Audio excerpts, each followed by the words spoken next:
As usual, if you'd like to support this channel, there are PayPal and Patreon links in the info box below. Welcome to BALLBUSTERS Live, episode 130.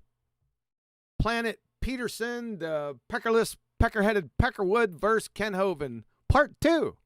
Because part 1 was yesterday evening. Make sure you check out that treatment. This is going to be a continuation. Let's throw it on over to Discord where the distinguished Nathan Oakley is. Distinguished Nathan Oakley. Nathan Oakley, go. Go. I'm go. All good here.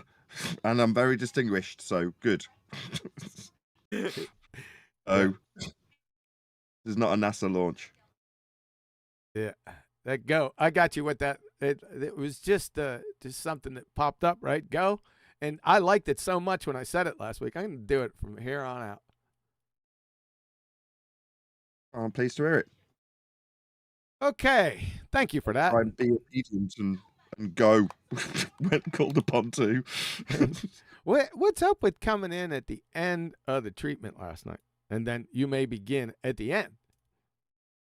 I was there the whole time. Were you? Okay. Yeah. It was funny. People do laugh. I was going to make a suggestion to all the ballbusters to go ahead and watch that, but I kind of figured you guys knew that just to get the flavor of what we're going to be doing today. Okay. Yeah. So you did. Well, you've done the first half in that video, something that you always moan at me for doing. But I'm just saying. I did. Say that one more time. You've done the first half. You're a bit sporadic. You're all over the place. So what? Sometimes you'll put 2 videos into one, like 2 treatments in one video that's 4 hours long, and other times you'll do half a treatment and the rest are ballbusters, which is what we're doing today. Yeah, but if you look in my playlist, those treatments are in ballbusters, and the ballbusters are in the treatments. So, yeah, it's not a bit all over the place. They're connected because of the schedule, right? I didn't do half of it, by the way. I just did the introductions, the 10-minute introductions. That's it. We didn't get into the meat of anything last night. I stopped right at the end of the introductions. Or what did they call them? Opening statements. That's what they called them. Yeah, so that's what I did. So let's see if a couple other ballbusters got the hint about watching yesterday's show. Let's start with evening. Good evening. How are we? Yeah. I told you. Yes and no. Yes and no. Yes and no. Well, yes, but not really is the honest answer, because I thought I'd take an evening off, Flat Earth, and I got a copy of an old game, Sid Meier's Pirates. So last night I was exploring the Caribbean, doing a bit of pirateering and stuff like that. And then I remembered you was on, so I missed, because I didn't have anything on. I was just enjoying myself. Then I remembered you was on, but I probably missed the first half hour or more. And then, to be honest, I kind of continued pirateering, and you were on, but I wasn't listening that much. At least you're honest. That's all right. I marked it down. Brian. Oh yeah, I listened today. I started listening a little bit last night. I couldn't join to hear it live, but I listened to the start of it last night. I listened today. Planet Peterson basically decided what his opponent was going to say and what he thinks and what he believes in, and told everyone all about it. So there's proof. There's proof for it. And unfortunately, Kent Hovind kind of tread that water too a little bit. Yes. Okay. Yeah. That's a good summary. Good job. Thanks. Yeah. I thought that the ballbusters would catch on. All right. Is there any other ballbusters in here? Flatsy. Where is Flatsy and Booger at? Well, I don't know, because they're needed. Because there's a super chat. Is there? I need. Go ahead. Take it. We'll just. You're the stand-in Booger, Adam. Go ahead. Yeah, the stand-in. I don't mind being the stand-in Booger, but I can't be the stand-in Flatsy because Nathan's here. So rank prevails. So I can stand in for Bugger. Super chat. Does that mean you want me to read them because I haven't got them up? All right. I'll do it You got then. 'em up? No, it's fine. Sorry. It's not a problem. M to I M. do that. I am slick and proficient in these things, so I can sort that out at a pinch and read out whatever super chat is. I can even fill the air while I obviously haven't got it up. Going for there isn't a super chat. Yeah, what the heck? Oh no! I'll tell you what it is. It's because False alarm to get me on my cake. No, it's because I'm hoping for a quick finish to tonight's show, like maybe 20 minutes, half an hour tops. Because I want to get back over to McToon's 50-hour cavalcade. It's him that's just had another super chat coming in. So I got confused because 2 screens. Have you seen what's going off? Let me get it straight. You're reading off the fact that McToon's getting super chats where we're not. Well, no, what it was I just flicked screens, forgot I'd done so. So I was looking at our screen, obviously, just then saw that super chat come up. Because I wanted to bring this up before we started. Have you seen what's going off? No. No. So we're now at $17,167.30 of a total goal of $40,000 on a 50-hour telethon to send McToon to Antarctica. Really? How's that for fraud? You're How's that guilty for of a fraud, country segue? booger eater, you bum sniffer, moron of epic proportions. Keep going. No. Hold on. Yeah.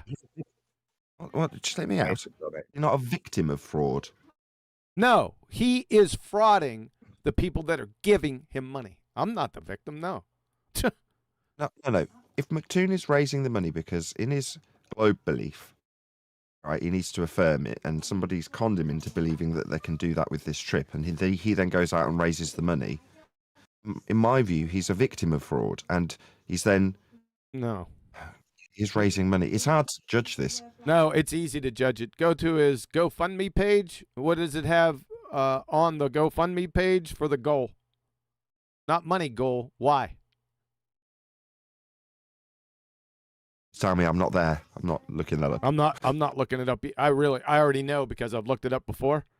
He needs it for the trip to conduct the final experiment. Well, if he's punting it as an experiment to raise money, then like it or not, he is guilty of fraud. Fine. Yeah. Yes, sir. Yep, all of them fraud. Here, it's cut and dry. I mean, I just look at the page. It's all over. I don't have to do anything. Prosecution rests. That. Talk about fraud. So far, we've now got another £17,000. Yeah. To go to Pastor Will Duffy to pay for the £15,000 ticket. We head towards a £40,000 total too. And I've got no problem with the last bit. Send McToon to Antarctica. I'm all up for that. How much if we leave him there? I mean, let's double it. If that's a guarantee, then I'll contribute. You bastards, you're going to put those penguins through that? Yeah, but it's okay because penguins are both black and white, so he'll be in a quandary, won't he, McToon, with his racism? You guys, boy. Scooter McGavin. That's a hell of a name, man. Where do I know that from? That's a movie. Happy Gilmore. Yeah, that's what it was. Scooter. Yeah. Too funny. What's up, Scooter? Correct. Not too much. Go ahead.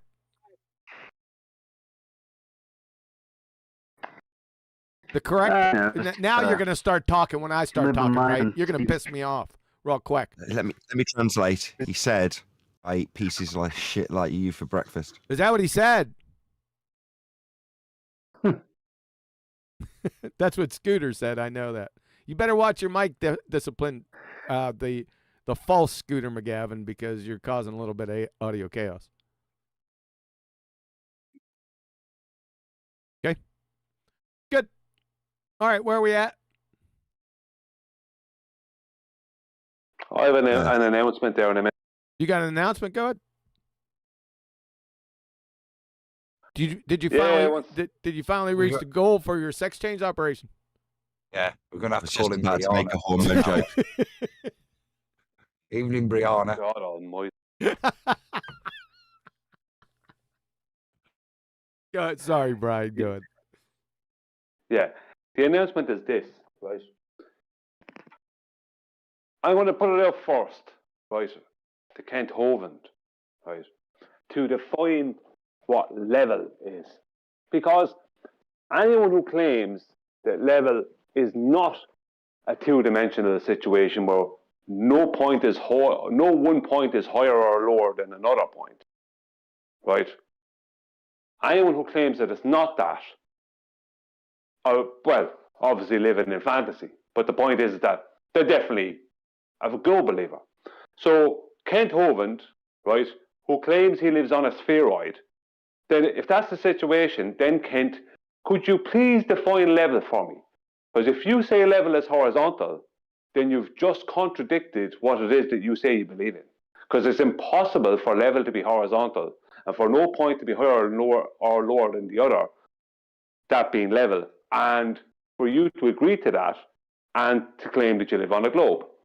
Now, but this stretches further than Kent Hovind. If, right, someone out there is claiming they're a flat earth believer or whatever, and they're asked, right, what is level? Define it, right? Do you agree that level is no point higher or lower than another, that level is horizontal is level? If they agree to that, then they cannot claim to be just a believer. They cannot say, well, it might be a globe. No, you can't say that. Right? As soon as you agree to that, that's it. You cannot ever, as soon as you agree that that is the situation, that in reality, we know what level is. Level is horizontal. All horizontals are parallel to each other. All horizontals are parallel with the plane of the horizon. There is that. If once you agree to that, and that you agree that level is two-dimensional, then that is the end of that. You can never claim to be a believer again. Then you know that it's flat. Right? You can never say it might be a globe or, well, I do believe it's a globe. No, right? As soon as you agree to that, that's it. Your globe is over and your flat earth belief is over. Right? Because now you know. There's no if, buts, or maybes. That's a knowing. Because level being horizontal and horizontal existing cannot happen if the Earth's a globe. It's that simple. That's it. Statement over. Yes, sir. I agree. Yeah. Well, I don't have to I agree. think It's a yes. Exactly. Yeah, I knew there wouldn't be a problem. I knew there wouldn't be any disagreement from you. I never even had to give it even a moment's thought. But I think we need to make a list of questions that we need. It's like a little. It's like having Can't you just make a good point? Do we have to make? I am trying to make a I'm making a point. We need a little list of questions involving level that we can ask anyone, and then we'll know where they stand. I just say I'm having no part of this list. Yeah, you will. It's going to be happening on your show.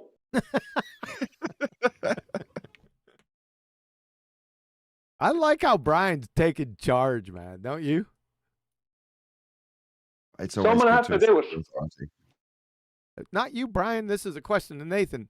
He's sort of taking charge. He's stepping out and leading the way and stuff, man. What do you think about that, Nathan? Very good. About time. Yeah, that's what I thought. Yeah, because look what. Go ahead. Go on. I'm just saying, what do we have? If you're saying, if you're an everyday person or you're just a baller in this arena and you're claiming it's a globe, then level can't be a two-dimensional plane. Level can't be horizontal. You can't have level as no point higher or lower than another. That you can't claim that. You can't accept that. Nothing. As long as you're claiming it's a globe, that has to not be real. That has to not be true. Right? Vertical can't exist. Horizontal can't exist either. That's it. Right? If you're claiming to be a flat earth believer and you accept that horizontal exists, you accept that level is horizontal, and you accept that level is no point higher or lower than another, then I'm sorry, you can't claim to be just a believer. Didn't you just tell us that? Point. But people need to be told more than one time. Don't need a list. Yeah, we need a little list of questions. Yeah, we need to weed out these people. Anyway, go on. Thank you. I'll go on. Flatsy, you're 21 minutes late. Where's Bugger? He's right here. That bloody time, because Say hey. get him up to the Hey. mic. Hey, Bugger. Are you being shy? Ask it. Oh. All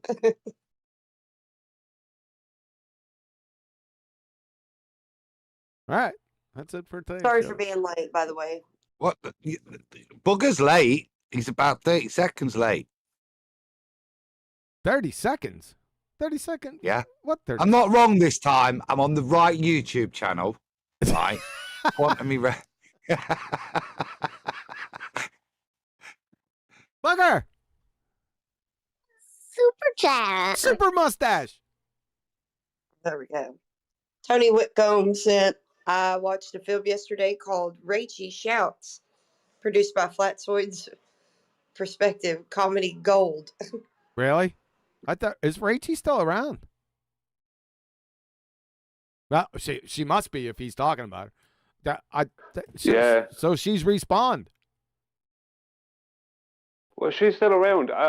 She's telling people not to have anything to do with me, supposedly. I have to listen to it. Why? What'd you do? Good advice. Well, I don't know. I said something bold about level. This is about level 2. I don't know. Yeah, she was having something with Flatside about level. I didn't listen to it. I heard she was doing a lot of. She was very aggressive, a lot of shouting.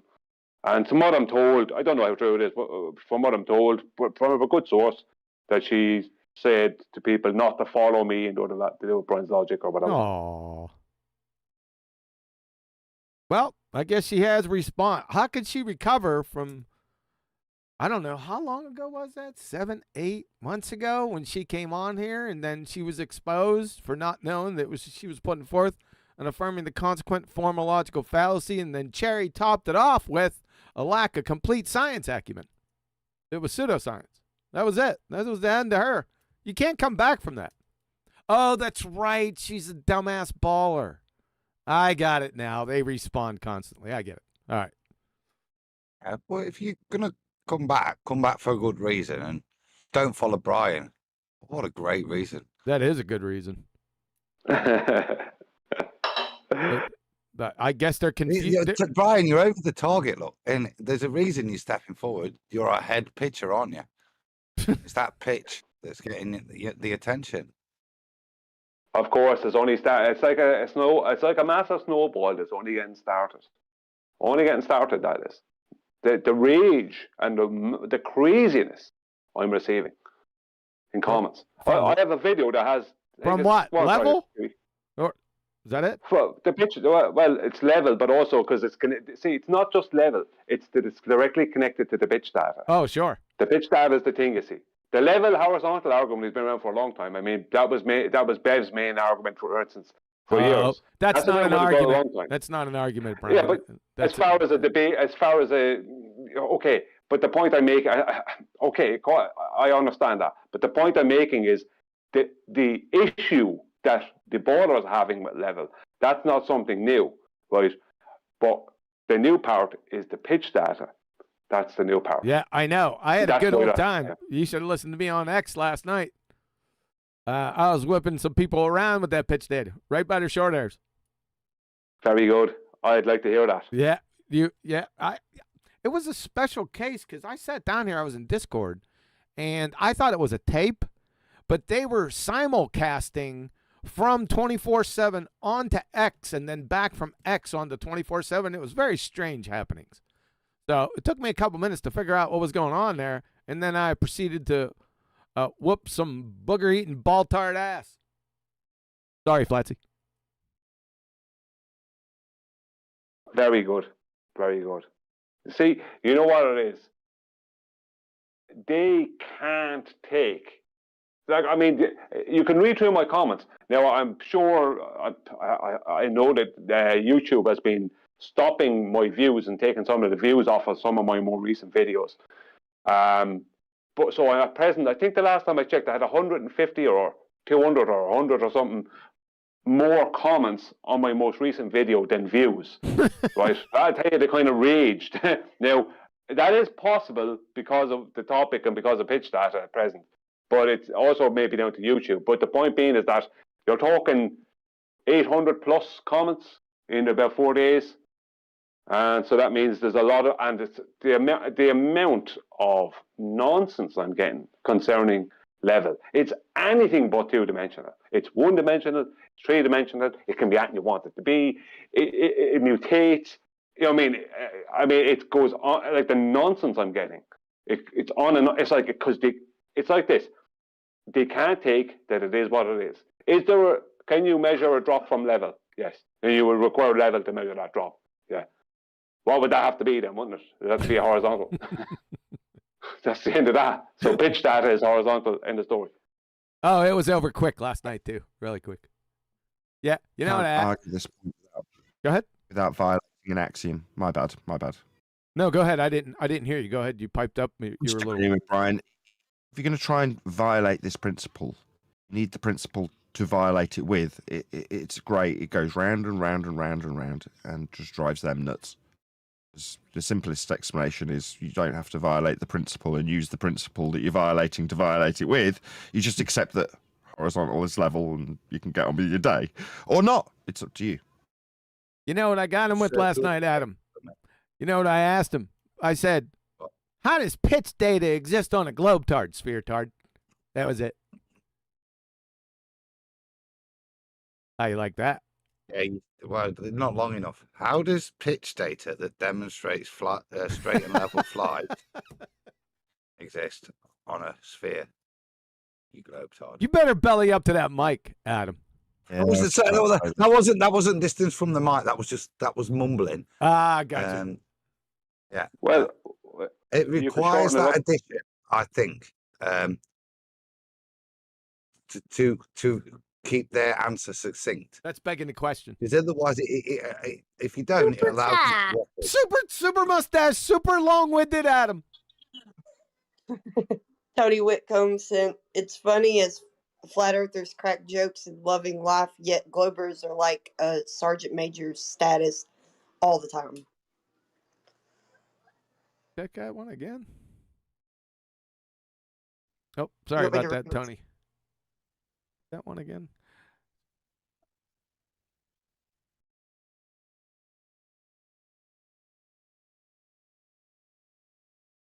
Now they're sergeant major retards all the time, dude.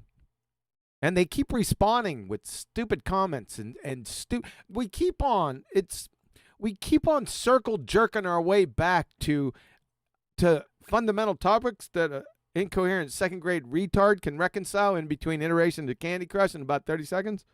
Like, what is level? What do you think level is? Right? We're back to that again. I don't have any time for that. Really don't. Just move on. It's irritating. Nathan. Thanks for the super chat, Tony. Appreciate it. Yes. Go ahead, Nathan. I've got a question for Nathan. No, answer the question without you asking.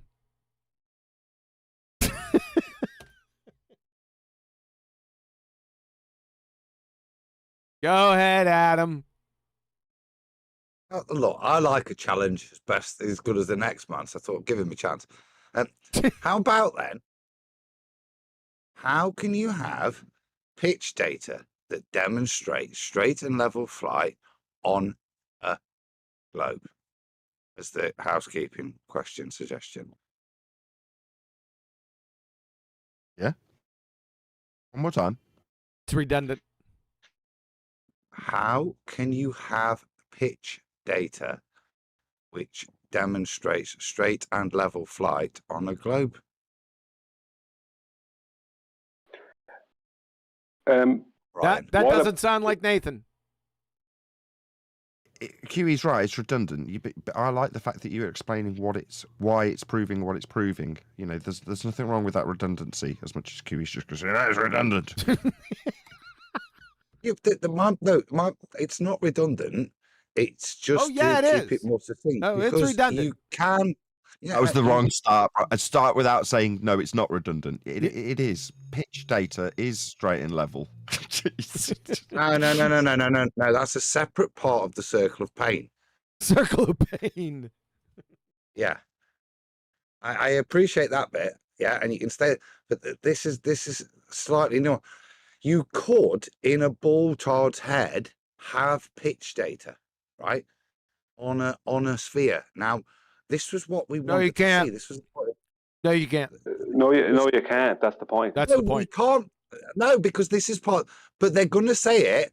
But if you did, it would be like somebody having a heart attack. It'd be up and down, either side of zero. No, you can't. You don't have a horizontal to do it. Brian. We went through this last week. It's not possible. Like you Right, don't have but look, you see how triggered you are. He's not Just say triggered. that. You're triggered. I'm not triggered.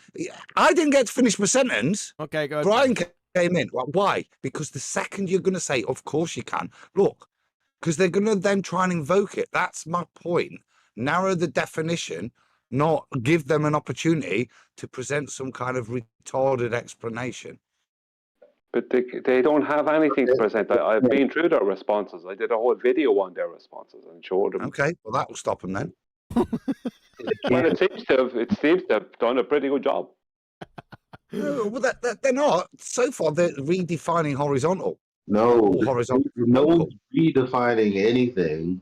People are just saying stuff. Like we got to differentiate from people doing like just saying stuff and say they're not redefining anything. They're not changing anything. The bottom line is when we ask about pitch data, they say, yeah, that's cool. However, something's also going on in spite of or, with this pitch data. And it's like, okay, well, what's the evidence for that? There is none. So that's it. Like, because the pitch data is straightforward. Using the word level, that's as forward as you could possibly get. People can't just redefine stuff. I didn't say they could. I'm saying they are trying to. Yeah, and that's the rebuttal. So the rebuttal we've had is horizontal is local. Okay, so each horizontal isn't perpendicular. It's parallel to the others. Yeah, because it's locally based on its position on a ball. That's the How do you determine when you're going from one horizontal to another, Adam? You would require horizontal to do that. No, well, but there'd be a different pitch, your gyroscope, aren't you? Yeah, Oh. but that's where they're at now, is trying to redefine, yeah, and say that all horizontals aren't parallel. Yeah, That's not no. But when you're saying they're saying something about locally horizontal, that's a non-response. That has nothing to do with the pitch data, how long the plane flew, yada yada yada. Whatever they're saying, they're trying to say it without providing any evidence. And it's like, well, no, you're not saying anything then. Well, no, the evidence that they've suggested is that missing dial on a plane, the little G meter, yeah, which would demonstrate to you how horizontal redefines itself based on curvature. The G meter. You can't, Adam. You can't. You don't understand. I'd like Adam. to spend some more time with the G meter. Hold on. I want to spend some more time with this G meter. I was more interested in Brian saying you can't, you don't understand. It was almost beautiful. Just Brian, describe the rebuttals you've had. We don't make arguments concerning they've been Hold on a second. We don't make arguments against rebuttals from retards. The arguments are what they are, period. Go ahead, Brian. I haven't had any rebuttals or arguments. I've had responses. You can't rebut horizontal what they're trying to claim is level is either one-dimensional or three-dimensional. That level is and is not horizontal. That horizontal is a local phenomenon, but it also is a curved line.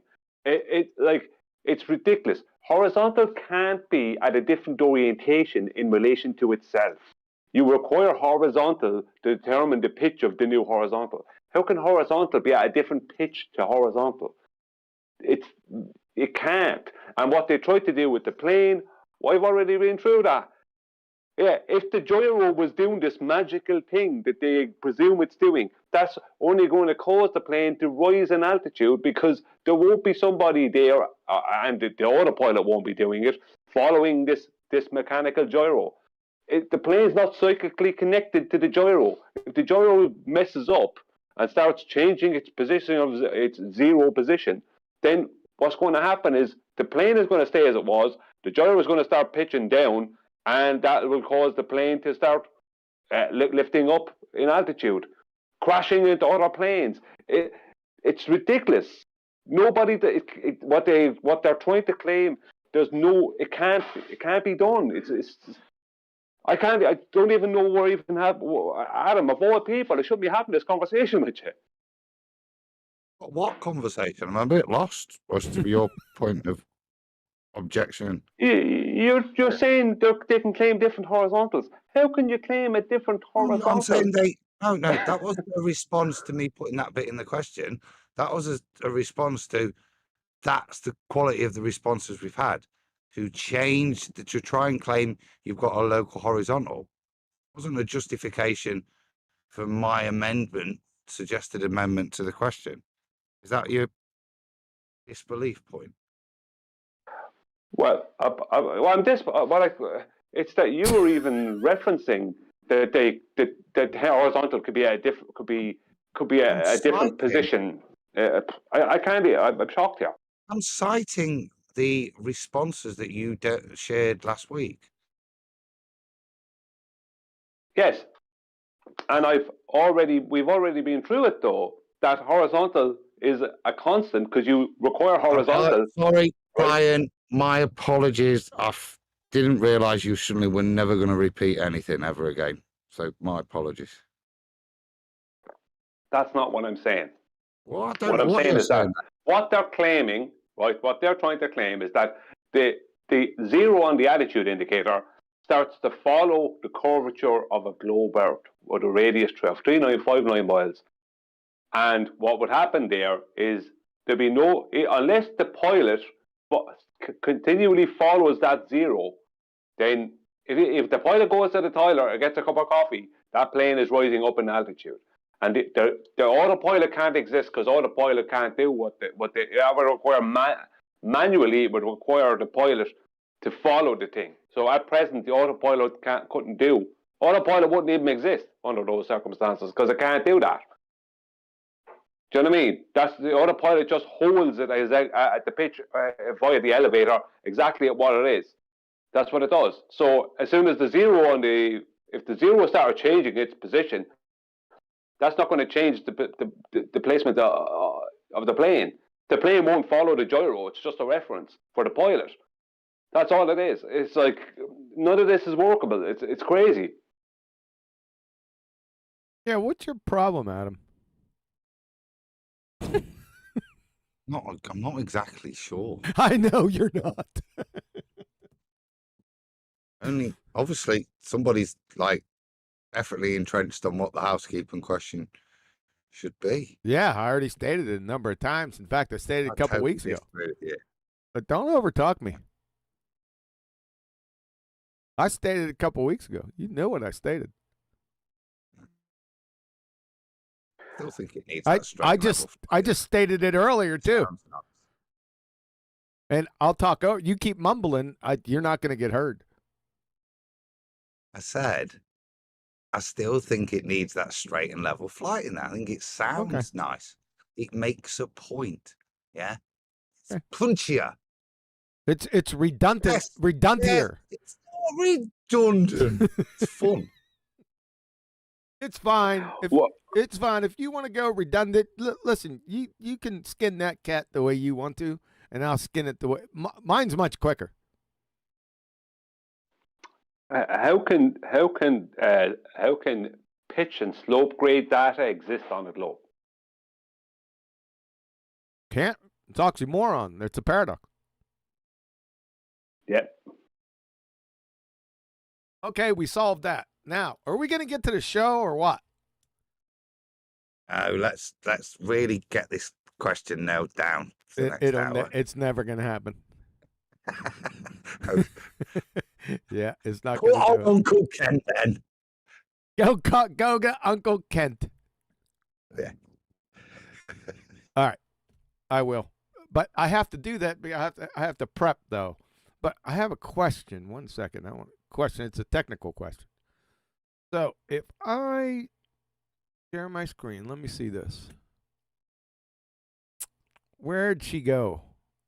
It doesn't give me that option. While QE's doing this, if you want to see the introductions being covered, go back to QE's live stream from a couple of days ago. You can see the sort of openers from these two. I think Hovind would be quite pleased with our critiques. You think? Much as you are critical of him, he's far less of a numpty than Peterson. Oh, there's no doubt about that. He screws up, but like I said, he's fair game. If he's on a treatment and if he says anything, that's fair game for me, right? I mean, he's going to get stopped and corrected where correction is needed. My question to you, people, so you guys joined the stream here on Discord. My question to you is, if I pull up my presentation, can you guys see that? It's a PSA. Can anyone see that? You have to click on your live watch stream thing. I didn't hear you. Say that one more time. Yes, we can see Kent, if that's what you're asking, but we can't see any presentation, just Kent. You can't see, so if I pull it up. So during the presentation, I'm going to be referring back to some parts of my notes. I'm going to start off with some part of my notes like I did yesterday. I just want you to know that, so probably won't be able to read. You'll be able to hear me read off, right? But you won't be able to see it. I just want to give you that warning, because I can't be flipping back in between screens. You hear that, Discord? You numpties, it's 2024. All right, we ready? Yeah. Have you got a prepared presentation then? No, I got little tidbits that I like to put in just to make sure everyone's clear. I can still speak if something makes me titter. But whatever that means. So this is what we got here, folks. Like I said, last night was a treatment. We started off with Planet Peterson, the pecker-headed peckerwood versus Kent Hovind, and it's just debate. What they're discussing, you would never know by the discussion, by the way, up to this point, is universal common descent. So that's what we're going to be going over today on the treatment. We went through the opening statements that were non sequiturs, the big non sequitur from the pecker-headed peckerwood, the goober juice drinker, Planet Peckerhead, and Kent Hovind. So we just did the opening statements. I wanted to preface everything, like I said, the show yesterday, with this little tidbit, my PSA, just in case we got special Evotards watching now or concurrently. This is not my public service announcement. It goes something like this. You have to forgive me, but apparently it's the acme of foolishness attempting to ascertain simple, self-evident truths from Evotard window-licking knuckle-draggers that have adopted and accepted a complete worldview based entirely on a senile old git biology philosopher's take on honey creeper beaks. I mean, when you look at it, ladies and gentlemen of the jury, you'll find that my summary right here hits home, right? That's what it really all boils down to. Everything else is just incoherent background noise.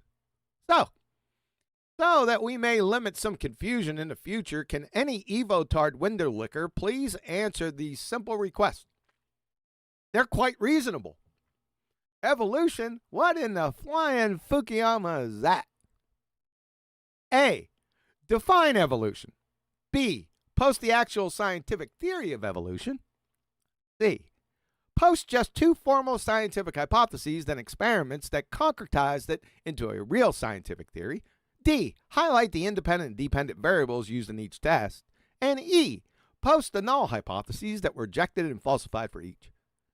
Quite reasonable, since I've been told since the beginning, about 2005, somewhere in that vicinity, that evolution is the most scientifically validated theory in the history of all science. So these are quite reasonable questions to ask if that were true, don't you think? Yeah. Over 15 friggin' years, I have never received a single coherent response. This includes multiple PhDs, we're in the hundreds, evolutionary biologists, cellular biologists, molecular biologists, microbiologists. Among your average skank and file Evotard. I mean, we're into the high tens of thousands with that by now for me. So to bring this to a head, why might that be? Why can't these questions be answered, you may ask? Now, they have tried. I've let them go with their definition of evolution. What they do is they pull up Wiki, right? And they just, whatever Wiki says. So I usually let it go because it's utterly meaningless, right? But when it comes to the request for B, post the actual scientific theory of evolution, no one's ever done that. And of course, if they can't do B, then C, D, and E go into shitter, right? Because they all flow from question B. So why might that be? I'm here to tell you that this scientific theory of evolution doesn't exist. It's never existed. So that's why when you watch any type of Evotard debate or Evotard presentation, you'll never see this, right? What do? They start coming out with their evidences for evolution without defining that monkey or posting the scientific theory of evolution. Why? Well, because any evidence can show up as evidence for something that you haven't defined. It's just that easy. So they think they're rocket surgeons or something. So I stop them dead in their tracks with this. I learned after about 3 weeks, I said, I'm chasing down all these idiot evidences and destroying them, by the way. But they just kept going on and on and on and on. I had a lot of fun researching this stuff. I'd have to admit, it was a lot of fun. But at some point, I got bored after like 3 weeks when I figured out that these crayon munching glue sniffers don't have a scientific theory at all. So that's when I put this together. This thing's old, man. Really old. And I've employed this successfully in the tens of thousands of times with these professionals down here. And let me tell you something. Watch out when you ask them that question. Get ready for the ad hom and the insults because they're going to start flying in rapid succession. Just to let you know. Anyone else have a comment here? Yeah, it's a good little starter. Good little starter? Moose bush. Yeah. Yeah, I thought this was my PSA. So why might that be? So that's how it's going to dovetail because the peckerless, pecker-headed peckerwood is going to put something across that he thinks is Evotard evolution, but it's actually not. So, okay, you guys really didn't need to see that. Anything I have else? something to say. Go ahead. Yeah, I thought gravity was the most scientifically proven theory in the history of science. It changes. I love sarcasm. Depends on the day.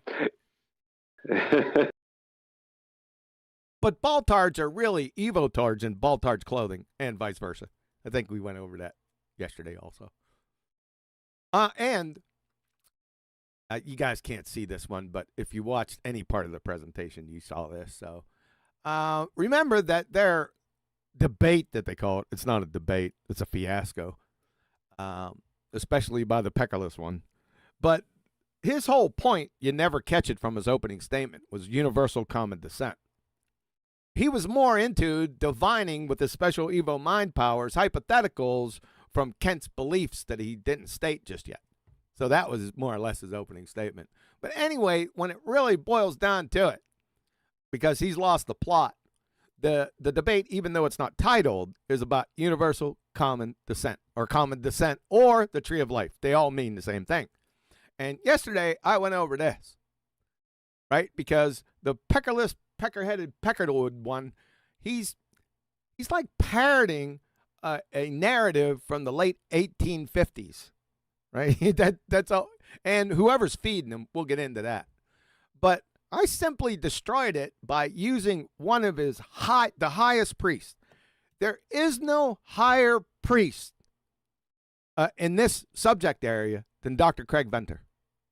None. In his paradigm, there's no one higher. So, and I even played the video last night. I'm not going to do it again today, but go ahead and watch the treatment yesterday where Kent puts everyone in their place. But he says, like I said, the grand poobah of geneticists, the geneticist of geneticists, he said, there is no tree of life. It's an artifact from early scientific studies that aren't holding up. So there is not a tree of life. Period. It's over. The audience gasped, Dawkins and Krauss turned different shades of green. So I said, you hear that sound? That's common descent, fairy tale, carousel, tree, circling, drain at light speed. So this subject is done. It's over before it started. But the peckerless one is not aware of this. I don't know why. I think he has a lot of flaws, but awareness, just common sense awareness of just his surroundings are in question. Because this is from 2011. I can take it back to like 1950s. Not that you can debunk something that hasn't been validated, but you can debunk the idea of it, very simply. So I just want to let you know as a preface to what we're going to be going over here, in case you lose the plot, because they certainly have, or the peckerless one has certainly lost the plot. I just want you to keep that in the back of your mind. Good? All righty then. So I rewound it back just a little bit.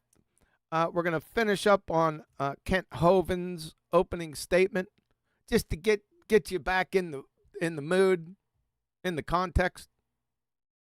So here we go. I know you guys can hear it, so I'm not going to do a test. Here we go. On our current classification system, 2024, there are still disputes about how plants and animals should be classified. It doesn't matter. 20 seconds left. They know what kind they are, and they seek to mate with their own kind. They don't care how we group them. Our cows show no interest in mating with the sheep or donkeys or squirrels. They don't even know what they look like, but they know what to look for in a mate. So on planet Peterson, we have no rules, boys and girls. You can do what you want, be what you want. You can be a boy one day and a girl the next, or even explore all 57 genders. You can even have fun mating with your dog if you want. There are no... All right, so Kent is taking some liberties and kind of doing the same thing that Planet Peckerhead, the peckerless, peckerheaded Peckerwood did in the beginning. I know why he's doing it. He's trying to get his goat, but still, it's a little poor form, but I still got a wry smile from it. No rules. This is Planet Peterson we're talking about tonight. All right, go for it. All right, Kent, thank you for that 10-minute opening statement. Gentlemen, that concludes our opening statements for tonight's great common descent debate. We've got now plenty of... Like you said, remember now the moderator knows what the debate is. I don't think the principals remembered. Points on the table. Go ahead, Adam. Taxonomy. That's what came to mind. I remember hearing that and them going on about it, and Kent going, you could be related, ultimate source, you could be related to a banana. Yes. But taxonomy was the bit that I think he pulled up with it being nonsense, or whether it was you that pulled that up. I did. To be careful with your words. It's not that it's nonsense. It's just that it's arbitrary, right? We have categorized these things in the taxonomic classification system. We decide what groups are what. So then to work outside, there's a term that QE used about several years ago. Just haven't used it for a while.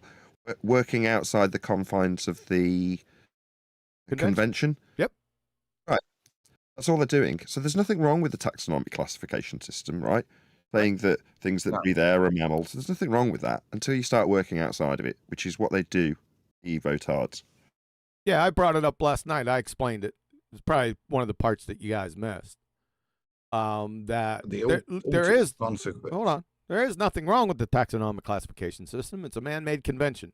The instant you step outside that man-made convention to make claims upon reality in association with that man-made convention, you immediately invoke a begging the question fallacy from the Black Lagoon on steroids. Is something that I said. Go ahead, Adam. Well, that ultimately was the point I was going to make before I triggered you both.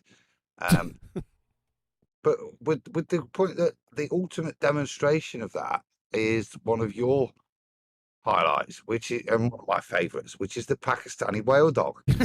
If you use this classification system and just look at hippos, whatever, you can end up drawing a conclusion that this dog in the hills of Afghan mountains is somehow related, went down the slopes, got in the water and turned into whales. Yes. All right. Yeah. Scooter. Scooter's back. I guess I could be a little more competent then. Oh, brother. I guess so. You're going to be on mute for the rest of the show.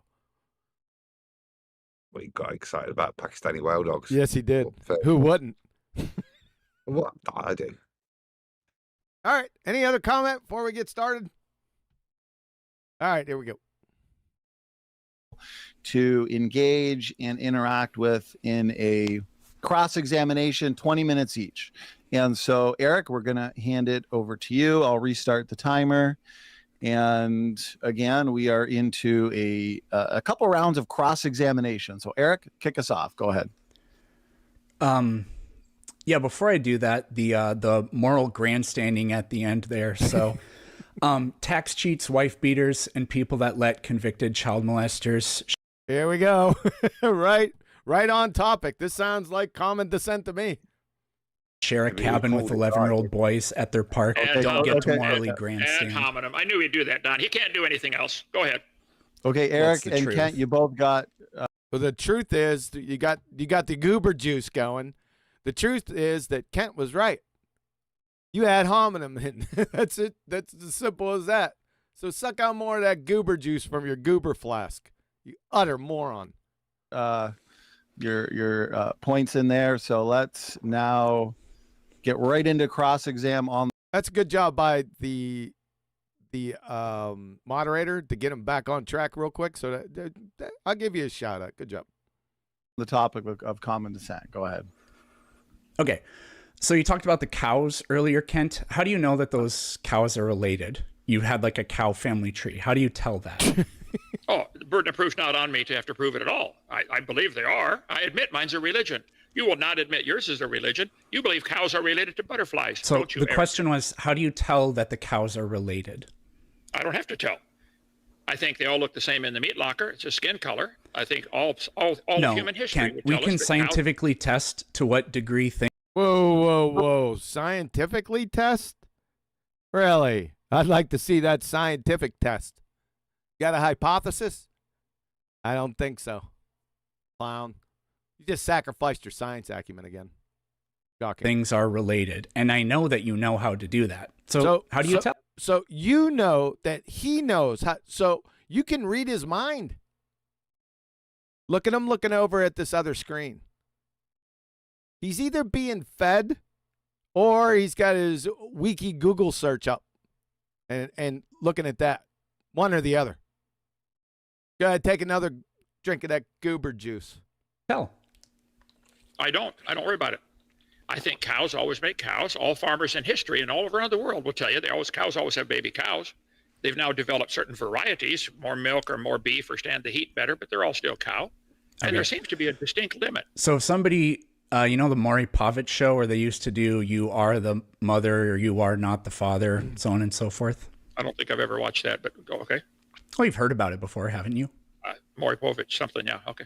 Okay, so like for people, how do you do a paternity test? How do you? Did you hear what he said?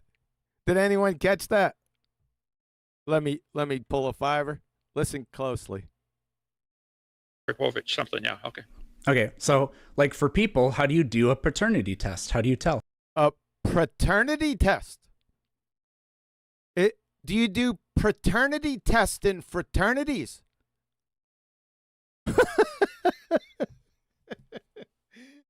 Not fraternity, it's paternity. There's no R before the A. You glue sniffing fungus muncher pretender clown. I think he's talking about a bovine paternity test. It's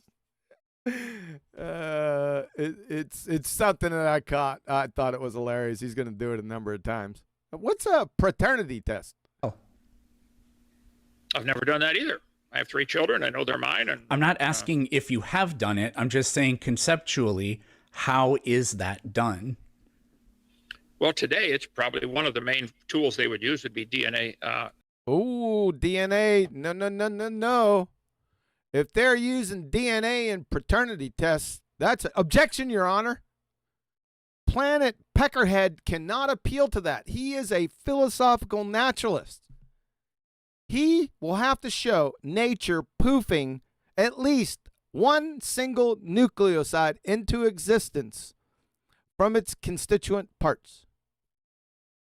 Or he can't discuss this topic. Does everyone understand that? There's going to be a lot of objections here. He's a presuppositional kleptomaniac. He cannot deal with DNA at all. He immediately validates Kent Hovind's worldview. Go ahead. It's a get your own dirt joke time, isn't it? It is. Now, I've gone a little bit further ahead because we're in DNA, but you're right.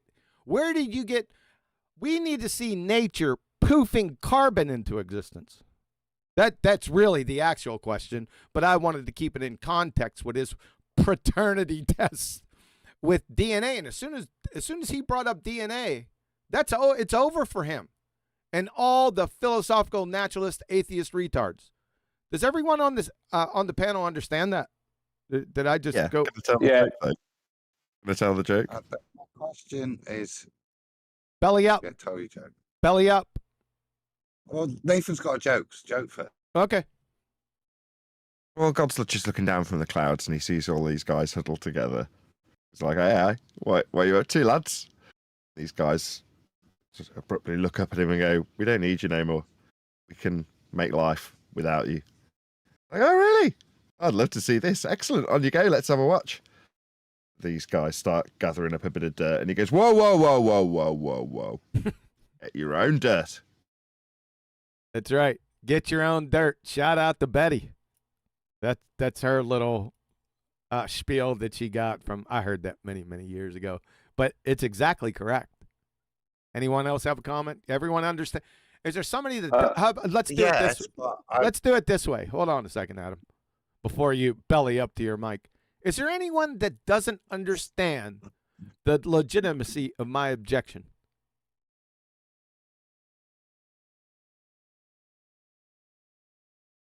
Nope. Go ahead, Adam. Okay. So yeah. So when yes, I understand it. I'm intrigued that that's where you've gone in. As Nathan alluded to, get your own dirt. The bit I was thinking was really lovely. Because you've given him dirt, you're just questioning like more complex proteins. Yes. My point really was more supernatural than that, which would be what is the point of this huge string? It contains information. Where did that come in the first place? Yes. That's part of it. Yes. The nucleoside itself violates the second law of thermodynamics, gives free energy because they're all uphill reactions to produce a nucleoside. Peckerhead doesn't even know what a nucleoside is. I'm just using this as an example. Before you get nucleotides, you have to have nucleosides, right? So nature, in his worldview, would have to poof that into existence from its constituent parts. If it doesn't, if he can't show that, he can't speak to it. In fact, the instant he opens up his mouth to respond to Kent, he has proven Kent's worldview. Because Planet Peckerhead is a presuppositional kleptomaniac. It's over. It's over right here. But where's the fun in that? Well, I mean, go ahead, Brian. Yeah, Adam, I won't be long. Within his paradigm, he must claim the Big Bang. He can't, because he's literally here going against an intelligent creator. He must claim the Big Bang. And due to the first law of thermodynamics, the Big Bang, right, required matter and energy to exist prior to the Big Bang proofing it, as you say, into existence. And there's no information in there, as Adam was just stating. So I don't know what argument, like, I mean, he doesn't have anything. It's a nothing situation. If you just understood that much, you can literally win in a debate against him or anyone like him, I reckon. It's worse than that. He's confirmed Kent's worldview. As soon as he hasn't made any statement. Now, he did say paternity, which is implying that, but he's finished. He can't respond to Kent. To get a positive paternity. I really can't believe you've gone for that. Yeah, unenergetically favorable reactions when you like taught me the information shtick. Yeah. If anybody brings up DNA, I'm straight thinking information. I'm not thinking like, well, you can't form that protein without life. Right. It's just not going to happen in any energetic reaction. It requires input. Yes, that's the second part of it. I just didn't bring that up. It'll come up. It's part of the argument. I know. I'm just, like I say, that to me is route one. Any time. Sure. And you taught me that. Any time DNA's brought up, the most fundamental thing about it is it's got information in there. From where? Yes. And that's part of the argument. I just didn't bring it up. I just got the delta G, which isn't a disco band from the 70s, Evo-tards. That's the second part of the argument. Chemically speaking, it can't get there from the second law of thermodynamics. And Planet Peterson, as a philosophical naturalist, atheist retard, can only accept energy and matter into his creation or into existence. Information exists, though, and it's within DNA. It has no energy or matter. So that's the double barrel shotgun. So you got the second law of thermodynamics, which gives free energy, and the other barrel is the information. He's finished. It's over. He's a presuppositional kleptomaniac. So thank you, Adam. We good? He hasn't commented yet. He's not dead. I think he was dead. I think I brought it up. Yeah, I did, because he was appealing to DNA and genetics before. So in appealing to the test, he shot himself, hasn't he? Because what's the test show? It's going to show the informational markers that determine whether or not it could or could not be the father. Yep. The information is what he's seeking. So yeah, it's over. This is going to be a lot of fun. There's going to be a lot of objections, Your Honor. Get ready. Analysis to see, do you have the same DNA code as the child? No, not shaking your head. Yes. No. Objection, Your Honor. He can't shake his head. Yes. I'll let him off. Father or the mother. Yep. And I mean, nope. No, not yep. Clown. He's totally unaware of it. They all are. Even the highest, even the gentleman when I was playing the video yesterday with Dr. Craig Venter and Paul Davies and all those guys, they're talking back and forth. They don't realize that they're train wrecking their own worldview. It just doesn't, it doesn't, they're not aware of it. I just sit back in awe. It's dumbfounding. But, do you remember when? Good. Do you remember when me and Betty and you were talking about this, and I showed you the Doctor Who video? Yeah, and this is what they revert to because they are aware of this issue. So they invent a primordial soup of just amino acids. I'm not sure. Yeah, and then it gets struck by lightning. Now, this is It's super lightning strike. yeah. Mike 808 sent a super chat. Yeah. Blank one. Yeah, Blank he doesn't. Mike 808. He doesn't say anything. Thanks, Mike. Appreciate it. Go ahead, Adam. The super lightning strike, the point of it being is to mitigate for this knowledge that you can't get these complex proteins even forming. Yeah, it's not energetically favorable as described. Yeah, the way in which you put proteins together has a requirement. It's called life. Yeah, you need life first. Yeah. So to be more specific, when I say that he has to show nature poofing this into existence, when I say that, that's outside of living cells. Because that's his worldview. Does everyone get that? Inside living cells is not a natural event. There's information in there. Information is not natural. And you got second law of thermodynamics violations outside of that living cell. But inside the living cell, nucleosides and nucleotides are a dime a dozen. It can overcome that. It gives free energy with enzymes and other aspects. But when I say that nature has to poof that nucleoside into existence, that's outside living cells. That has nothing to do with living cells. So he's a presuppositional kleptomaniac. That's it. It's over. So are all of them. Not only him. Every philosophical naturalist, atheist, retard. Every single last one of them. They'll train wreck themselves. Go ahead, Brian. Yeah, I was just going to say that they need to refer to things like DNA the same way as the ballers need to refer to a horizontal plane. Exactly. Yeah, they can't invoke it because they train wreck their argument. Exactly. It's a good analogy. Yes. Yep. This is more insidious. And it packs a more powerful punch, but you're correct. Here we go. All humans share basically the same genetic code. Objection, Your Honor. And what does share? What do you mean share? Define share. I'm not sharing any genetic code with anyone. It's mine. I don't want any. Yours, thank you. Yes, exactly. You can keep it. I will. I got plenty of my own, thank you. Sure, exactly. Exactly. Yeah, but when he says share, of course, as soon as he says genetic code, objection, Your Honor, he's a presuppositional kleptomaniac. He just trained wrecked. He's taking a silver spike and putting it between his eyes and hammered in with a spade shovel. Every single time he says that. Anything about genes.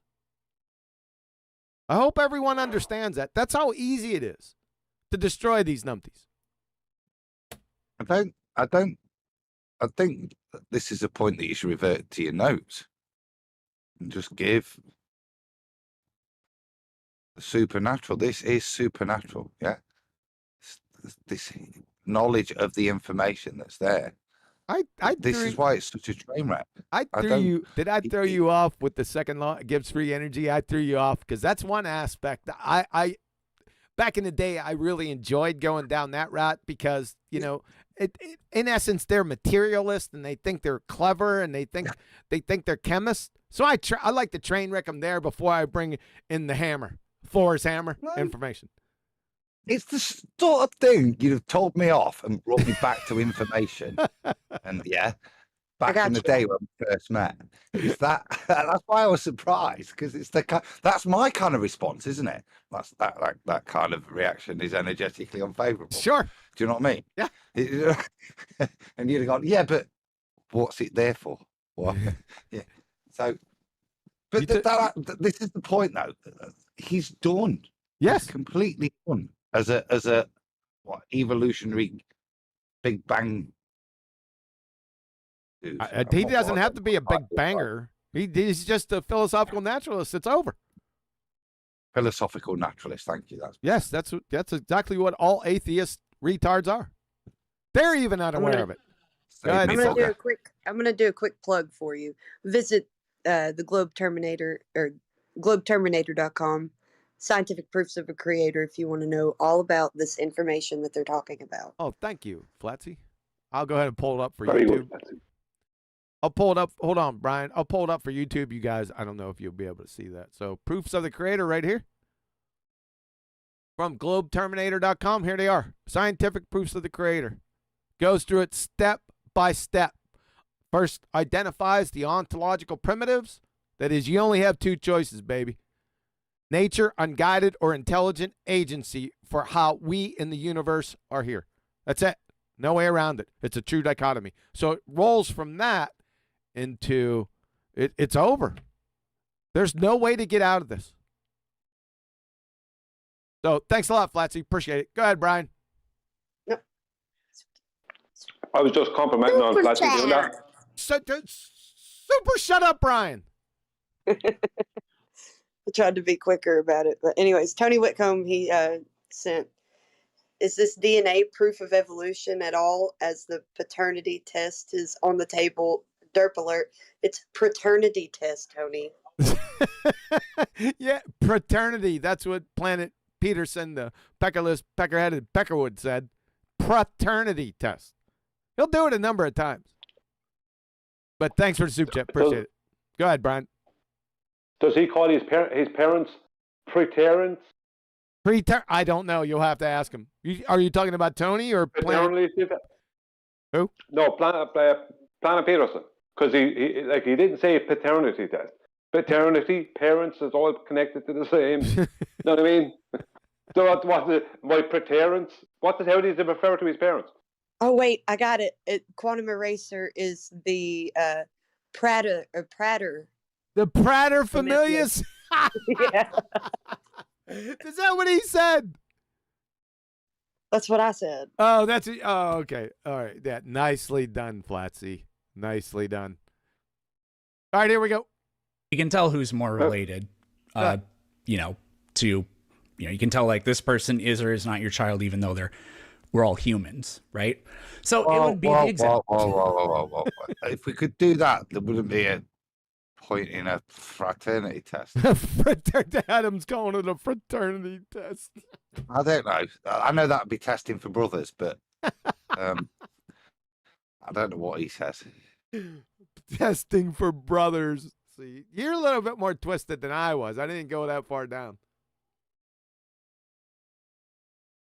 Too funny.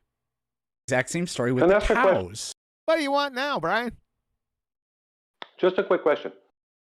Has anyone ever, in one of these debates with the evotards, has anyone ever brought up the works of people like Werner Heisenberg?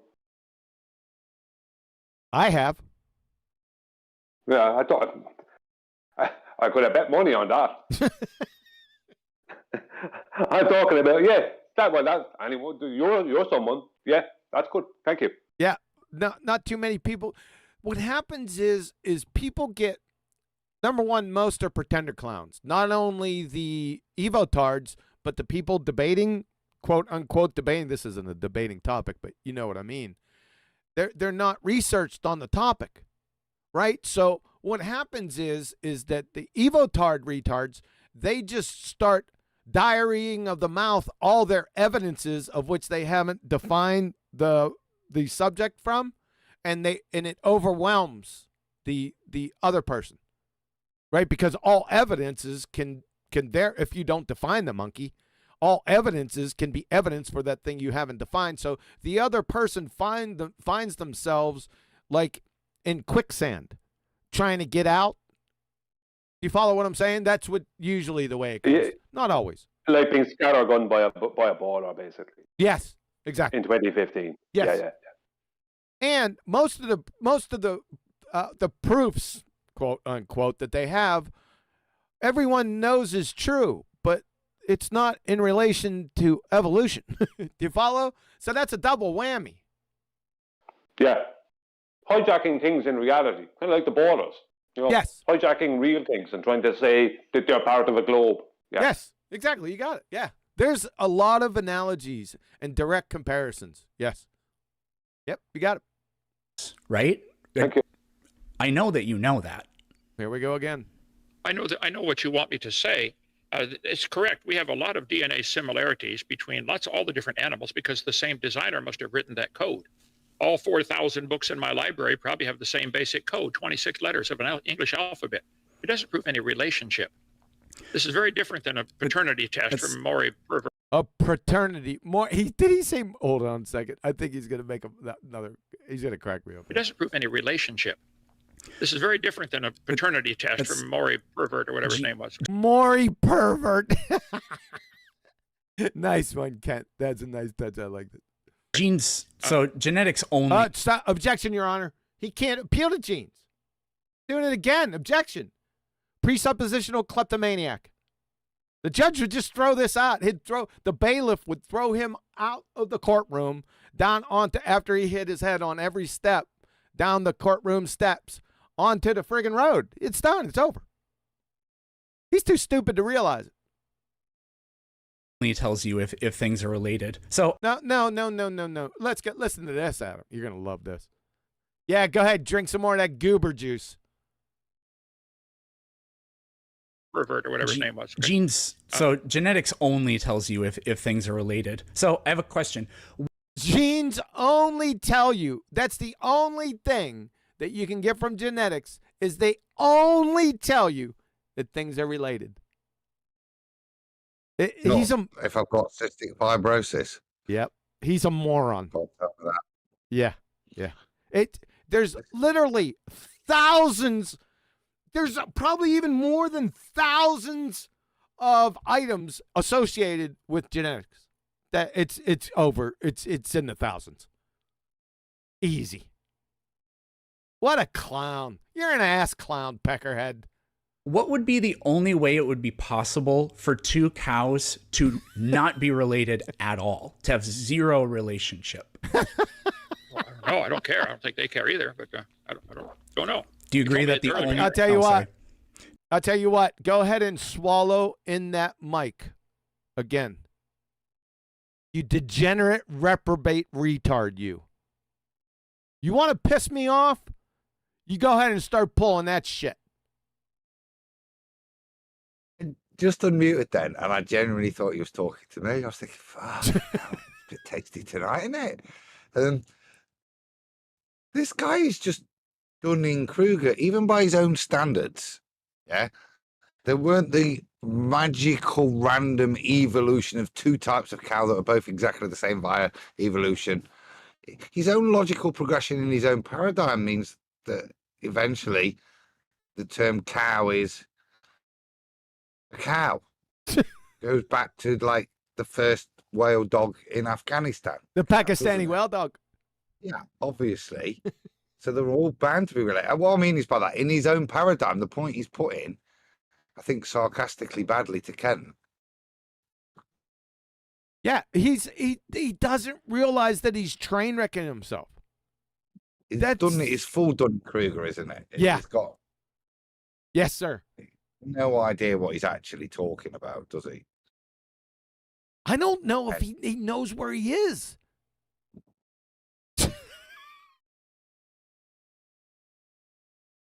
Come on. Do you agree that the... I don't know. Yeah. I got it. Do you agree that the only way it would be possible is if they share zero genes? I'd have to think about that one. I don't know. I never thought about that. I don't worry about that kind of stuff. But well, parents pass on genes. All right, sorry, guys. And their children share a collection of their genes from their parents. What's this share? Now, I'm not sharing anything with my parents. They're dead. We're talking about cows in Narnia now, aren't we? I don't know. He's a glue sniffer. He needs to be institutionalized. Or defined share. He's out of his mind. Parents. So if two brothers are related, it's because their parents passed down genes, and you can tell that they have a overlap of those genes. Overlapping genes, huh? Oh, sorry. Objection, Your Honor. He's appealing to genetics. You can't do that. Presuppositional kleptomaniac. Yeah, he seems to want to come across to the ignorant in the audience that he's somewhat educated in a topic that completely destroys his own argument. Yeah, well, that would be to the average non-high school graduates. But if anyone even has, a high school education in biology, even a high school education in biology is looking at this idiot, this peckerless, peckerwooded peckerhead, cross-eyed. That's at the level we're at right now. Shocking. That makes sense, right? Colossal Well, as far as- flares. Go ahead, Adam.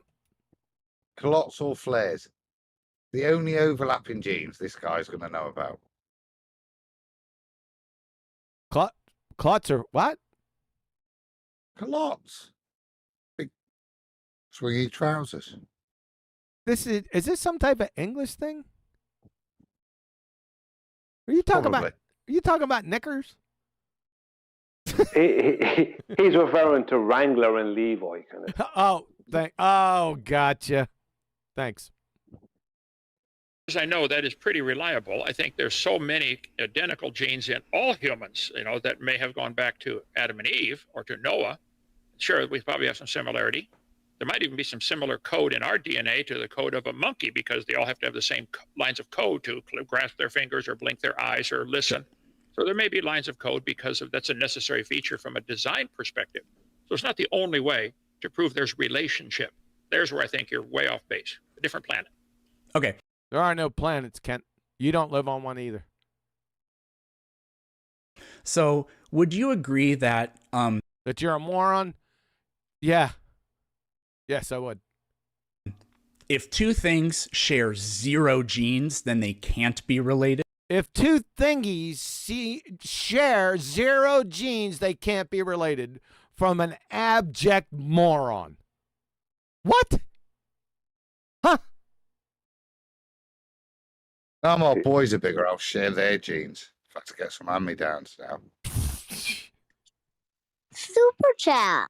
Super stupid, super friggin' philosophical naturalist retard moron. Sorry. Tony Whitcomb said, "You ever seen a cow get frisky with a sheep? No. A cow will see a mate in another cow. Duh." Of course. Thanks, Tony. I don't know that could be proven. Doesn't matter to me. Well, you could just sequence their DNA. Stop. No. Objection, Your Honor. Presuppositional kleptomaniac. He just train wrecked his entire worldview. It's all over. Again. This is going to go on a lot. Are people going to get tired of me saying objection? Or should I do it every time? Don't all chime in at once. 2 hours, 12 minutes. Stand. It's never going to be challenged by Kent. Yeah. It's an indictment on Kent. I mean, he's been out here for many, many years. There's things where he's very sharp, but like he misses like woolly, hairy mammoths that are stomping at his door. So, yeah. It's an easy win. Second? Isn't it? It's just an easy win. Yes. You don't have to argue whether if you sampled 2 types of cows from different areas and you found that they had no matching denim in their wardrobes, that you would demonstrate that everything came from nothing. It's not a sensible argument, Planet Peterson. We do that kind of thing all the time. Would you understand how complex the DNA is? You just see, it's the things that they say, Adam. Now, I don't think you understand the definition of complexity, Kent. This is what happens. Like I said, go ahead, Flatsy. And it's a logical fallacy, right, to appeal to complexity. Well, yeah, because he doesn't know that there's different types, so that would be, yes, it would be a logical fallacy. Yep. Which one? I said appeal to complexity. I think that's what it's called. Yeah, that's not a fallacy. It's a type of fallacy though, because it's based on an equivocation fallacy because he doesn't know the three types, and it has a little fallacy, a composition to it. You got a code that goes from here across the solar system twice from one human. Well, that doesn't have anything to say about complexity, number one. That has to do with length. Number two, can you show this solar system, Kent? Well, what does that mean? Define solar system and show it on your next show. Being that's a DNA code for one person. I don't think we can Drink some more of that goober juice. sequence all that. I don't think it's ever been all sequenced. All they're finding No, is the it has. CATG series. Objection, Your Honor. Presuppositional kleptomaniac. Genes get sequenced all the time. Like, let's not Objection, pretend. Your Honor. You see where this is going to go? And that scientists don't know what they're doing. Scientists, you don't know what science is. You wouldn't be able to tell the difference between a scientist and a friggin' beach ball manufacturer. And that you and I somehow know better. I know better. So if two things have 0 genes in common, they Objection, Your Honor. So if two thingies have 0 genes in common, what? can't be related. They can't be related. Sustained. Go ahead, Flatsy. What's that? Yeah, I had a little comment. I said sustained. Yeah. Yeah, but what's his point? Like, besides the fact that he's train wrecking himself, what's his point? That's 0 his, genes in common. That's his point. Well, all cows like grass. There will be a gene for that. So you've got to first of all find this rock-eating cow to make your point.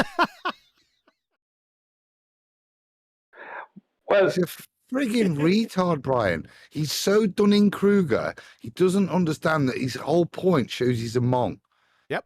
They won't share anything. They won't share nothing, mate. Nothing. No.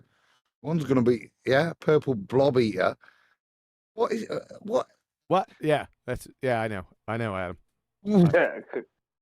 What? If do I share? Do I share any genetics with frogs?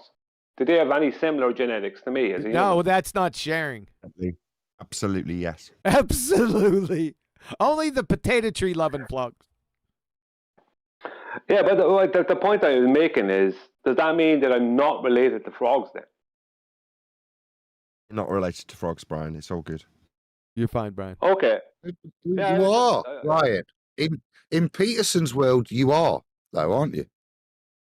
But he's just making the point that I'm not. Yeah, but in his world, you are. Yeah, in Yeah. his world, I have to be. Yeah, because we're all from the same point. Everything, it's just one point, and everything comes from that one point. Yeah, but he's trying. It just makes no sense that he's. Well, I know it's him, but it's like the point he's making is destructive of his own argument. I'm going to shut up. This is getting out of hand. Logically, You see, both of us is at the same point of frustration with him because it's so retarded. He doesn't know what he's talking about, does he? At all. well, I know I don't know much about the subject, but I know that I wouldn't be trying to talk about it because I don't know much about it. And Hovind represents the same It's thing just- for evotards as we I represent mean- for globetards. Sorry about that, Nathan. Go ahead. Well, it's just I was just going to suppose the idea of sharing your pain when they want to attack Kent. It's because he represents what we represent to globetards. Yes. Right? This is basically Planet Peterson sharing his pain. Yes. I don't see how there's any getting around that. Well, that's a statement you're making. I said I don't know. I'd have to have. It's not something I've gotten into the study of.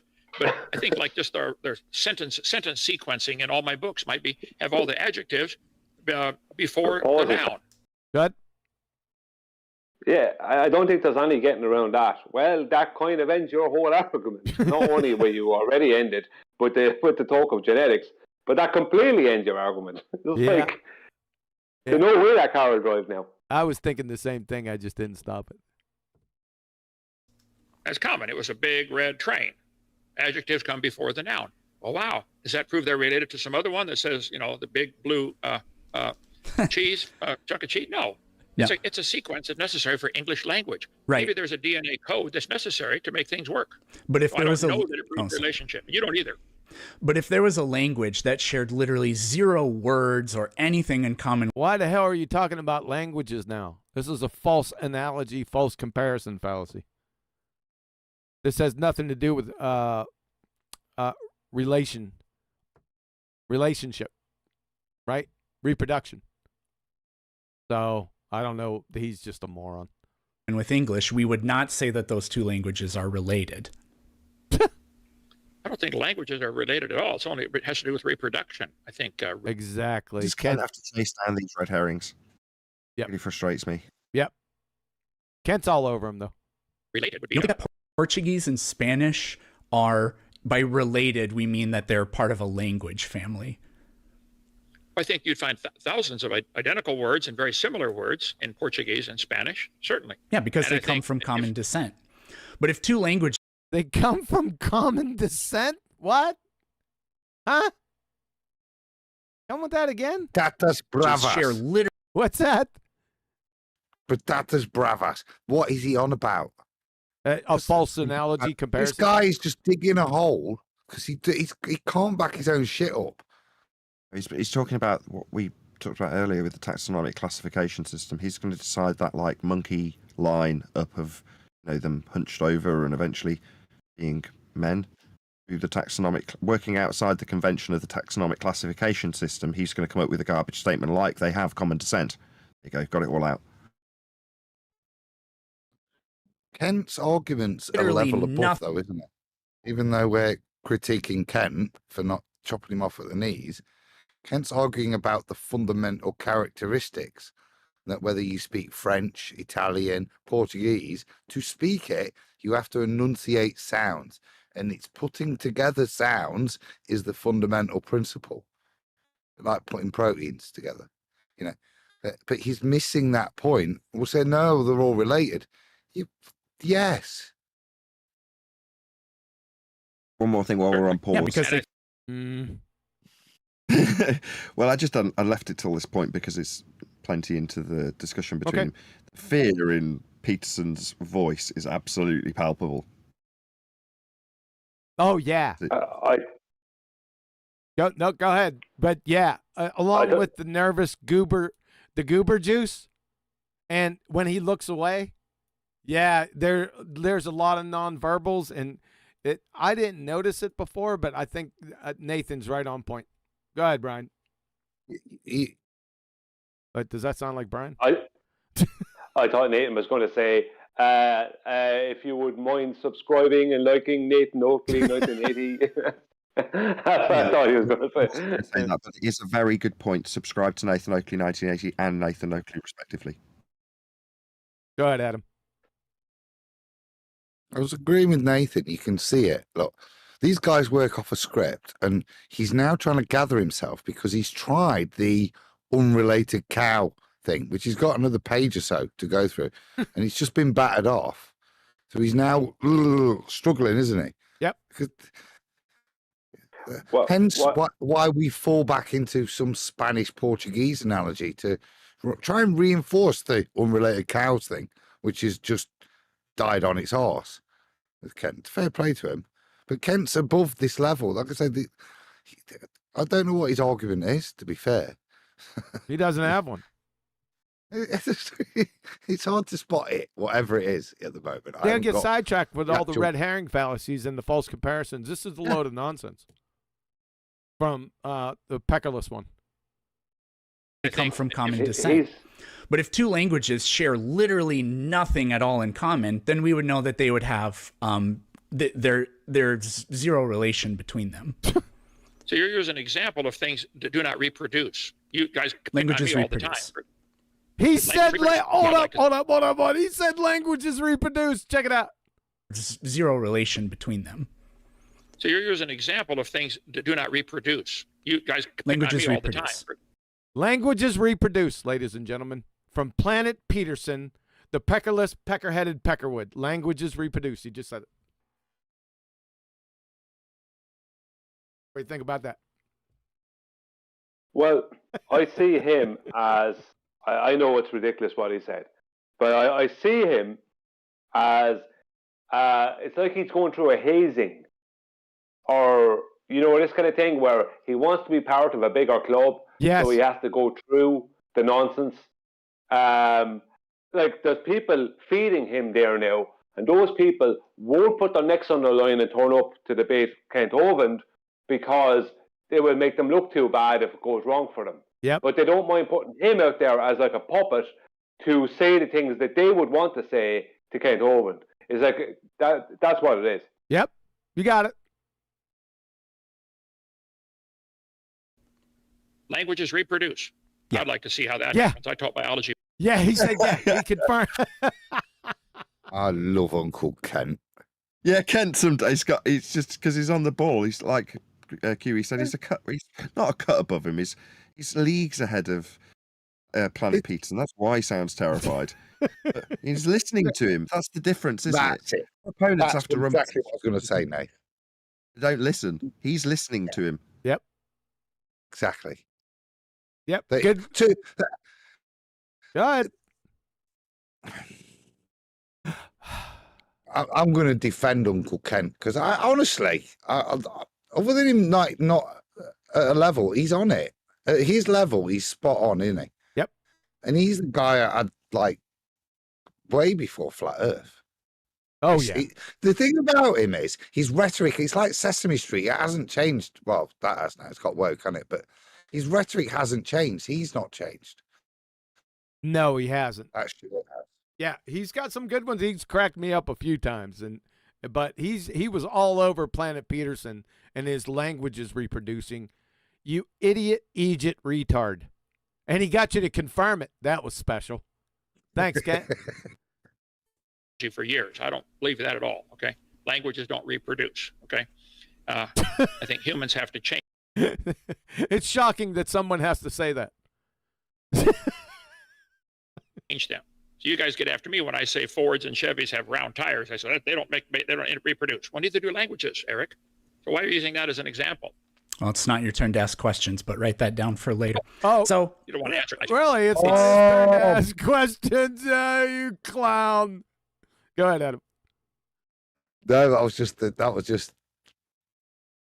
that's a loss, isn't it? If Yeah. you respond like that, that is just a complete loss, mate. Yeah. Sweet. Thanks a lot, That was- Peckerhead. Go ahead. That was a deflector shield up. Yeah, right. That was classic. Change them. So you guys get after me when I say Fords and Chevys have round tires. I say they don't reproduce. Well, neither do languages, Eric. So why are you using that as an example? Well, it's not your turn to ask questions, but write that down for later. So you don't want to answer it. I see. It's not your turn to answer questions. Oh, it's not his turn to answer questions. So, Kent, from this point forward, it's not your turn to answer. Don't answer any of his questions. You friggin' idiot. You don't even know what you're saying. My God. Those are the rules we agreed with. And you're actually not answering any questions. Well, he shouldn't answer any questions. You said it's not his turn to answer any questions. You goober. My word. Right now, which is kind of frustrating. You've just basically been saying, I don't know. I think it's because you know where this. Just basically saying, I don't know. I didn't hear him say that to any legitimate question. You didn't have any legitimate questions, glue sniffer. What a bozo. Look at him looking over. He's being fed, right? He's getting his information from somewhere. Right. We'll just leave that to Brian.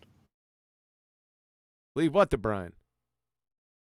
Speculation about him I'm not being fed or being- speculating. He's looking over at another screen. Well, okay, so look, I've got to put the mean time it's on it before Brian pipes up, right? Brian's already speculated heavily about him being in a position to take the fall for the numpties who don't want to, and things like that. We just, it does make me roll my eyes. I've got to be honest. I'm not on that. I'm just telling you that he's looking at another screen. Yeah, I'd agree with. You can see that from his eyes, yeah. But as I said earlier, these guys come in scripted. That's what he's referring to. He's going, right, where do I go next? Yep. He's just took another toasting, yeah. So he's looking, yeah, at what he's got to do next. Because he's not, unlike Kent, who's listening and he actually engaged, as Nathan alluded to, yeah, Kent's able to think on his feet. This guy isn't. Yep. Because anything that comes out of his mouth, he doesn't understand it as he's demonstrating. Yeah. Yep. It's just Dunning-Kruger read off a slide. Yeah. Yeah.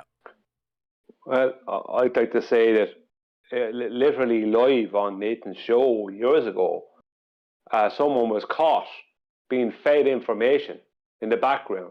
And this is an ongoing thing in our own arena. And Peterson even dips his toe into our arena. And Nathan thinks that I'm, coming up with wild speculation. I don't care what Nathan thinks. Well, I'm not saying don't. I'm just saying in the interest of balance, if you do it and QE does it suddenly with the numpties that says some cahoots take the fall because they won't, and he's being fed. Now, all of the above might be true and has been demonstrated true recently in recent history. So it's not like it's a wild speculation that's baseless. I'm not saying that. I'm just saying that in the interest of balance, if you and QE do that, that's why I jokingly said just leave that bit to Brian, then it's not so egregious that I've got to step in. That's all I'm saying. I didn't give all the background information that Brian did. I just merely stated that he's looking at another screen. Now, So you did not say that. You said he's being fed, which I is why said piped up. before, I prefaced before, I said either he's got his wiki page up or he's being fed. That's what I He said. is being fed. He's not being One of the fed point very Nate, well. one of the, sorry, Adam, just one other point, then I can step down.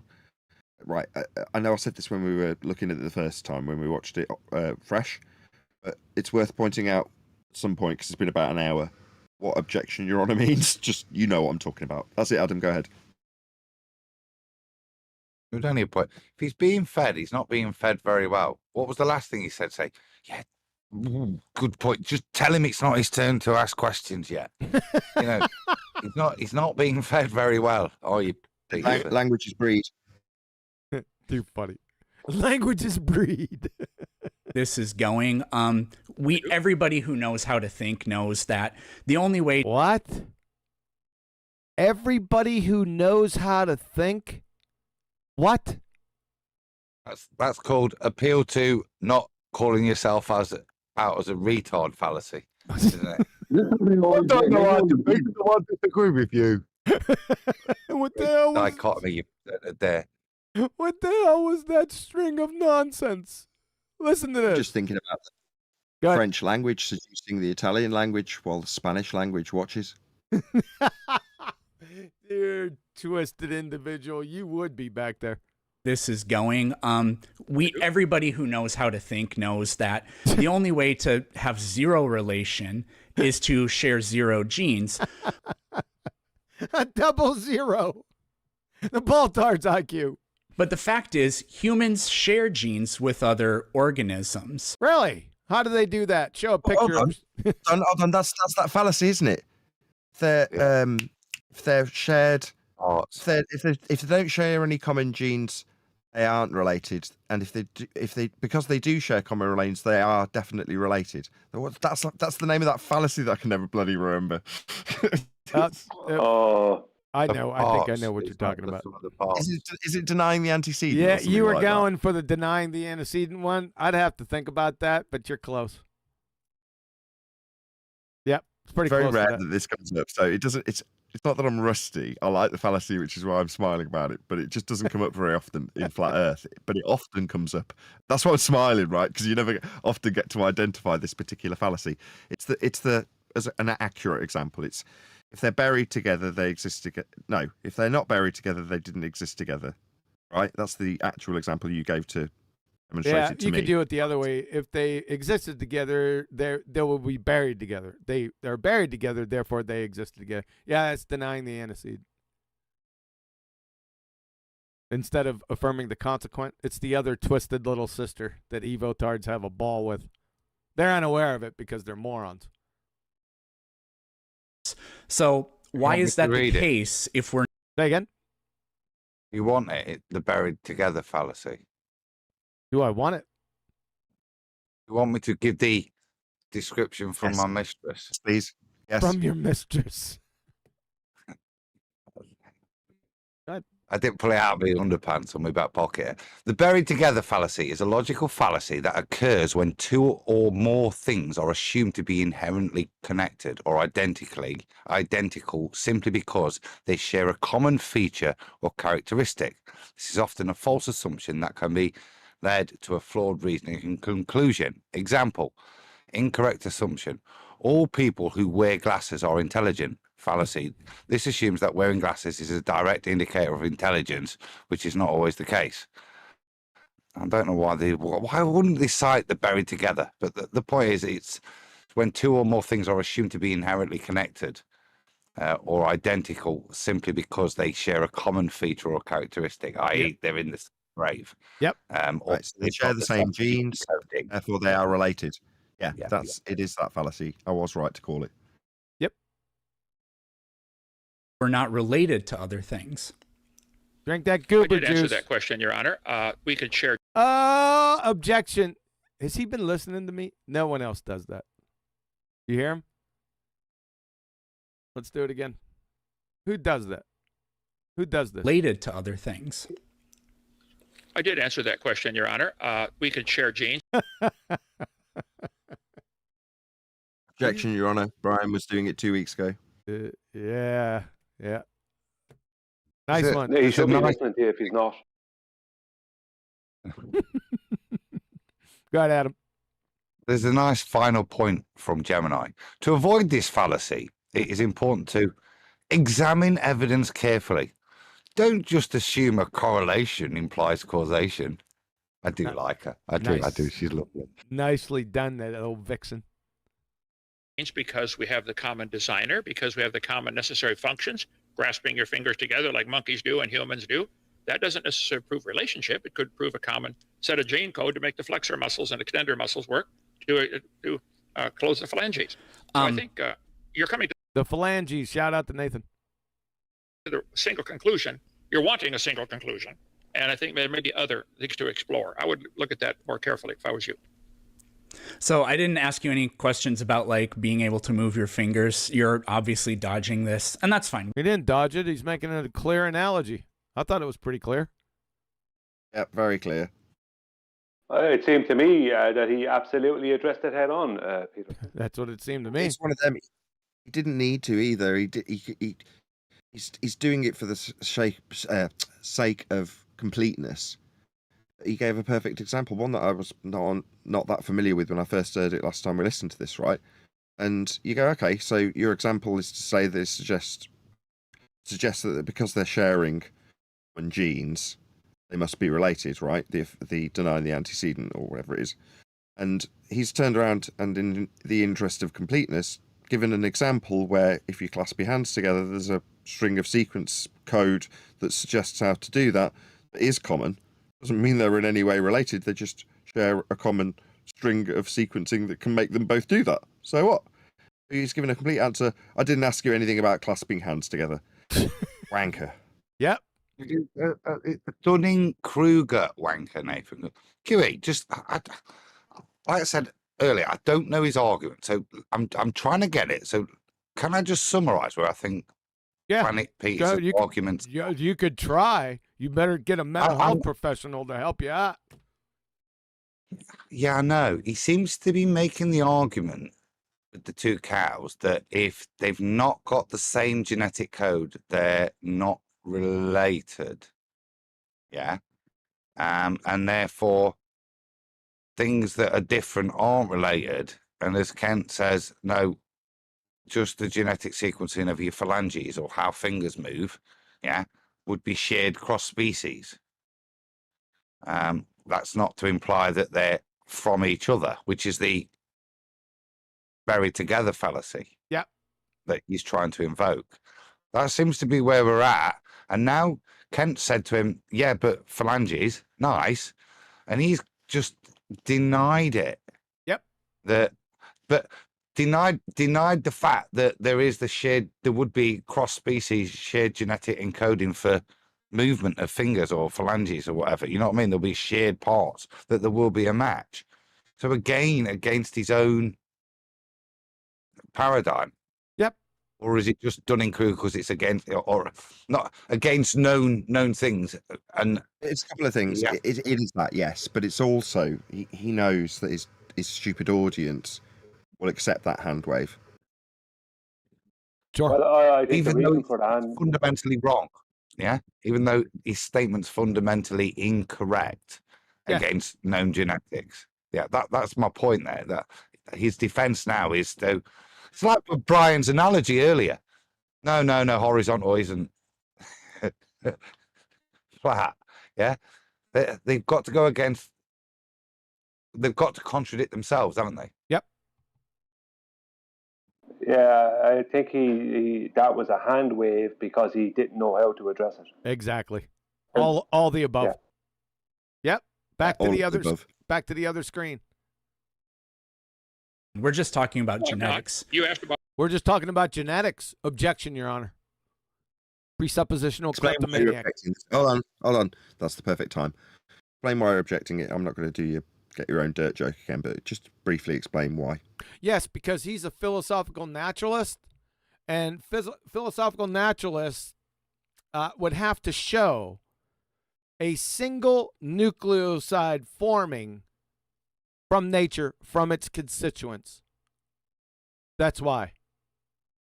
That's what he has to show as a philosophical naturalist. He can't appeal to genetics. It's tantamount to Stalin giving his keynote address on communism and using soybean futures. Right. And Huey abbreviates this to he's a philosophical kleptomaniac. Oh, he's a presuppositional kleptomaniac. He's stealing Kent's worldview in a feeble attempt to debunk Kent's worldview. But as soon as he appeals to genetics, he affirms Kent's worldview, simply on two facets. Number one, nature can't create uphill reactions. The nucleoside, you'll never find it. Number two, genetics has tons of information. That which has no matter or energy. Philosophical naturalists they're cornered. Maybe not cornered, but they can only believe in matter and energy existing. That's it. That's all they got. So they have a nothing burger when it comes to the existence of information. It can't exist in their worldview. It's impossible. So he's a presuppositional kleptomaniac. He's stealing Kent's worldview. So by summary, he's a presuppositional kleptomaniac. When you hear QE say that, that's what he's referencing. When we were doing it the first time, it got so abbreviated to just objection. It's like, yeah, but it needs to be clarified every now and again what that actually means and why it's being said so often.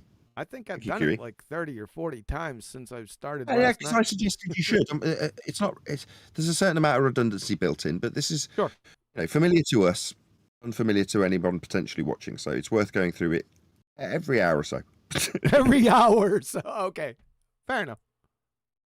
About a DNA code. There's a DNA code to make you flex your fingers. What? Isn't there? I wouldn't say that there's a DNA code for doing this. Objection, Your Honor. You know why? Yes. DNA guides the development of muscles, but to say objection. Fine. Every incident, every instance. Objection. Go ahead, Adam. Yeah, objection, Your Honor. Code. Yeah. Is code natural or supernatural? Yeah. Now, I didn't follow it up fully. I just said nucleosides, but what he's actually saying, he would have to show nature constructing code. That's what he has to show every time that's another facet of it. Yes. And the transference of the knowledge to another organism so it could understand the code. Yes. So basically, nature would have to understand mathematics at an extremely high level. It would have to be sentient and intelligent. Yes. That would be intelligent design then. Yeah, he's a goober. They all are. Every single philosophical naturalist, atheist retard, they're all goobers. All of them. They're morons. They're proving Kent's case. Throw the plastic eating bacteria at them.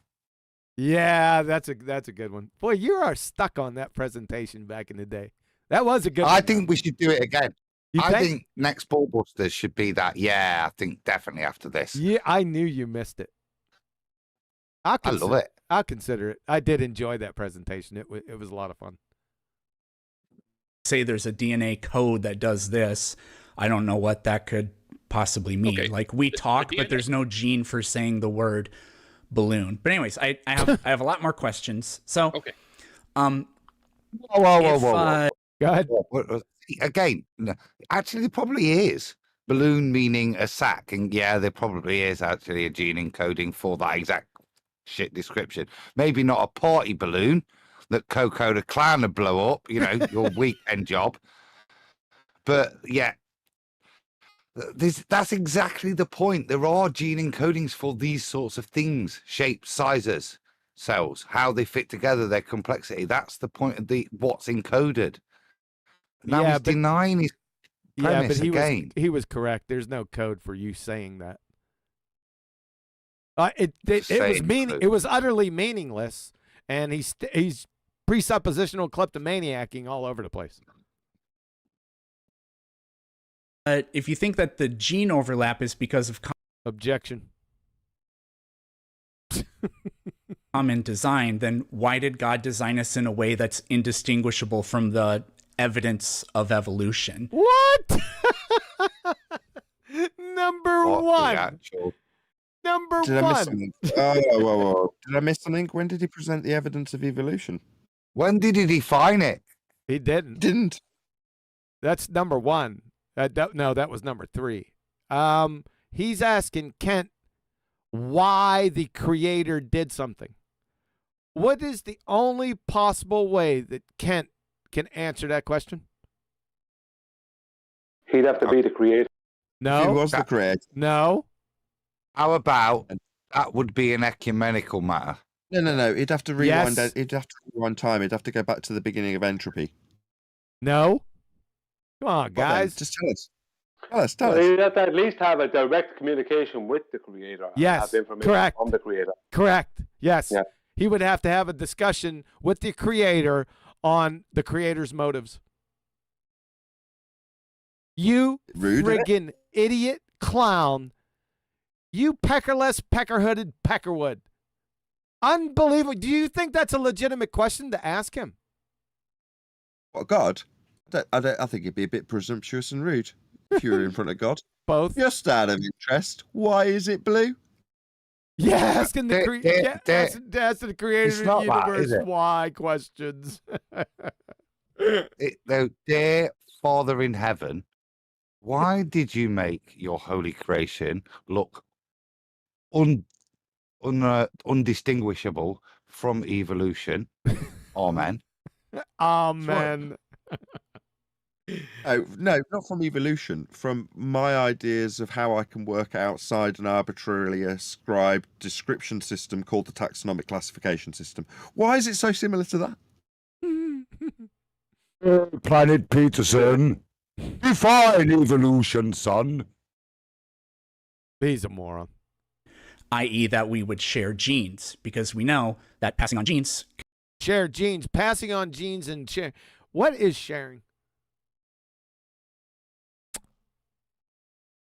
You're a moron, Planet. Conveys relatedness between things. I don't know that we Drink some more of that goober juice.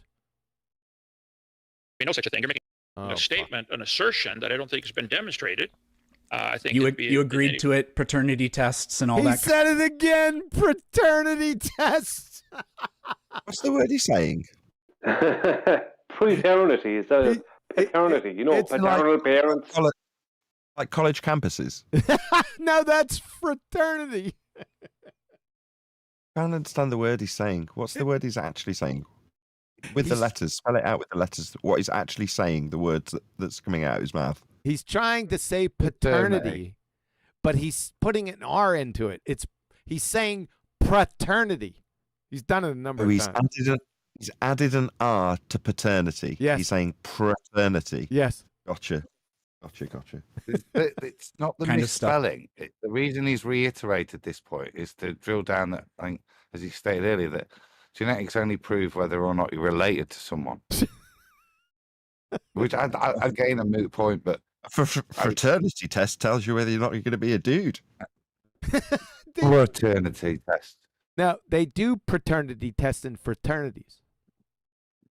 That's exactly what that Paternity does. tests are usually pretty accurate, to my knowledge, to determine who the parents are on Maury, what is his name, pervert, whatever. So I think that that may be, but there's other explanations. I would be willing to bet every human being on the planet has DNA code that's... Objection, Your Honor. Begging the question. He's not on a planet. matches. You might even find DNA code in a human that matches a carrot. So, Kent, the question was, why did God design the DNA code this way? Oh, my Lord. This is the basis of his whole frigging dumbass argument. Kent, why did God do something? And then when Kent can't answer it because it's a malformed question, Planet Peterson, the peckerless, pecker-headed peckerwood, wins. That's the whole thing. That's it. What? I have no idea. Okay, that's what I was talking about in my opening statement. What? Just hang yourself, you glue sniffing goober. You think you won something? He's back in the game. If I ask Peterson why Kepler did something and he can't answer, I win. I win. Why, Nathan? Why did Kepler go to bingo on Tuesday? I've got no idea. Nah, I win. I am your dad. That proves the paternity test. Paternity test. Ladies and gentlemen, I present Planet Peterson, the peckerless, pecker-headed peckerwood. That's his case. That's it. That's all he's got. That and presuppositional kleptomaniacing every friggin' other second. You goober of megalithic proportions. How good Uncle Kent was again, though. Not one lie. He didn't bullshit. He didn't try and flim-flam. He went, I don't know why God created the genetic code in that way. Yeah. Give him a J. That's a straight, honest man there.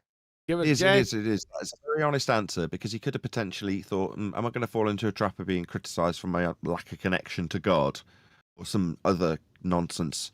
Whereas instead he was just honest. It's like, yep, I can, as much as he can claim a connection to his Lord and Saviour, he hasn't got an ability to ask him a string of questions about nonsense, has he?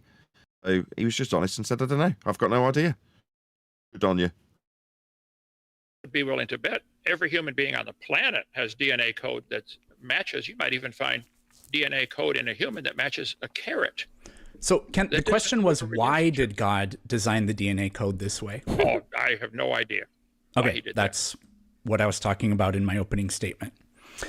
Yep, you're a goober. Wait. Do you think God... Wait. So what Planet Peterson was talking about in his opening statement was that Kent Hovind has no idea why God did something. I mean, wow, profound. But he's also after admitting that it's designed. Yes, good. Yeah, you see, Brian caught a hold of that. All right. So, Peckerhead, the peckerless peckerwood. Can you show nature design a code? We need to see that. Exactly. You got it. Presuppositional kleptomaniac. Designed animals to live in the water. Do you think? It looks like it to me with all the fish. I'm sorry, we missed that one. Sorry about that. Let's pull two. Let's get another J. Sorry about that, folks. Statement. Okay. Do you think God designed animals to live in the water? No, that's why we've got lots of fish on the land. The actual fudge. That's funny, Adam. Hold on, let's just see Kent's answer, because the answer should just be yes. It's the Pakistani landfish.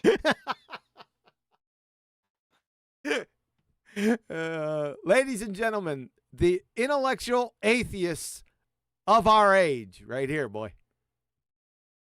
Absolutely unbelievable. I mean, if I had called him a bozo ass clown, would that do it justice?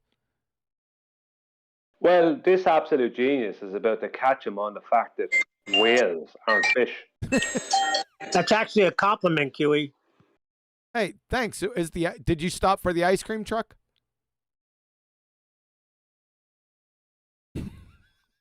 He's probably driving. It looks like it to me with all the fish and octopus. Quite a few animals live in the water. They look pretty There you go. Nathan, he answered it, yes. well designed to live in the water.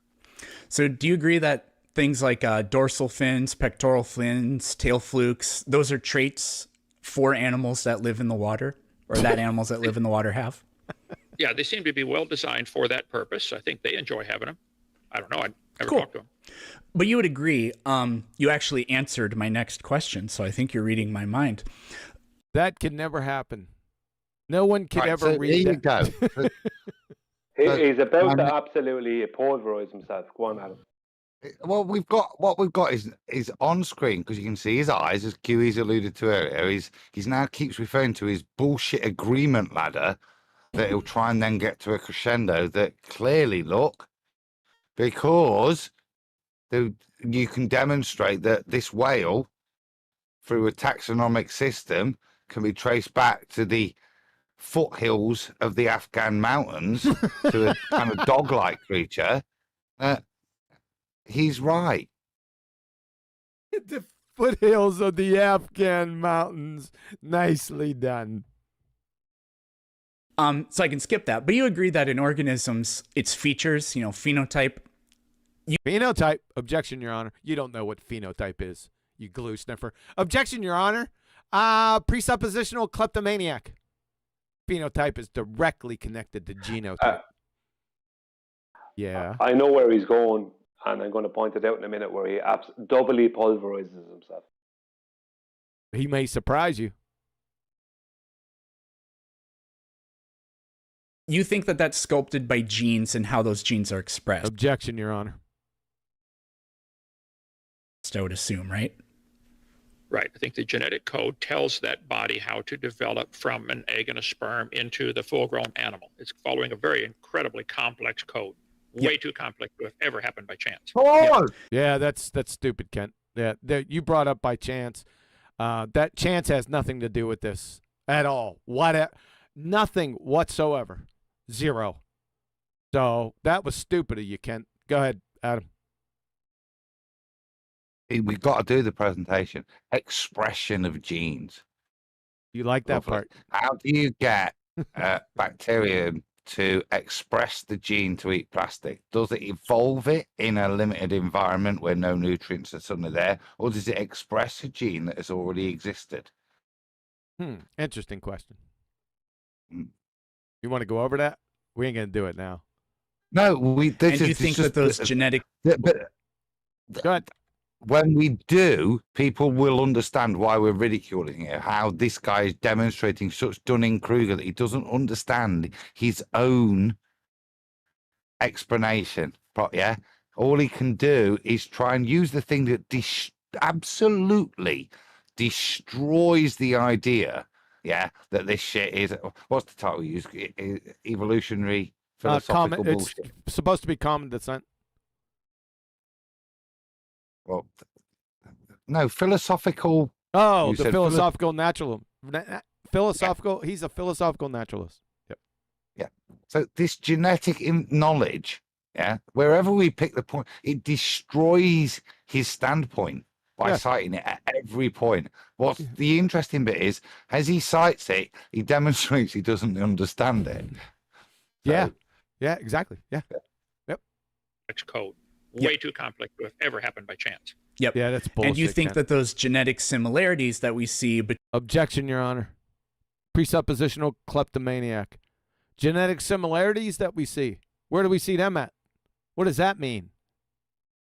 Between organisms, that's caused by the common designer too, right?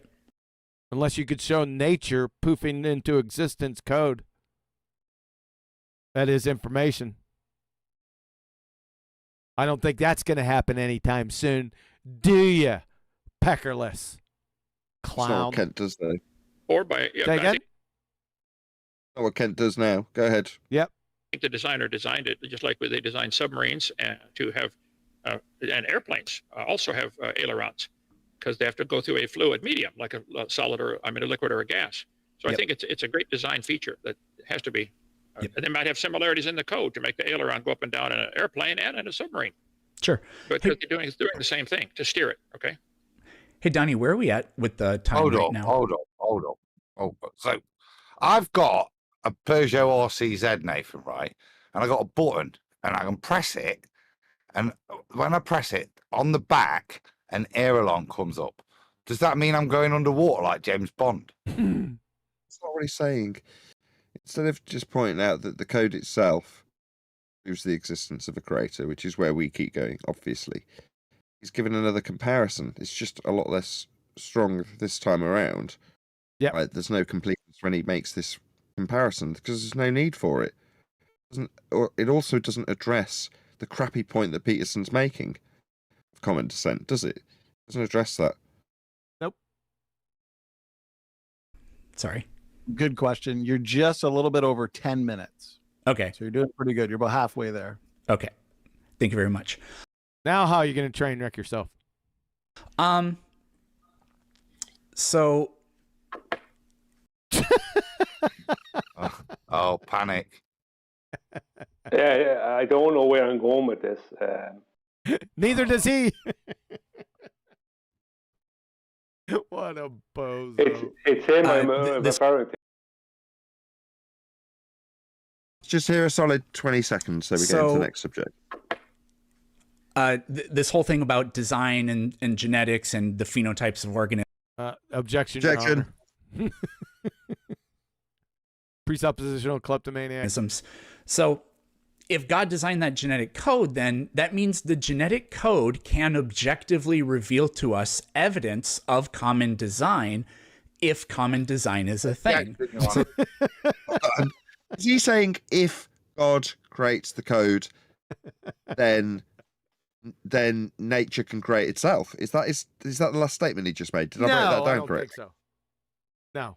Let I'm going to pull Jay. Let's listen to it again. Yeah. Genetic code, then that... Oh, no, we ain't going to get all of it. Let's pull another fiver. Here we go. Phenotypes of organisms. So if God designed that genetic code, then that means the genetic code can objectively reveal to us evidence of common design if common design is a thing. So this is common design is a thing. But Kent's already admitted to this, right? But once again, get your own dirt. Yeah. Again, code. Understand what he's just admitted to. I'll give you a flat Earth first for your elevation angle because I need to. Get your own code means that all these organisms are already pre-programmed to understand something from nowhere, which is his default position. Yeah, which is why he has to give it him. But it's the use of the word code here, which you want Kent to jump all over him, but I don't think he will. Let's see if he does. I don't think he understands how powerful an argument that is. Yeah, it's an idiotic question from a moron. Let's see what Kent does with it. Where some actual science can take place, because we're not just making... Actual science can take place. What the hell does that mean? Do you need science to tell you that an intelligent agent is required for the designing of a code? You moron. Well, you could just simply show nature doing it. Idiot.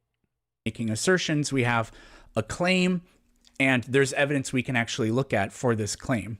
So, for what claim? What's the evidence? What's the claim? The code. Yeah, that's the compelling factor in the matter, Your Honor. This guy is a retard. Kent, do whales have things like tail flukes and dorsal fins and pectoral fins? Look at him, and then he drinks his goober juice. This is highly intellectual. All right, sorry. I'm just going to take back something I said earlier. I criticised Kent for giving his example with submarines and aeroplanes. But given what he's now rinsing and repeating, that was actually right and appropriate response first time around. Now he's rinsing and repeating with multiple examples that have already been addressed by that. Didn't win the argument like you would have won it, QE, right? Which is my criticism. But it has, by virtue of obviously Kent's much more familiar with this style of debate than me, and he knows what's bleeding coming. That's why he's dropped it in there. And now Goober's looking like a rinsing and repeating fool, thanks to that. So I just wanted to take back my criticism from earlier. Even though he didn't win with it, which would have been the appropriate thing to do, like you would have done, he still has dealt with this through presumably experience. Yes. Let's see what he does. Yes, sir. Oh, what about? Go ahead, Adam. That water bottle's his mic drop. But if I was Ken, I'd just say to him, again, I really don't know why God didn't equip a blue whale with a dorsal fin so it can do an handbrake turn like a dolphin. It was up to him.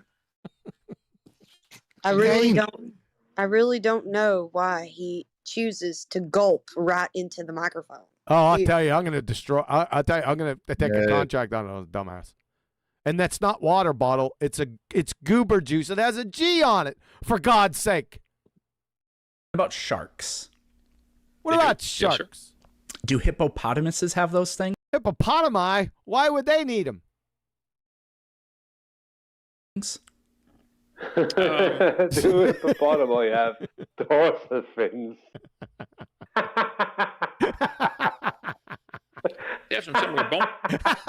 Hold up. Are we going to get to the point as to say, well, why doesn't a cow have wings? What is going off? He's such a goober. That's that goober juice. It's working on him now. Bone structure, because it allows the different parts of their body to flex in the same way. That might be, the different. Go ahead. See him looking, Nathan? While Kent's answering, he's looking. Phalanges and stuff like that, but I don't know if hippos. I don't know if sharks have a scapula. I never thought about that. That's keep on friend. I think there is no left phalange. They have some similar design features. Well, I was just talking about the hippos. So hippos, with regard to like the tail fluke, the dorsal fin, the pectoral fins, they don't have any of those things. Obviously, a hippo has bones. So does a whale. Right. So, anyways, why is it that whales have the same design as sharks, but He just said they didn't. He just made a claim that they don't have dorsal fins. Yeah. And now he's saying they've got the same design. They do. Do whales have gills? By same design, does he mean mouth at the front, arse at the back? That's a similarity. This is a hippo hurling fallacy. It's a hippo hurling. It's not elephant, it's hippo hurling. Nicely done. Nicely done. Let's hear this little. Go ahead, Brian. You had something to say. Or did you? Sorry, I couldn't get off mute there. No, I'm just saying, I also swim. Does that mean I have a dorsal fin? Yeah, hippopotami. But listen to yeah. Listen to what he says. Why is it that whales have the same design as sharks? Really? So sharks or whales must have gills. You incredibly, unbelievable retard of megalithic proportions. You dipshit. But their DNA says they're more similar to hippos. Wait a second. Objection, Your Honor. Presuppositional kleptomaniac, number 1. Number 2, DNA doesn't say shit. Doesn't say anything. It doesn't have lips, vocal cords. It's not saying anything. You reifying retard. Hold up. Earlier we had an issue where, what if I had 2 cows where they didn't have any similar DNA? And now we've got hippos and whales sharing the same. No, It's the same just- design. No, same design. Designed, right. How do you design a biological being? Yeah, what do you use? What code would you use? Well, you kind of missed the point. He said they had both the same designs, sharks and whales. Is that true? So similar DNA, similar. No. parts of No. He said they're both are similarly designed. I know where you're going. This is so retarded. There's Yep. so many points to attack. I understand we're not on the same one. I'll secede to yours. No, whales do not have gills. Thank you, Adam. All But right. then he referred to the hippo whale, the Well, I don't know hoka. that it said. The hippo whale. Did he say hippo whale? Well, no, he just said that the hippos and whales are more closely connected genetically than whales and sharks. So I just saying like the hoka, the hippo whale. Same design as sharks. You see, you hear him? Adam, here you go. Why is it that whales have the same design as sharks, but There you go, Adam. Shout out to Adam. their DNA says they're more similar to hippos? Look at Kent. Have you ever looked at a whale's DNA and you look at it and what it says is, I look nothing like that bloke. I'm more like this guy over here. That's what I'm saying to you. It was so dumbfounded, Kent. Did you see the look on his head? Let's do it again. Just watch Kent. Here, let's make it bigger. Just watch Kent. Don't listen. They're more similar to hippos.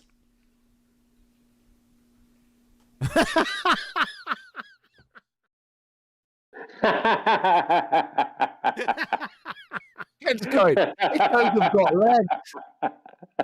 He probably walk out of water. He can't believe he's had to be asked that.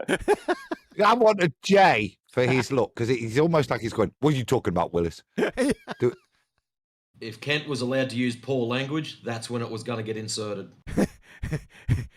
Now, everyone, follow my instructions. I know it's hard to look over at Kent, but I want you to just disregard everything that the peckerhead says and just look at Kent. Here we go. As they're more similar to hippos. Well, I don't. I like the little delay. I do. I like it. Way to go, Kent. Thank you. All right, that's enough. Let's continue. More similar to hippos. Well, I don't know that it says that. The whale is incredibly complex. God created the whales according to my worldview, and I think they have a bone structure. I think they have fins. They have to do the same thing a shark has to do: swim through the water, raise and lower their depth through the water, navigate, turn, chase food, whatever they're doing. But why Escape is their predators. DNA more similar to a hippo? Objection, Your Honor. Presuppositional kleptomaniac. He cannot appeal to anything concerning genetics, both from a chemical point of view and an information point of view. How about that, Adam? Do you like that? Yes, sir. You're toast. It's over. It's been over since the beginning. Hippo than a shark, when the whale and the shark live in the same environment and have the same body organs, like structure. They do. So whales have gills. Yeah, have you ever, right, I love Lego, right? And sometimes, most Lego kits, you get just one thing. I can build a T-Rex, I can build a hippopotamus. Hippopotami, Sometimes you get Adam. three. Hippopotami, Adam. and ramble on for a little bit. Oh, now there's pressure. Now I feel now I feel the need to be succinct. My point, it's just a nonsense straw man. Yeah, he's saying, why is there more shared bricks in these two models? Yeah, so sometimes you get a 3-in-1, and you can make a plane, a car, and a digger. What you can't make is a speedboat because you haven't got the bricks. Yeah, but lots of them will have shared, and some models will have lots more shared bricks than other models, which would, to me, with a simple explanation, if you're going to invoke the kind of genetics that, again, Planet Peterson's doing, he's asking a basic question,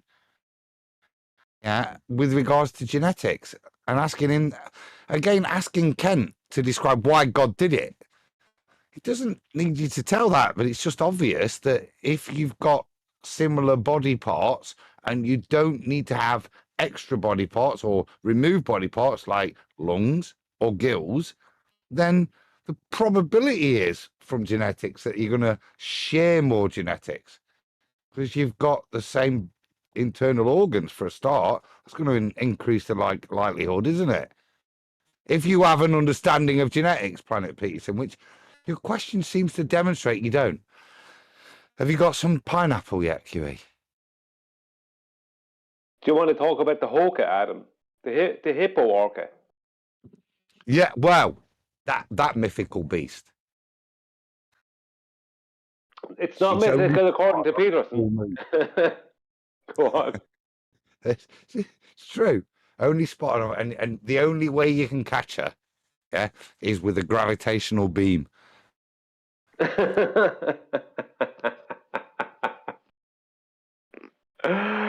I mean, do sharks find their way around with sonar, and communicate like whales do?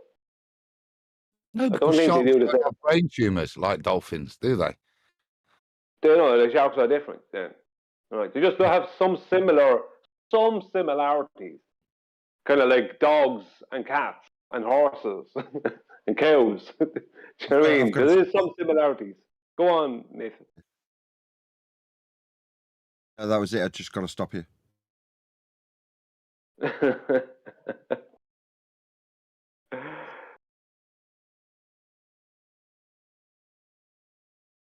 Yeah, I don't really know why Peterson. Peterson really just wanted to debate Kent Hovind, from what I would glean from it, so he could tell people he did. Do you know what I mean? And someone tell him he did really great or some nonsense like that, which isn't true.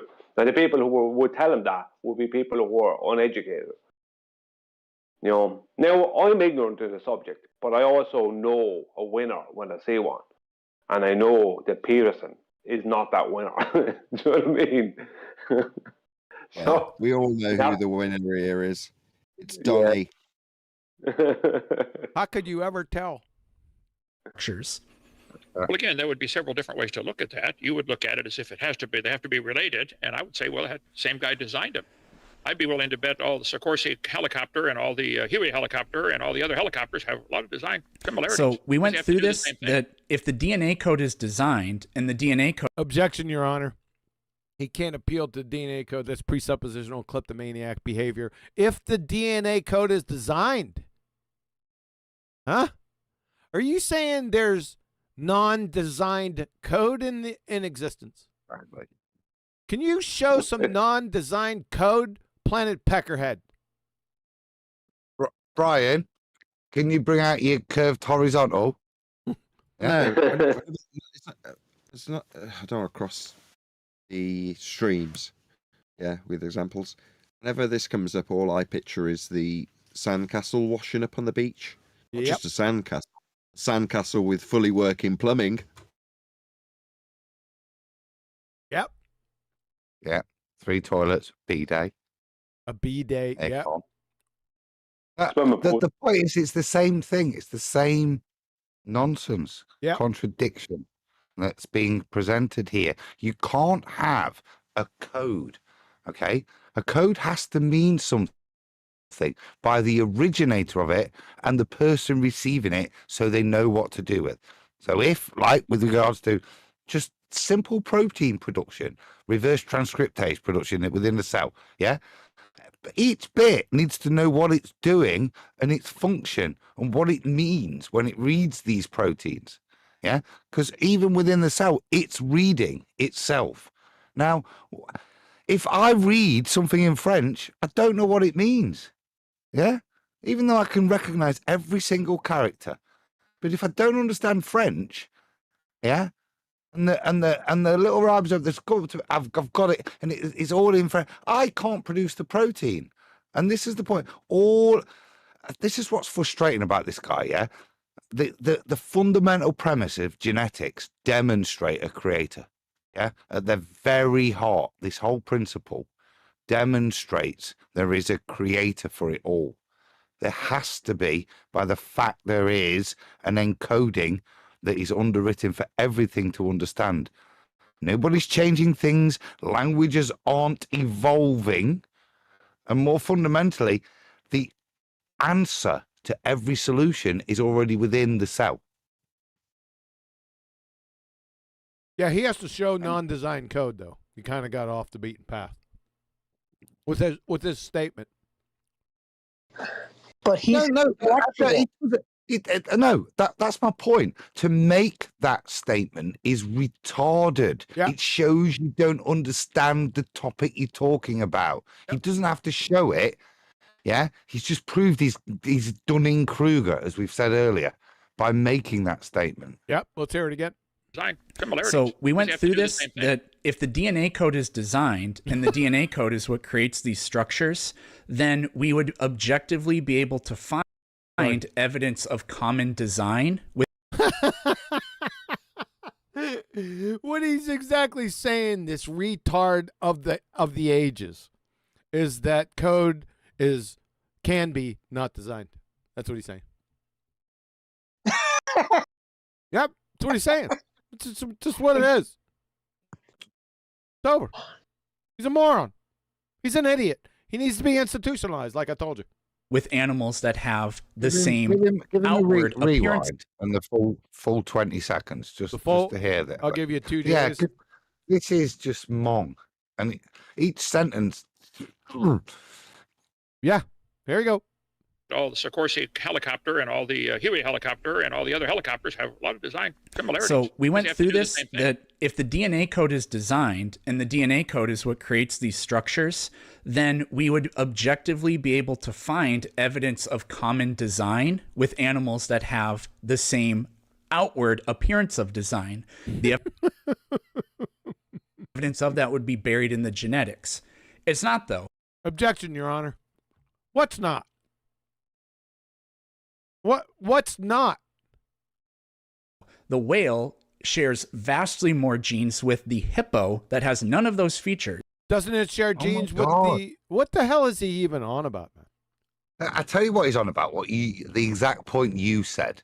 He's not recognized, yeah, that a whale does not have gills and a shark does not have lungs. Hence why you were away, yeah, why you can't build a shark or even anything that looks like a shark with the Lego bits of a whale.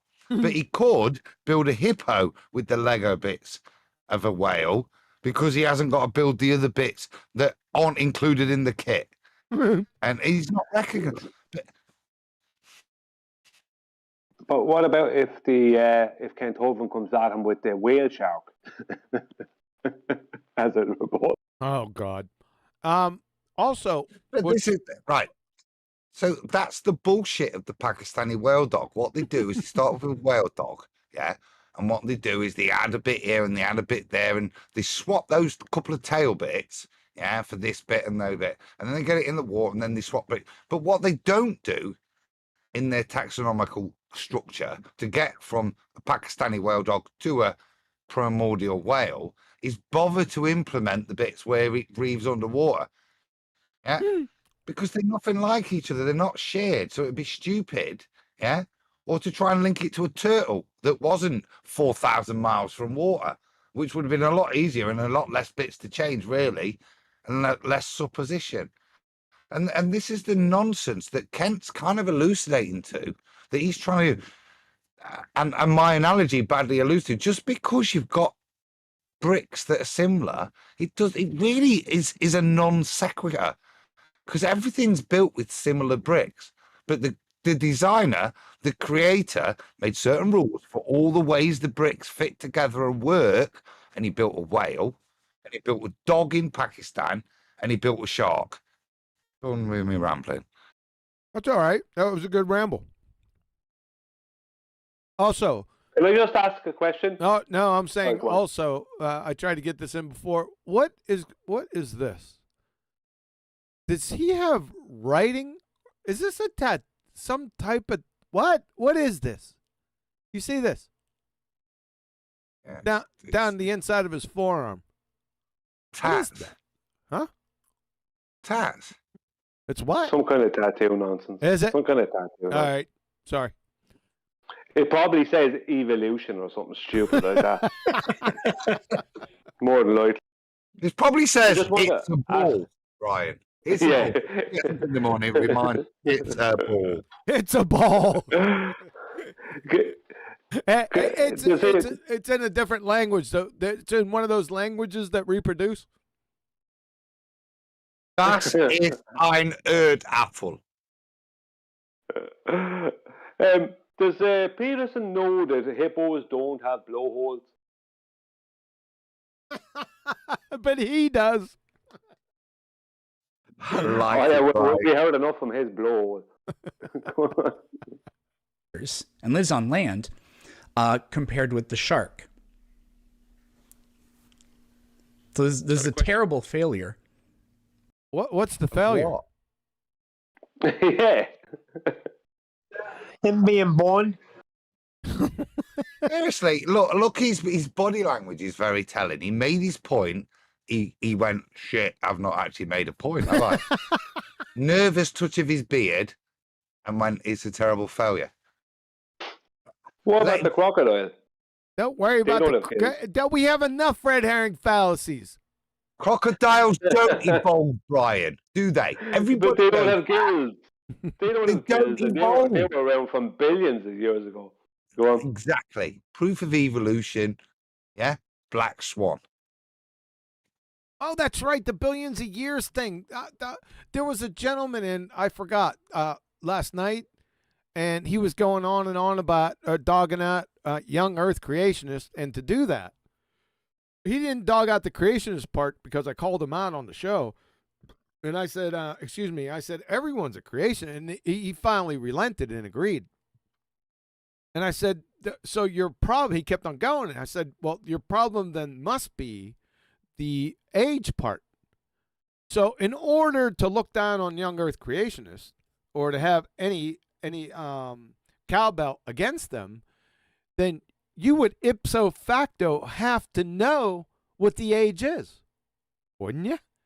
So I said, exactly. Yeah. So I said, for tomorrow, don't worry about the billions of years stuff. I want you to show me 1 million years validated scientifically. And his name it was a cool name. Blood Find Its Own Level or something like that. You guys recall that? Oh, I know who you're talking about. Pillbox. Yeah, I've heard that name. He leaves a lot of comments in Nathan's show. No. Not necessarily Pillbox. Another guy. There's another guy that uses the same moniker that's around quite often. Oh, my bad. Okay, sorry. Yeah, only recently.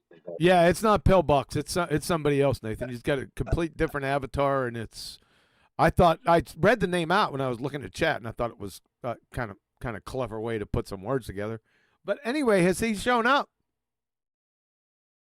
1 million years. Yeah, he has to scientifically validate 1 million years. That's it. It's not a Pirelli calendar that long. Don't go back that far. Yeah, I said scientifically validate, Adam. Pirelli calendar. I know it's not going to do that, but I'd accept it if I'm being honest. Fair enough. Let's continue. Was that a question? I didn't hear. I see. He's a legend. He's a legend. Yeah. Yes, sir. Yeah. No, it wasn't. It was just that a question? That is cutting. It was nothing but a rambling from a retard. He's directionless rambling. That's it. Nothing there. Okay. Here. Well, it was just it was an explanation of the. You don't know what explanations are. That's at the level that we're at here. That wasn't an explanation. It was idiot drivel. Perfect. That's perfect. So that rambling shit, Kent went, was that a question? And even he couldn't go, yes. He went, no, it's an explanation. Lovely. Yeah. Well, so I haven't got to say it, have I? This guy needs Kent. See, the trouble is, yeah, Kent's too nice, isn't he? Yes. But if you give any of us that kind of level of meat, yeah, you humiliate the guy, and this is what Peterson needs, because Kent's too nice to point out. I mean, he's spotting it with great aplomb. You got to give him that. He spots it. He deals with it instantly. But he's not a bastard like us, and he's not savaging Peterson, is he? But that's what Peterson needs. He needs a right good. Yep, he got out mirror. A call out. Nathan, could you tell people that are listening to this? I haven't checked back the chat. Can you tell them to go ahead and take this video and do their little thing over at Planet Peterson's channel for us? You want me to do a call to action on your behalf? Yes, please. Thank you. Okay, sure. If one of the moderators can dig out Planet Peterson's video, although this was originally on SFT, go to the Planet Peterson video, QE, click share, copy the link, put it in the live stream chat. So what you're going to see right now, how many people are watching live? I don't know. Give me an update. Over there. If you're in the live stream audience now, 80 people, go to Planet Peterson's video and just let him know at Quantum Eraser sent me. That's at Quantum Eraser sent me. And then put a comment that alludes to the fact that we've responded to his video. The idea being that were Planet Peterson to respond, put a link to the Quantum Eraser video in his video when he makes his response. Moreover, it lets him know that we have actually responded to what's been done on debate night. Yep, please let him know. At Quantum Eraser YouTube channel sent me, just to let you know, with a polite comment. Don't swear at him, don't be obnoxious or rude, because it will just get either flagged by the YouTube bots or removed by Peterson himself. Try and keep it friendly, try and keep it polite, and just let him know that we've sent you along. So at Quantum Eraser sent me, we responded to this video. Don't tell him he's a presuppositional kleptomaniac, just keep it polite. Did you hold on a second? Did you hold on? Did you want me to share his video? This one? Yeah. The concept's so alien to us. Yes, that's right. You are now going to be sharing the YouTube algorithmic love with Planet Peterson and sending your meager audience to him. Okay. Helping him in the YouTube algorithmic love. When our audience, your audience in this instance, goes to him, gives him a view, leaves a comment, helps him up the YouTube rankings. The idea being that hopefully he'd do the same for us if he was to respond. Yes, and tell him that don't forget to review last night's treatment that started off with their opening statements. So Friday evening, there was also a treatment in this video's general direction. Thank you, Nathan. Well, before you go on, I've got a request for Nathan. I have to keep the call to action going a little bit longer because people will actually disappear. So if you start new questions, it means that people are actually doing it right now will be annoyed when they come back and we're not just doing the same call to action. But the other thing is that he might be watching his own comment stream right now. That is to say, not that I watch mine all day, every day, you can't, but it might be by chance that he just happens to look at his comments or has a notification on his phone that tells him he's got a new comment. And then he looks and sees, oh, at Quantum Eraser has responded to your video. And he goes, oh, well, I'll have a quick look. And then this is a public show. There's a small chance that he might go, oh, I'll go watch, and then go, oh, I can join. And then the next thing you know, we're talking to Peterson about this. You never know. It's worth doing. Anyway. Well, could I just say that if a shark had a tail, we could call it a sharkadias? It depends what kind of tail it had. What if it had still kept its fluffy cat tail? What if he had cat and nine tail? A shark or pussy? Oh God, that we're gonna continue. Yeah, no, I've got a quite. No, there is a point I want, and I want Nathan just to elucidate because it's based on what you just said and your challenge, and it's just to explain the point. Because to me, I hear just absolute nonsense, QE. Why would you do that to someone? It's like sending them for a tin of tartan paint or a glass hammer. But you've just said there, show me, Planet Peterson, scientific evidence of 1,000,000 years. And the reason I'm there are certain points, like we said, with the presentations that need reiterating. These guys might try and claim they've got scientific evidence of 1,000,000 years, yeah. But Nathan, would you elucidate why that's just like sending some idiot for a tin of tartan paint? What was their deep end of variable? Yeah, Brian's already all over this. It's a category error. What I meant by that was, Brian, would you elucidate why? Because to have scientific evidence, you have to have. Sorry, what I meant by that was, AI, would you elucidate by that? I'm trying to get to the point. Allow me. All right, enough of this. We're gonna move on. The line of questioning here. So I'll shut up. You're gonna move on. No one doing it, Adam. Outrageous. AI. Nobody's gonna do it now. Just to mock you, Adam. I was gonna, but I can't think of the word. Oh, uniformitarianism. There you go. You have to assume uniformitarianism in order to have any information from the present about the past. And since you can't prove it, it just remains that an assumption. So you can only have an argument at best. You can't actually have any evidence. I see. My simple mind was thinking, uniformitarianism. Yeah, uniformitarianism doesn't have anything to do with my request. No. My simple mind was thinking, what is the cause of 1,000,000 years? That's the second step after it's a category error. Yeah. That's the second numpty step. It's a deep one. Would it not be the third one? Because you'd first have to have an observed natural phenomenon. Yeah, no, that's the first. If 1,000,000 years, then 1,000,000 years, and because actually that is actually the cause of 1,000,000 years. What, the million It's years? 1,000,000 years. That's some twisted. You've done acid in your life before. Well, if you observe time naturally, let's say the sun moving through the sky, and you call that natural observation of time, yeah, and if you call that the natural observation of time, then you could then say that caused the 1,000,000 years that you're presuming.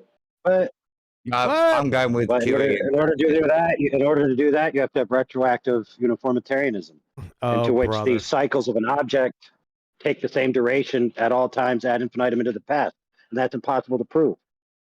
Can I just try and say that, please? Can I just try and say it? Retroactive uniformitarianism. Yeah, it's the side topic. We're gonna move on. I'll just ask it again. Why is it that the DNA code, which we went over, is designed? That presuppositional kleptomaniac, Your Honor. I'm gonna rewind that. It's really stupid. He's questioning whether the code is designed or not. Why is it that the DNA? Shut up. Props to AI. Not often that you can like reference the Merovingian and say like wiping your ass with silk. Words like that. Absolutely brilliant. I've asked AI. I asked Gemini. And retroactive. What retroactive uniformitarianism? Thank you. Bit of a mouthful. It is a concept in geology that suggests that the same geological process that are operating today were also at work in the past. This principle is often used to interpret the geological history of the Earth by assuming that the past events can be explained by the same natural laws and processes that are observed today. It's a fundamental principle of geology that helps scientists understand the formation of the Earth's features and sequence of events that have shaped our planet. Good to know. Lovely. You crazy bitch, Gemini. Sometimes you really let you down. Hijacking entropy, basically. Boy, we're headed down. Thanks for that. Retroactive You're welcome. uniformitarianism. I appreciate that. Here. So no I'll just scientists were ask it harming again. this podcast. Oh my God. Thanks. Does that have anything to do with scientific evidence for a million years? How many points does that score in? I'm going to ask, how many points does that score in Scrabble? Jesus. Explanation of the line of question. Oh my God. 2 words, not one though. Is it? Retroactive is one. Uniformitarianism is another. Thanks. Exactly. That's how I was going to form the question to Gemini. Let us know after the show. I didn't hear. Well, it was just it was an I'll be explanation of the line of questioning here. So I'll just ask it again. Why is it that the DNA code, which we went over, is designed and would reveal evidence of design? It reveals evidence of design by the mere existence of the DNA code, you moron.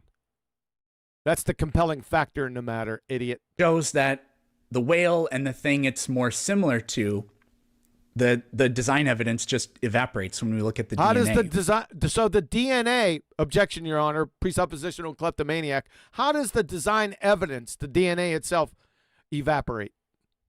It doesn't. He just said it. It didn't have any substance attached to it whatsoever. It was completely non sequitur, meaningless drivel. Yep. He's trying to debunk the existence of cars while visiting the gravesite of Henry Ford. Which is also supposed to be designed. Which is what's also supposed to be designed? You friggin' moron.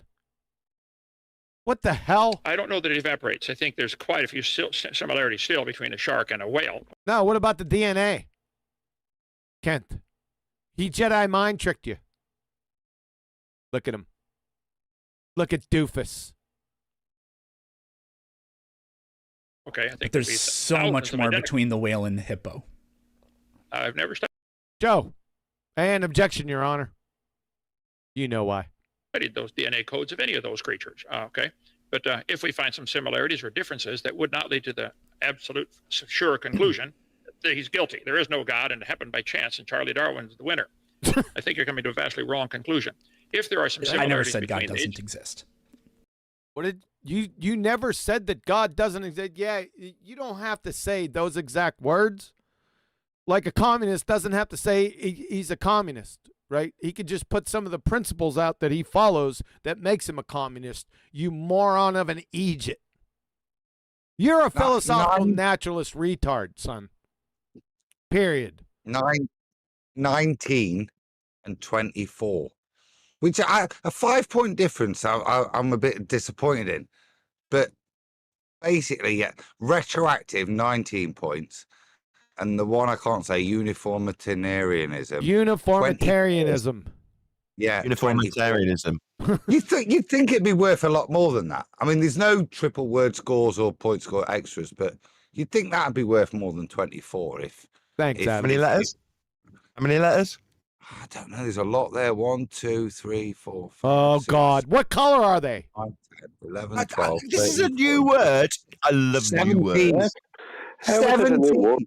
17 letter word. Oh, Yeah. wow. You couldn't even get it on Countdown. 2 words. No, 19 points for retroactive AI. We love you, by the way.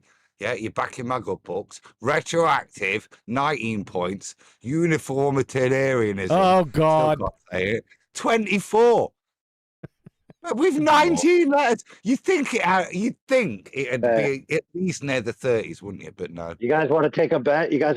Which will come first? His ability to pronounce the word correctly, or Glover's ability to understand the black swan? Glover's ability to understand black swan. I can't see me saying that right ever, AI, to be honest. So I'll give the Globers some hope. Okay, if there are similarities between the DNA code of a whale and a hippo, but they both breathe air, maybe they have to have some lines of code for that. The sharks, as opposed to, don't have gills. Sharks have gills; they can breathe underwater, where whales don't. Oh, look at him! So I think that the DNA code is Uncle incredibly Ken. complex. I'd be willing to bet $5 if we took the lines of code necessary to make a battleship and compared it to the lines of code necessary to make a helicopter, we'd find quite a few identical lines of code. Here he paused. Why doesn't he draw the connection? Right, when you're making the battleship example, right, you need a person, you need a creator of the battleship. Yep. It seems like it's so obvious. The connection's right there, dangling in front of him, and he's just not snatching at it. I don't get it. Like I told you, there's woolly mammoths in the room that he doesn't get, but other points, finer points, he does get. Yeah, this is what I found about him from the beginning. It's really weird, isn't it? Yep. That he won't just take. And I said to earlier, he's arguing way many levels above Planet Peterson. But if he just takes one more step of understanding, he'll destroy this guy. But for some reason, he just sits there. And what's frustrating, he must know it. He's too sharp. We've complimented him on how quickly he's listening, he's paying. Why does he not just go, who wrote the code? Please tell him that. No. I don't think he does. I disagree. He hasn't made that connection. Or he'd be saying it. Then we've got to get Uncle Ken to listen to the next Ballbusters when we go through this. Ken will talk to you. Ken he's a total whore in that regard, like me. Right? He'll go anywhere. He'll do anything. Just, ask him. If you want to chat with Kent Hovind, he'll definitely chat to you. His rhetoric is, I'll debate anybody anywhere, but it's like, I don't actually want to debate you. Maybe make it a debate about flat Earth as he's in position to it. I didn't say debate. Opportunity to give him a little gem right at the start and go, by the way, making these descriptions of battleships and stuff, and the logical inference is that somebody's got to be there to create the blueprint for them. That's the creator, right? Well, in every example that you've got when you debated Planet Peterson, he's utilizing your worldview. Every time he talks about genetics, code, DNA, you need to point this out. You need a creator for this. You can't have the information. Its mere existence proves your point. So it's not a debate, is it? Go on, Flats. Oh, I was going to say, Kent Hovind has a strong aversion to flat Earth and flat Earthers.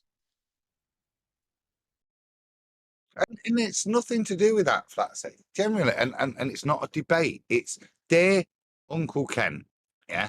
And what's your debate with that numpty Planet Peterson on debate night with Donny, the big guy, yeah? Show. And within that, yeah, it was obvious that you had this guy all ends up, but for some reason you kept referencing code but never explained its significance and how it was absolutely argumentation or the best point you could have used. Please, could we explain it? Watch Ballbusters 2 weeks today. Yeah, that's the point I'm making. Is I wouldn't want to debate Ken and educate Ken. It's like Alex Jones. Leave them in the fields they are and let them be. He does a great job. Well, he's destroying this numpty, yeah? All we're saying to him is, and next Ballbusters, this whole show has got nothing to do with flat Earth, has it? In terms of a creator queue, that whole presentation does it reference flat Earth? No, it does if it references if you're talking about the creator, it's directly flat Earth is directly connected because that's the nature of his creation. So I'm sorry, I have absolutely. I don't know why you'd want to help out this Hovind guy. Yeah, the answer to I would imagine the answer is no, Adam. I don't think it does it? Because it's not really relevant. It's pointing out you have a creator. It's pointing out that the mere fact of code is supernatural and understanding what those terms mean. His existence. But that's what should be put to this guy, Planet Peterson by Kent, instead of having to humour whether or not a hippo could or not be related to a whale. Yeah, is kind of a moot point. It's a conversation that doesn't need to be had, that can destroy this guy at the knees, be that like energetically and favorable reactions, or what we've talked about in terms of information transfer. Can I say something? Yeah, go ahead, Brian. Neil, sorry. Kent Hovind is like one of the flat earthers that just likes to stay in the argument. That's the bottom line. Yeah. He's not a flat earther, Ken.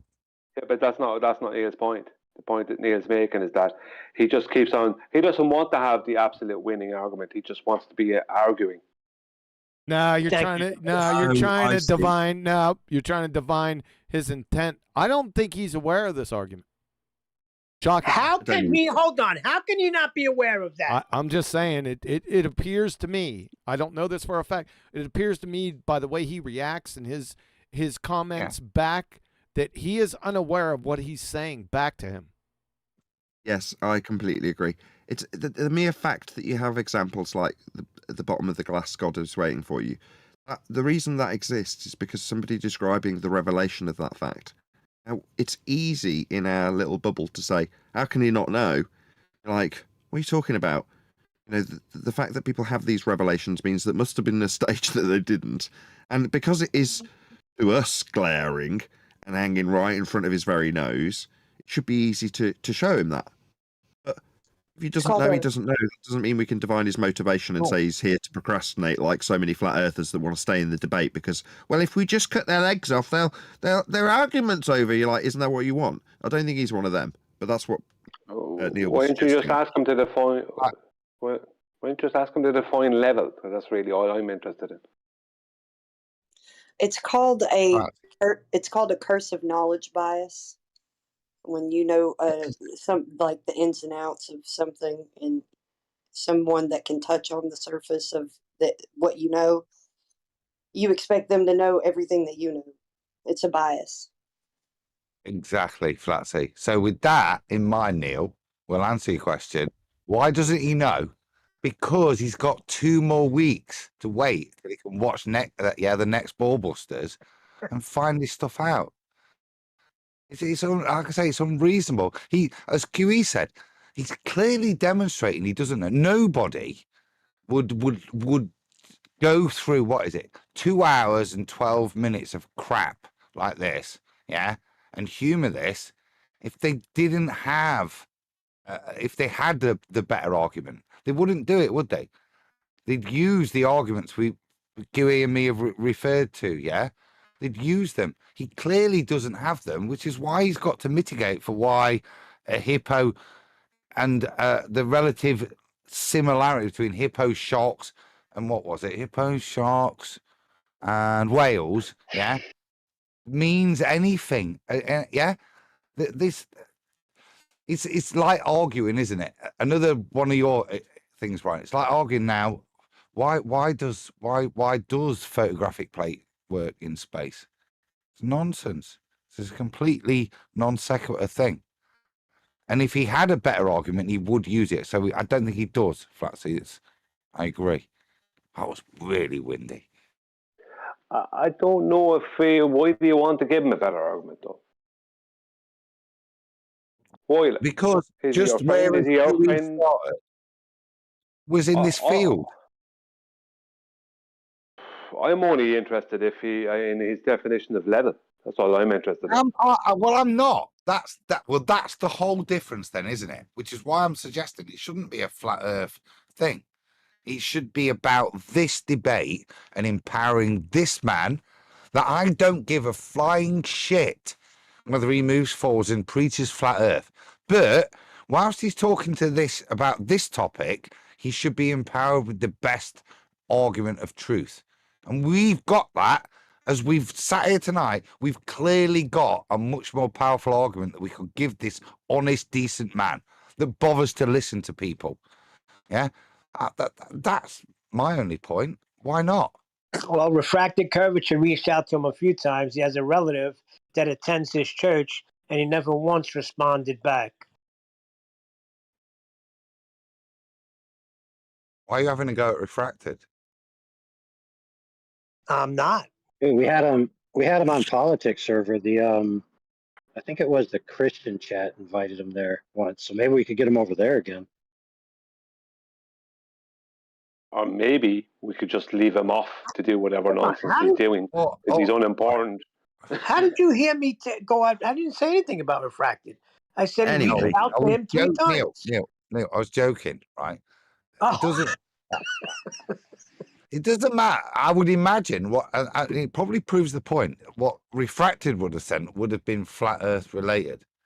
I wouldn't want to speak to Kent Hovind about flat Earth. He's made his position clear. However, the reason I refer to him as the Uncle Kent is this guy I heard years before flat Earth as he destroys evotards. The arena that QE came in on.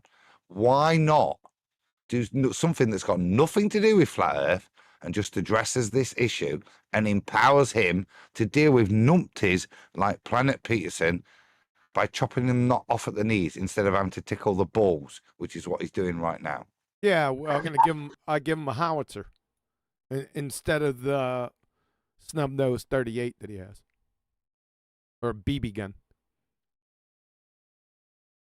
Don't know if he'll take that. Let's play on. Can we have 25 seconds of uninterrupted? Yes. It doesn't prove a relationship. That's the way it has to be designed. It's a design feature. Okay. I mean, we could go into that more, but I have a lot more questions, and I don't want to run out of time. How many animals do you think were on the Ark? 9.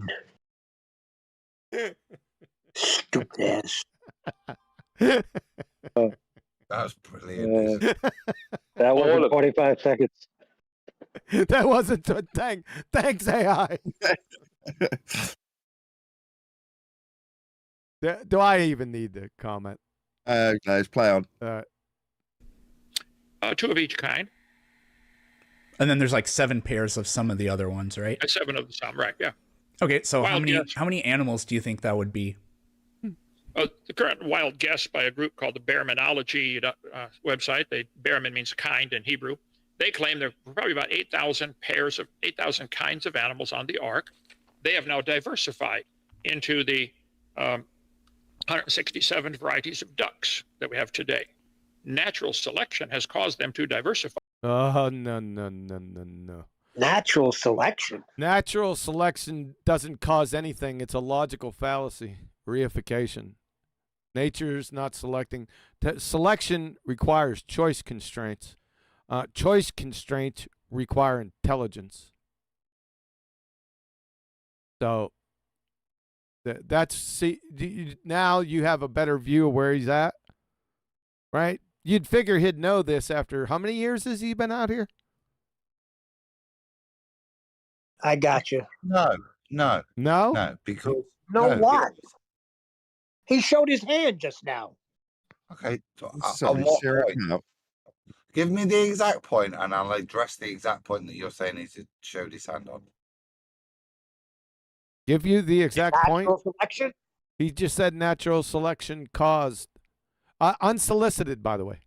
Natural selection caused. Hold on, this might be a foundation for his opponent's point to take it apart. Let's just play on for another 10 seconds and see if this is foundational to a contrary. I'm going to go back 5. Let's go.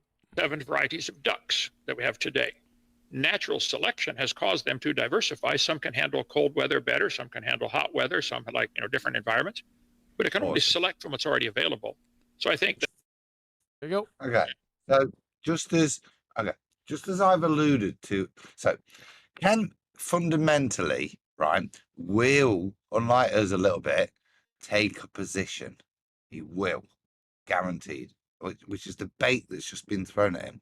And that position he'll take is whether the Bible's true or not. So that's what's just thrown at him.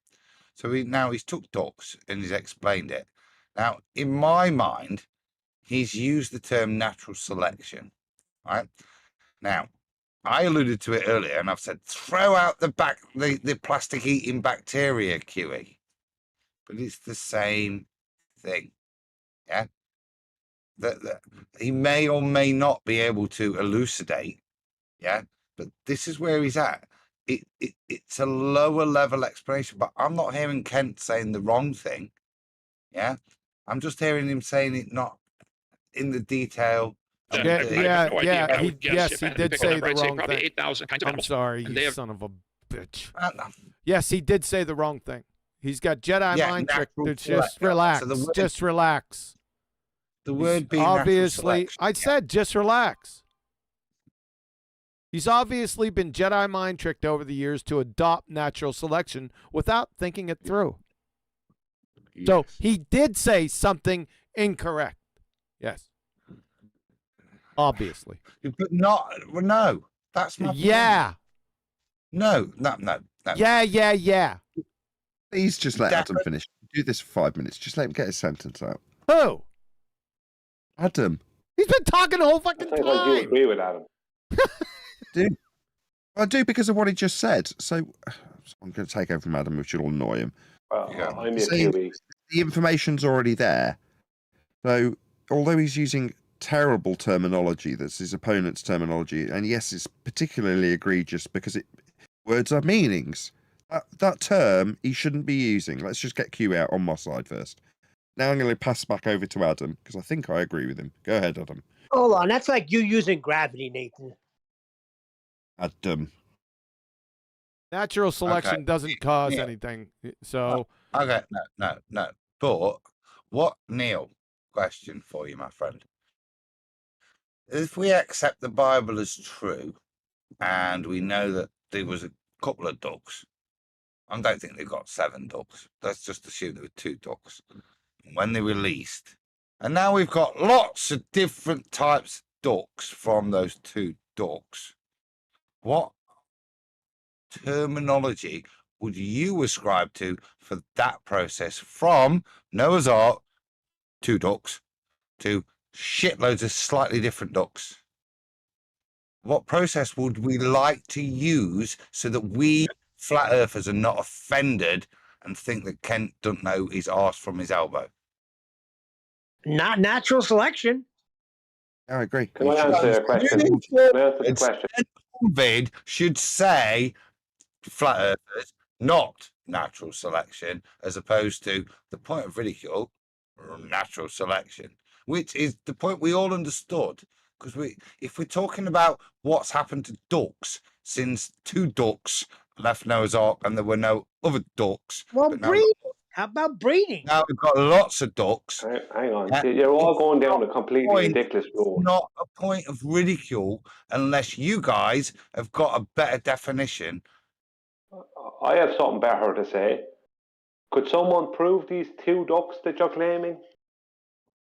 Can someone prove? I'll go back can to someone the prove? Hang on a second. Yeah, hang on a second. Because this hang no, on a sec. you don't have to prove yes, the 2 ducks. Yes, I'm allowed to speak too, Adam. No, I'm allowed to because speak you've too. not listened to I'm the allowed to beginning speak then, too. Brian. I'm allowed to speak too. You have to prove these 2 ducks. No, you don't. If you're extrapolating from that point, then that's you're just begging the question of these 2 ducks. No, because Kent believes in the Bible. So that's nothing to do with it. We're talking. It does. His beliefs have everything to do with it. Hang on. Chaos. Hello. Chaos. Come up with explanations for where 7 ducks. Hey, stop. Audio chaos. Brian and Adam, please stop talking. You're creating audio chaos, Nathan. I'm trying to stop you two talking to each other. You're trying to speak directly over me, is what you're trying to do when you're doing it. Just stop. Now I'm telling you. Shut the hell up, both of you. How about that? That's boring. Brian, make your point, and then I'll respond. Brian, then Adam. My point being is that why are we trying to decipher where these 7 ducks came from and how they came into being from these 2 ducks when we haven't proven the 2 ducks? How do you just also know with 7? Right. That's the point. Okay, we got that. We got that. Can I respond then? Right. Yeah. So, my initial point was, when you're dealing with Kent, is unlike us, he will actually make a claim. So if you were to put to Kent the question you've asked, where did the 2 ducks come from? He'll say, off the frickin' ark, Brian. Are you stupid? Yeah, that's his position. So when, yeah, right. My point is, we don't need to attack Ken and say, Ken, where did ducks come from? Kent's position on this is clear, and it's not a position I would want to challenge him on. I'd empower him on what happens to the ducks and not critique him on the phraseology of how 2 ducks turn into squadrillions of ducks. I'm not talking about Kent Hovind, Adam. I'm referring to ye trying to come up with how these 7 ducks came from these 2 ducks. Why are ye doing this? If Kent Hovind wants to go and make claims about 2 ducks, off he can go. It was Friday night. It was Friday night. Daddy Duck, he looks over and he looks at There's Mum one Duck duck on the dance floor. right? And he's like, I know what's going down here. I'm on this ark. Yeah, baby. I'm going to make an egg. Oh, yeah. He was smoking a cigarette with a long cigarette extension. How did we So get? you- How did we get the So ducks? you want a different word than natural selection? How did we get That's the what you're ducks? saying? How did we- you want one. How did we get the ducks from natural selection? By the way, Because even though we all know what Kent means when he uses the term natural selection, he doesn't mean it. Oh, in he any doesn't. evolutionary sense. He means How do the you- way. Why did you do that, Adam? You Yeah, really you're gonna said- get your ass He ripped means out. it. Shut up! Because I don't like this Kent bashing. I'm not bashing him. No, I'm just saying that okay, he's. Adam, stop. Okay, right. We've heard Adam. We've heard. You're having a go at my granddad, please, calling black please. people coloured. Okay, stop. We've heard Brian and we've heard Adam. Right, look, the words he used were egregious, but his explanation after the fact doesn't justify his egregious words. It just means he does have an explanation when he describes that the information's already there, for it to come out of whatever being it's already contained within. I can extrapolate. Yes, it doesn't alter his egregious use of this horrible term. Let's move on. Thanks. Weather, some like different environments, but it can only select from what's already available. So I think that I have no idea, but I would guess if I had to pick a number, I'd say probably 8,000 kinds of animals, and they have now diversified into maybe even there's no definition of species. And we can even double that. There you go. To... There you go. Stop. Instead of natural selection, he uses the term diversification, although he didn't use that exact words. He said they diversify. Right, okay. There you go. There's his word. Yeah, and? Yeah. Everyone was asking we can what more should than he double use that and just say there are like 20. Huh? Everyone was saying, well, what should he be using? Instead of his egregious use of natural selection or diversification based on the information already contained within. That wasn't a That's much better. substitution. That wasn't a substitution. That was a carry-on. The natural selection still stands. I know. I'm just, for Adam, helping him with Uncle Hovind. Stop picking on Uncle Ken. He's an Uncle Tom. 20,000 You know just what's to, if we want to be happening? crazy about this. How long do you think it took those species that were on the ark to become we've documented well over? Well, we don't really care. You'd have to define species first, wouldn't you? You're calling him an 40 days, Uncle Tom 40 a nights, black wouldn't descent it? joke. Hold on.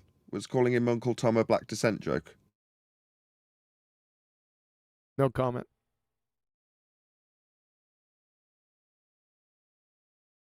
So, back to the subject at hand.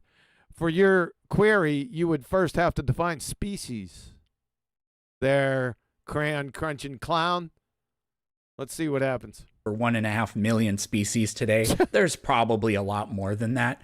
But how long do you think it took them to become the millions of species we see today? Hold on. Oh, I got there first. Elaborate on that. When you say species, it's an umbrella term from within the taxonomic classification system. It's worth elaborating on. I've done it. Go ahead, Adam. It's not. Look at what he's doing. So the debate has now turned into an attack on the Bible. Okay? How can you get this many species off a small boat? That's his More or point less. now. Yeah. That's the was not problem. small. That's Off a freaking big boat, then, Neil. yeah, but that's Let the him bully you, problem. Brian. Don't let him bully you. I won't, Nathan. That's the problem. He should be fighting for creation, right? Not trying to defend a belief. He knows creation was created. His belief in the Bible is fine. He can have that. But trying to use that in this debate it just makes no sense to me. Why not? It makes no sense to me. Why? Because this is about whether creation via intelligent design or creation via just nature. That's the argument. Not how you believe. Not how you believe. I've got to disagree with you. Hang on. Not how you. I'm not finished. Not how you believe the intelligent creation happened. Hey, that's what we want the argument to be, but unfortunately for us, Kent isn't doing that. No, he was asked. Yeah, I know. I'm pointing that out. He was, yeah. Brian. QE can have this debate, and he doesn't need to refer to the Bible not one time. Yeah, but I wouldn't. Hold on a second. Just hold on a second. Shut up. Shut up. I thought it was Brian. Fuck! Shut the fuck up. No swearing. He was drug into this by Peckerhead's question. He didn't bring it up. He's following with this question from Planet Peckerhead. Simply. Yes, that is correct. Yeah, that is correct. But the way he shouldn't have continued on from. He just said, "Well, that's my belief in it." But I mean, why allow yourself to be dragged into that? I agree. Do you know what I mean? Can I make my point? Yeah, go ahead. Yeah, given that's the case, Brian, and he's not doing what we would want the debate to be, he finds himself in a justifiable position to just defend his belief in the Bible. Yep. So you're saying this is unreasonable based on a standard we want Kent to be defending and isn't. Therefore, when he finds himself in this position, it's not unreasonable for him to just defend what is given over as his explanation when it comes to the Ark. When he asks a question about, it may seem unreasonable to any upstanding Christian, or I see that as nonsensical, he's in this position for a reason, and it doesn't seem like an unreasonable question based on the circumstances Kent finds himself in. I don't think it's reasonable, and neither does anybody else, but we'd be having a different debate than Kent is having. That's my point. Yep. But one point, and I want to ask it to Neil. Neil, on matters of truth, would you in good conscience use the Bible as a reference source? Yes. That's all Kent's doing. That's caveated. If you ask me that same, did somebody say super chat? To the moments of truth. Superchat. Super mustache. I thought I heard it. Shortly after you swearing. Shut up. Vlad on 0 Degrees, he sent cheers and thanks to QE and the panel, and special shout out to Flatsy, Lil Booger, and all my Discord homies. Thanks, man. Thanks, Vlad. Appreciate that. Ask me the same question, Adam. I've got a more important question. Ask me the same question, Adam. You don't remember the question, do you? I do. On matters of truth, would you refer to the Bible? That would depend on who I'm talking to. If I am talking to a fellow Christian, yes. We have the same epistemological background. If I am speaking to a philosophical, naturalist, atheist retard, I would not. Yeah, and that's maybe my point then, because, frankly, Kent doesn't give a fuck, right, about who he's speaking to, because he knows the Bible is true. So when he's dealing with anybody from anywhere, he will reference it as a point of truth. Get over it. Yeah, I'm over it. I'm fine. No, I'm not going to accept see your this. point. No, I can't Holy accept crap. this apologetics for Kent. I can't do this. No, that alters every bit of ethos we have as a standard here. No, I'm not going to make apologies for Kent just because we can appreciate the standpoint he takes as a Christian. He believes in its truth. That's fine if he can position himself to be like in that way in this debate, and he hasn't. Now, that means that he's open to this attack. It's not unreasonable. Now, the point that I'm interjecting is where we're saying it's unreasonable that he should just undermine it by asking if it's fair to have this many animals on the Bible, create the word Kent used, create the 7,000 ducks or whatever. It's like, well, unfortunately for Kent, this is a reasonable attack that he's going to have to sustain. And I hate to defend Peterson, but I'm gripping the care arms because I'm having to. It's not an unreasonable thing to have to defend in this circumstance. And as QE said, in the circumstances, and he shouldn't appeal to it, he's there. It was. I'm intrigued to see, because I can't remember, where he actually goes next.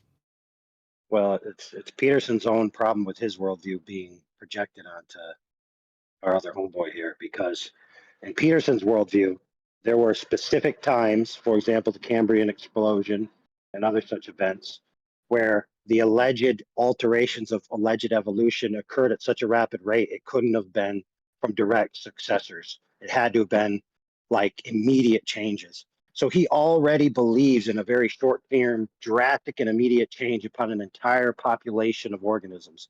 So in his own worldview, he's answered the question, because he'd have to throw his worldview out to make this critique against whatever the other guy's name is. I can't even remember. Hovind. Yeah, Ken. Uncle Ken. Uncle Ken. I would just like to point out that Kent, on a number of times, you guys may have missed it, that he said this is his belief. He's called it a religion. Kent has. It's my belief and my religion. His point is that so is Planet Peterson's. If y'all have missed that up to this point. I had missed that juxtaposition, if that's what's being done. Yes. He has said that once already. He might say it. I think he might say it again. Just want to ask Adam something before we move on. Go ahead, AI, but I do want to query something with Adam. Go ahead. I was just going to say, this is actually a good point to point out. Peterson's religion is that Peterson believes in this mechanism that he claims causes alleged evolution, whatever he thinks that is. And he thinks that it happens through successive progeny, and then that progeny is killed off and the good survive. But when it comes to like the Cambrian explosion and other such quote unquote filters in the past, they had massive amounts of change in the organismic structure, on the whole Earth that happened immediately, which requires some kind of epigenetic stressor or something, which the organism must be able to respond to, which means it must be programmed for something that's happening in the future. So in his own view, he's saying that this immense amount of pre-programming just arrived for no reason, because he can't use natural selection to arrive at it, because this is a catastrophic and immediate change. So even in his own view, in critiquing Kant for having a religious view, he's critiquing himself for having a religious view. Yeah, that's deeper. Many people don't know about that. Oh, obviously, Planet Peterson, the peckerhead, peckerless Peckerwood, doesn't know it, or he wouldn't have brought it up, right? Very interesting. Thank you, AI. Fascinating. You have something? Adam. Do you have something for Adam? Yeah, I just want to know why he's joking and it's just gone on a bit further than perhaps it should.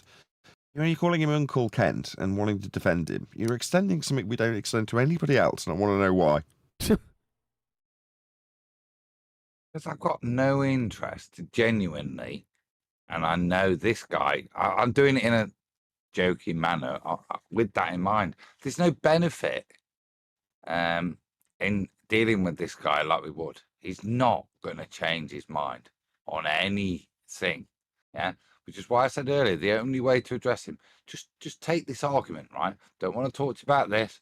Don't want to tell you to stop using the word natural selection, because you're an old codgery git, yeah, that is stuck in his ways, and there's no point trying to change. Like I said, I ain't ever going to change my great granddad from calling people coloured, no matter what happens. He's going to view the world as he does, as he has since way before I realised some of the truths that I didn't know that I learned from him. So there's no point in any investiture in that. The only point of investiture is what I said, which is QE's presentation. Give him that, and then let him destroy Muppets like this more succinctly. Okay, fine. So you're saying you can't teach an old dog new tricks, but some of the tricks that he already knows you might be able to refine somewhat. Therefore, why expel any energy on trying to teach him some new trick? And when you called him a codger, I looked up and this is the frame he's on, slightly hunched up with a downturned mouth. Very appropriate. All right, here we go. Species today include all the fish, because they didn't have to go on the ark. Where'd you get that number from? The vast majority of species we've documented are insects. So yeah, that's non sequitur. There was no insects. See, you're all over. not animals. You're an uneducated moron. Number one, this species term. You're gonna have to define that monkey. Kent, you need to hold his feet to the fire.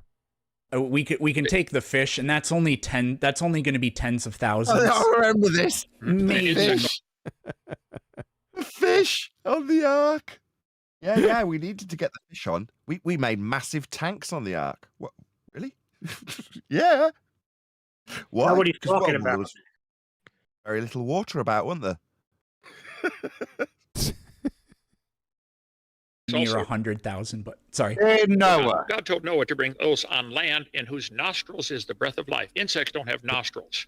They weren't on the ark either. They can survive on floating vegetation, floating carcasses. So of the land-dwelling, air-breathing animals, it would take probably about 8 or 10 or 20,000. But see, to say those 20,000 turned into let's pick a number and say there's even 500,000. And again, there's no definition of species. Okay? Right, but Ken, I hate to interrupt, but I only have so much time. So the question is, how long do you think it took those 8,000 species to turn into the many, many, many hundreds of thousands of species we see today? 2 weeks and 3 days and 35 seconds. 9 days. Go ahead, suck on more of that goober juice. 4,400 years is what the Bible says what dates would be. Okay, so why is it that a few thousand species can turn into millions? You're gonna have to define that monkey. Kent, you need. Can I ask a question? Yeah, go ahead. In terms of the Hebrew or whatever it would be in that you'd look at, we're referencing the taxonomic classification system frequently because it's useful and we're all familiar with it, right? But in terms of how it's described by the word of God, what classification system, if you will, is being utilized biblically? Kinds. Time? It's called, the Bible speak of kinds. Kinds of animals. Yes, so we can only speculate that would marry close to the family taxonomic classification system or family. So that's just speculation. You follow? Yeah, I mean, look, most of the Evo Tard's arguments based in the classification system and working outside of it. Therefore, you go, well, if you're going to refer it back because you're pinning Kent on his biblical adherences, then you have to go back to the biblical text and say, well, how are they classifying it, right? Am I wrong? It depends on who you would be to do that. Or what was your position to be? Why even go there? Just stick with Planet Peterson's idiocy and have him define species, because his entire range of questioning is associated with species, right? Isn't it? He said it about 8 times already. Define a species, you moron, and then we can move on from that. Because once he does that, and Kent has already pointed this out, but Kent's getting Jedi mind tricked right now for whatever reason, I don't know. That would end the discussion. Of species in a short time, but the idea of that happening over hundreds of millions of years is somehow. Kent's gone in. Just pulled 4,400 years out of his, like, in seconds. He's not getting Jedi mind trick from nothing. He knows his timeline. He knows what it is. So when he gets a bullshit question from Planet Peterson, how long did they have to mutate into all the things? Yeah, I was impressed by the speed of that answer. Yeah. How long did they have to mutate? Yeah, 4,400 years. Yeah. No, it's not mutate, but okay, I understand it. That's great. Good job, Kent. Now are you going to get back to definition of species? So you seem to want to answer the question. You're going to need that information to answer this question, Kent.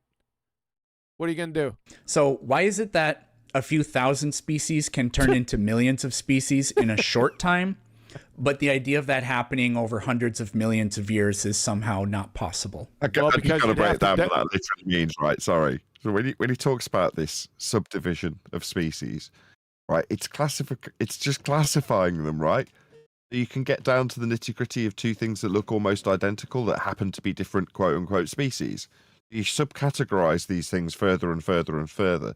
So in terms of the way he's asked the question, if I was to take him completely literally, you could say, well, you could end up with 50 million of them if you just keep arbitrarily subdividing them, right? Which is what we do arbitrarily with this classification system. That's the nature of classifying stuff. You point at it, describe it, and then give it a name and call that its category. That's what this is. It doesn't grasp how the question he's asking refers back to the system that's being used to ask a question that works outside of that classification system, and it's amusing and frustrating at the same time.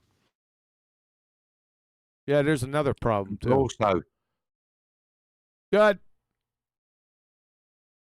It's also presenting a false dichotomy to Kent, or straw manning Kent, saying, how can it not happen over millions of years? Yeah, that's the one I was going to focus on. Yeah, but not. Well, Kent's not saying that. That's not Kent's argument, that it couldn't happen over millions of years. Kent's argument is that millions of years haven't happened yet. That's exactly. Yeah. Yeah, so that's why I stopped it. Hold on, here we go. A few thousand species can turn into millions of species in a short time, but the idea of that happening over hundreds of millions of years is somehow not possible. Exactly. So you would have to show 100 million years scientifically, please, right now, for you to even ask the question. No, for him to even ask that question, which is stupid, he would have to show the possibility of 100 million years. So show 100 million years scientifically, please. Let's see it. You wiki parroting pretender clown. Those pseudoscientists that thought they had your back, they don't. They're retards like you. You're left out there flapping. I'm going to use some bird shot on your dumb ass. Show 100 million years for him to answer that question right now. Idiot. Well, we cannot observe hundreds of millions of years, okay? Exactly. So Kent's all over that one. Good job, Kent. And we can The question is, why is it not possible? Pause what? Yeah? Okay. Well, first of all, it's not possible to have the hundreds of millions of years. Exactly. So your question's, it's kicked out. It's moronic. Unless you could show 100 million years. Good job, Kent. There's lots of ways to prove the Earth cannot be that old. There's not this debate tonight. I do that on my video number 1. It can't be billions of years old for lots of common sense reasons. Plus, we never see, what we've seen is 167 varieties of ducks. Sorry. There's two things that have gone completely wrong in this debate. Number one, it's become evolution versus the Bible, as opposed to whatever the hell evolution is, versus intelligent design. And number two, there's this timeline thing. Nobody, and I mean absolutely nobody, can in any way, shape or form prove the age of the Earth. Exactly. It's just a ridiculous thing to do.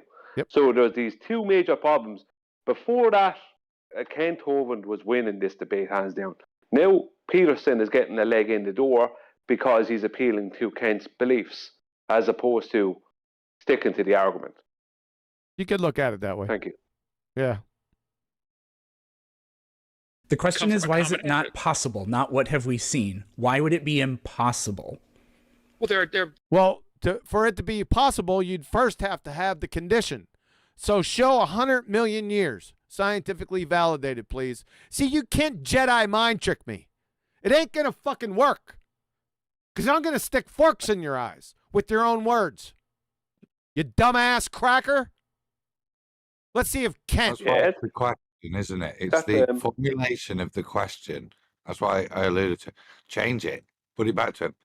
Because Kent's not claiming that shit wouldn't change via his words, natural selection over millions of years. He's already making the claim that over 4,400 years, shit's changed a lot. Yep. So why would he make a claim that if you're given him millions of years, it wouldn't change even more? Of course it would, by his own logic. Sure. It's just not millions of years. Yep. Peterson. Yep. Yeah, but this is the problem with that. It's going into a stupid place because it's Kent Hovind then made a claim of a timeline because he was referring to his belief in the Bible. That's true. And now he's stuck to this timeline thing, as opposed to the other guy saying hundreds of millions of years, and someone going, yeah, support that. Now he's trying to say, then when Peterson says, prove that, how do you prove it's not hundreds of millions of years? It's not up to me to prove it's not. You're claiming it is, or that there is, so support it, or else we can throw that out the window. But now Hovind is in a position where he's trying to defend something that he can't defend. Well, let's see. Let's see what happens. There are barriers. There are certain barriers that animals reach a barrier, like Goober dogs. juice. They got a 4.5-inch dog and a 44-inch dog. But Also there's a looking limit. at his screen, you fucking swallow one more time, I swear. You degenerate, reprobate retard. Piss me off. You're going to get a 5-mile tall dog or a 1/2-inch tall dog. There are 1/2-inch tall creatures, insects by the millions, okay? And you guys don't admit there are limits to the variation. That's why you live on a planet with imagination. You can imagine these little changes going forever.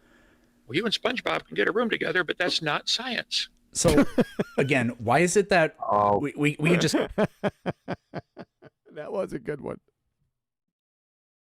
I liked it. Good job, Kent. This is the point, right? No. Uncle Kent, you can't call him coloured. He's black, right? So, Uncle Kent, no, that's not science.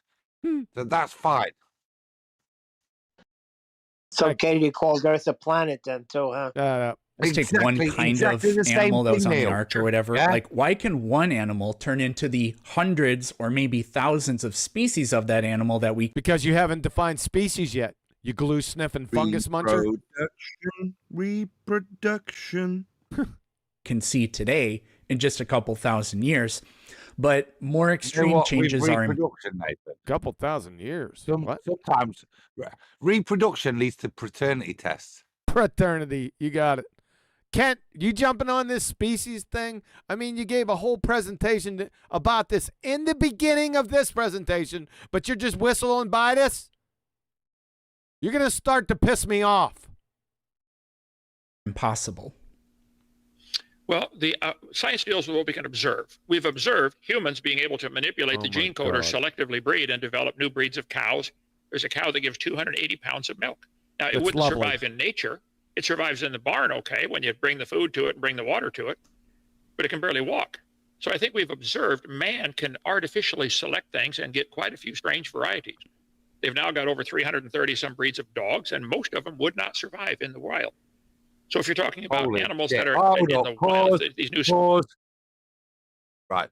How many, in nature, QE, how many cows give birth, to a calf, and that calf constantly suckles on the teat for 15 years? What the Not hell a good kind example. of question is that? I don't know what Kent's question. Because what he's trying to invoke there is that we've enforced some change again. Yeah, again, skirting around the real issue. Yeah, which is changed what? What have you invoked to happen? Have you invoked some random event so that this cow that's been over milked suddenly gets 15 extra breast glands? No. Yeah. Or have you invoked a set of genealogy that means if it's milked over there, then it copes in this mechanism, and there is a mechanism to cope. And in actual fact, what didn't happen, as described by their theory of evolution, was 1 squadrillion cows were over milked and they all died, but then we had one and then we bred from that. That's not what's happening here. And again, he's missing the point where the informational point and the preservation and change of environment point is already encoded within the cell and within the animal for it to adapt to its surroundings. Now, not to the ridiculum, although you're going to get to the point sometimes this century. I'm nearly there. Although there is a ridiculum, yeah, exactly, that we can cite, which is fucking bacterium eating plastic. No swearing.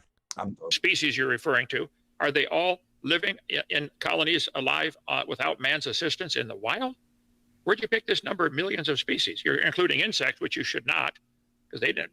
It's just simply land-dwelling, air-breathing with nostrils. Read the Bible; it says that. But so you think that there were there are hundreds of thousands of species of insects. Brian, I need his zoology knowledge. How many nostrils does a whale have? Oh, holy crap!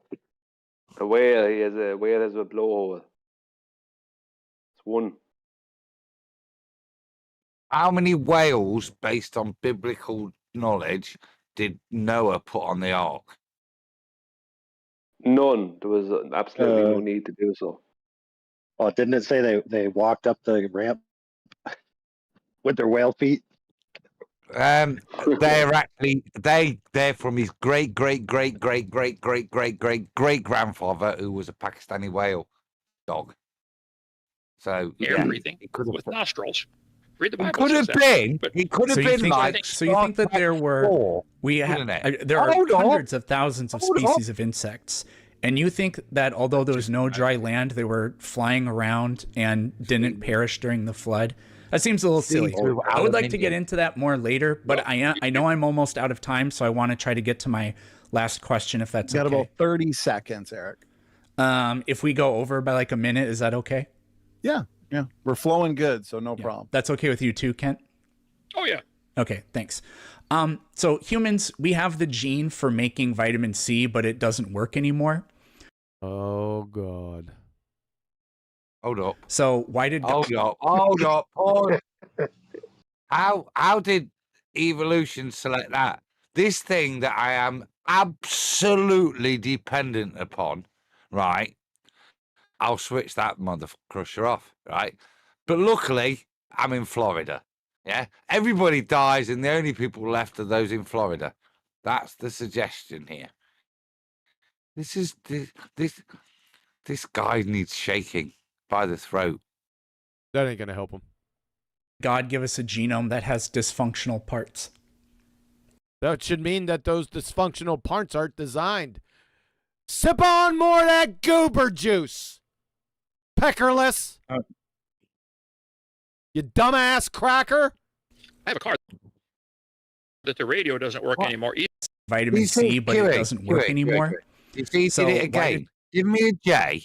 Let him drop his vitamin C bomb, and then watch him pull out his G juice.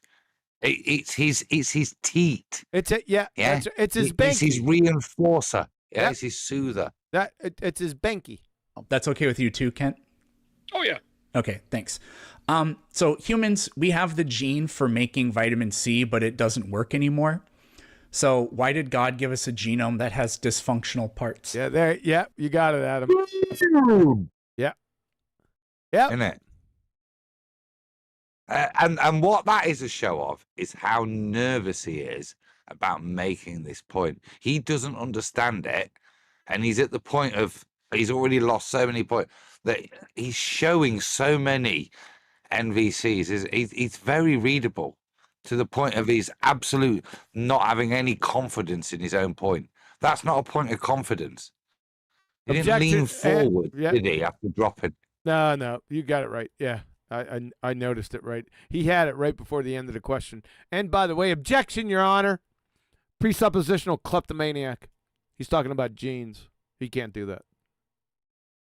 Idiot. Clown. I have a car that the radio doesn't work anymore either, but I don't think Chevy made it that way. I think they made it to work, and it just something broke over time. I think we're looking at man today as a great grandson of the original. We're a copy off a copy off a copy. I think it's amazing anything still works with this incredibly complex gene code that you can pass on in an incredibly fun way to your next generation. So I think that's evidence of great design. That it doesn't work. Pull on the Bible, Ken. Pull on the Bible. No, sorry, Adam. Go on. Well, no, off you go, Brian. No, I was going to say is, what is Ken trying to? What is he trying to defend this. It's like, ask God. I mean, if I had to come up with a logical reason why we require vitamin C, it's that we all have to die somehow, and some of us are going to die due to immune issues. And the fact that we don't produce vitamin C means that immune issues are more likely to happen, blah, blah, blah. So some of us will die that way. Well, if I had to come up with a logical reason, but that would be something logical. But I can't defend. I'm not finished speaking. That's not his claim, I Brian. am not finished speaking yet. I know, but I didn't want you to carry on. Okay, I'm not finished speaking. Did you hear me stop? Correctly. Did you hear me stop? Carry on about the immune system. Right. Okay. The point I'm making is, if I had to come up with something logical off the cuff, it would be something like that. But I can't defend why God made humans that way. I can't defend that. So why is Kent Hovind trying to defend that? Not his claim. So his claim was specific about the way we've been formulated, that God did make us in this way. He made a gene that he's unsubstantiated, he claimed, exists within humans, the internal production of vitamin C. But he's saying, why is that gene switched off? If God exists, why would he switch it off? That's his question. Not. Yeah, I know that. I heard. Why is vitamin C question. needed for a biological system? Yeah, but why is Kent trying to then come up with why God did that? Why is he trying to? Let's see what he's gonna do. He didn't do that. He didn't yet. Here we go. Great design. I would never intentionally build something that I know is going to break. So you've kind of sold your God out just now. Are you claiming that Adam and Eve? Really? So Wow. Yeah. So how did he sell his God out specifically, dumbass? Because he made the analogy with the Chevy and the broken radio. So the broken radio isn't designed? Does God not break the radio and all parts so that it doesn't have a millennial warranty anymore, your body? That's a little bit deeper. Bit deeper. That's why I said to Ken, refer to the Bible for this answer. Because this is where Kent's truth is. Just smack him with the holy book, because that's where this argument is now. As Brian alluded to and I've to earlier, this is no longer the validation of evolution. This is, if the Bible's false, then evolution is true. Mm-hmm. It's nothing to do with validating evolution. It's attack the Bible to mean evolution is the only alternative. That's in his pea brain. Well, I'm overshooting. Caper-sized piece of horse shit between his ears. That's where the argument is, though, isn't it? Yes. Yeah. That's what that's the implication. Yes. Great design. That it doesn't work is evidence of great design. I would never intentionally build something that I know is going to break. So you can't tie your shoes without a fleet of fucking slobber nurses, you idiot moron. My God. I mean, you've kind of sold your God out just now. Yeah, he didn't sell his God out. And then you keep on talking. You didn't show. There was no evidence of selling his God out, Mr. Non-Design Design. You idiot clown. Are you claiming that Adam and Eve could make vitamin C and now we can't? I don't know. I never met. Can I? What? Can I just say, how does Peterson know that this thing was switched off? He doesn't. How does he know it was never switched on? He doesn't. That was a question I had for AI, Brian. I was going to say, because he's got a load of knowledge. Does he know anybody that was able to self-generate vitamin C and therefore didn't like an orange? Yep. Listen to what he says. Anyone in history, AI? Listen to the question. You've kind of sold your God out just now. Are you claiming that Adam and Eve could make vitamin C and now we can't? I don't know. I never met them. I'm going to meet them one day, but I suspect they could. What the screw? Yep. This is very frustrating in terms of building straw mans. Yep. So we're now at the point of whether or not Adam and Eve could do. Why would they need to? Right? There was a garden full of all the fruits that they needed to sustain them. Just eat that. What? Very simple answer. Is there any evidence that they could? I don't know. Go ahead. Is there any evidence about Adam and Eve that could do something? Their genetics do something? Again, objection, Your Honor. He's appealing to genes. He's a presuppositional kleptomaniac. He's a moron, and this question is moronic. They lived to be 900. Must have done something right. So you have no idea? Yeah, he doesn't know about Yeah, Adam no. and Eve's genes, you fucking idiot. But I concede the point, right? No, yes, they could. What do you want, Peterson? Yes, they couldn't. Take your dichotomy and extrapolate. So they could, and we lost it. They couldn't, and we've always needed to eat oranges. What's your point? He doesn't have one. I don't think anybody does. How could I know? How could I know if Adam and Eve could make vitamin C? How am I supposed to know something like that? Do you know? I don't know. That's the problem with. Okay. Well, they certainly didn't exist, and this. Really? So you're going to prove non-existence? What? That is a backslide, sir. Well, they certainly didn't exist. Your mama, she's so fat. Yeah. What is that? They certainly didn't exist. So certainly. So show non-existence, you dumbass cracker. It's the problem with your worldview. That's why I problem with his. No, you got bigger problems there, Sunshine. Talked about in my opening statement. We have either you talked about what in your opening statement about divining Kent's thoughts, or incredulity, or I don't. Incredulity. I didn't. You got I don't know responses from malformed questions. What do you expect? Fucking idiot. No, or shut up. Or, I mean, just nothing. Just nothing, huh? We've heard a little bit more than just nothing, or that space between your ears.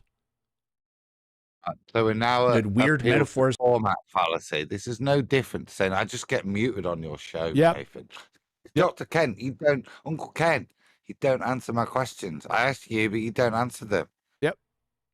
What, you mean the question that you, after I said, well, that's not a question, you went, no, it's just whatever, and admitted those questions. Yeah, the non-question questions. Yeah. Or, I mean, just nothing.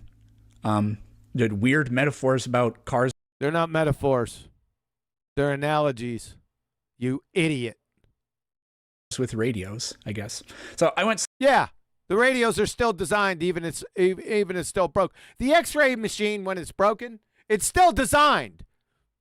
The damn wind, waves, and fairy tale gravity didn't wicker it together, did it? You dumbass clown. See, I'm starting to get to the point where I'm really getting aggravated by stupidity from an abject retard. Go a couple more minutes. Slightly over my time. We can pick up more of this later. Shut up. No worries. There's your goober juice. It was good. I liked the way that flowed on the. Write a nonsense and an escape clause. Yep. And then fast-paced nature of it. Yep. So very good. A lot of fun. Now we're going to transition, and a couple of those points you guys. He's already transitioned. Back when he crawled out from the rock where the abyss is, he transitioned right there. Degenerate, reprobate, retard. As we're talking about at the end there, Eric, like you said, you can pick up. Yeah, go back to your wiki screen. You have anything else there? On that after Kent's roughly 20 minutes now. So Kent, I'm going to reset the timer, and you can lead the way for about 20 minutes. Go ahead. Okay. Drop your rope, Ken. Drop your rope.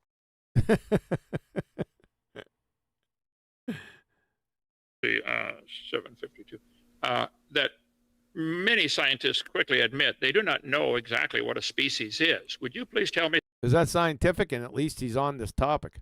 Since the topic of the debate tonight is common descent the best explanation for the origin of species? Would you please tell me what is a species exactly? Give me a full. Right. So that question you should just stop and let him hang himself. And this is what we said earlier. This guy needs tooling up. He doesn't know how powerful the rhetoric he's using is. How many scientists, will substantiate, I assume with science, about the taxonomy of species? Yep. Listen to the question and listen to the Gruber sucking retard answer it and justify it. Yeah. If he does and tries to, he doesn't understand neither the question nor fundamentally what science is. Yeah, exactly. You got it. Foolproof, airtight definition of species. Well, like you said, there are multiple definitions, and we do have. Wrong answer. That's a law of identity violation. Poster child. You're a retard. Simple. You're finished right there. It's over. Have demarcation problems. That is a real like philosophical quandary. So what does philosophy have to do with this? The easiest explanation that's typically used, like in school, not an easy or a real philosophical problem. What the living shit are you talking about, young man? He doesn't know. He's sniffing glue. Yep. This is like, what's his name? Etherite level of just bullshit rhetoric, isn't it? Spew out big words. Time because I don't know what the shit I'm talking about. Very good analogy with ether. Yep. Same thing that happens with etherites. Watch. Schools or whatever is a species is a group of animals that live in the same environment that can reproduce and produce fertile offspring. Really? So you get weird exceptions to this, however. Whoa, stop your woes. You didn't let him finish. Fertile offspring. Because he said, so you get because he's a retard, that the definition of species is a group of animals that live in the same environment. What, like whales and Pakistani dogs? Yes. Same environment, is it? Yes, but you didn't let him finish. Environment that can reproduce and produce fertile offspring. So you get weird exceptions to this, however, like... Uh-oh. Well, so my point is not correct. Uh-oh. We're on to weird exceptions now. Yep. To define a species that live in the same environment. Whales. Hippos. Same environment, whales and hippos. Yep. They the same species. Dunning-Kruger. Yeah, he's a moron. Is it? Well, the point I'm making is he's just made up his own definition of what a species is now to make his point. Yes. Yeah. It's like the logical framework for ethers. Just made it up. Exactly. Just pulled it right out of his ass. Yep. Yeah, exactly. You had the right analogy. I didn't think about that, but you're exactly right.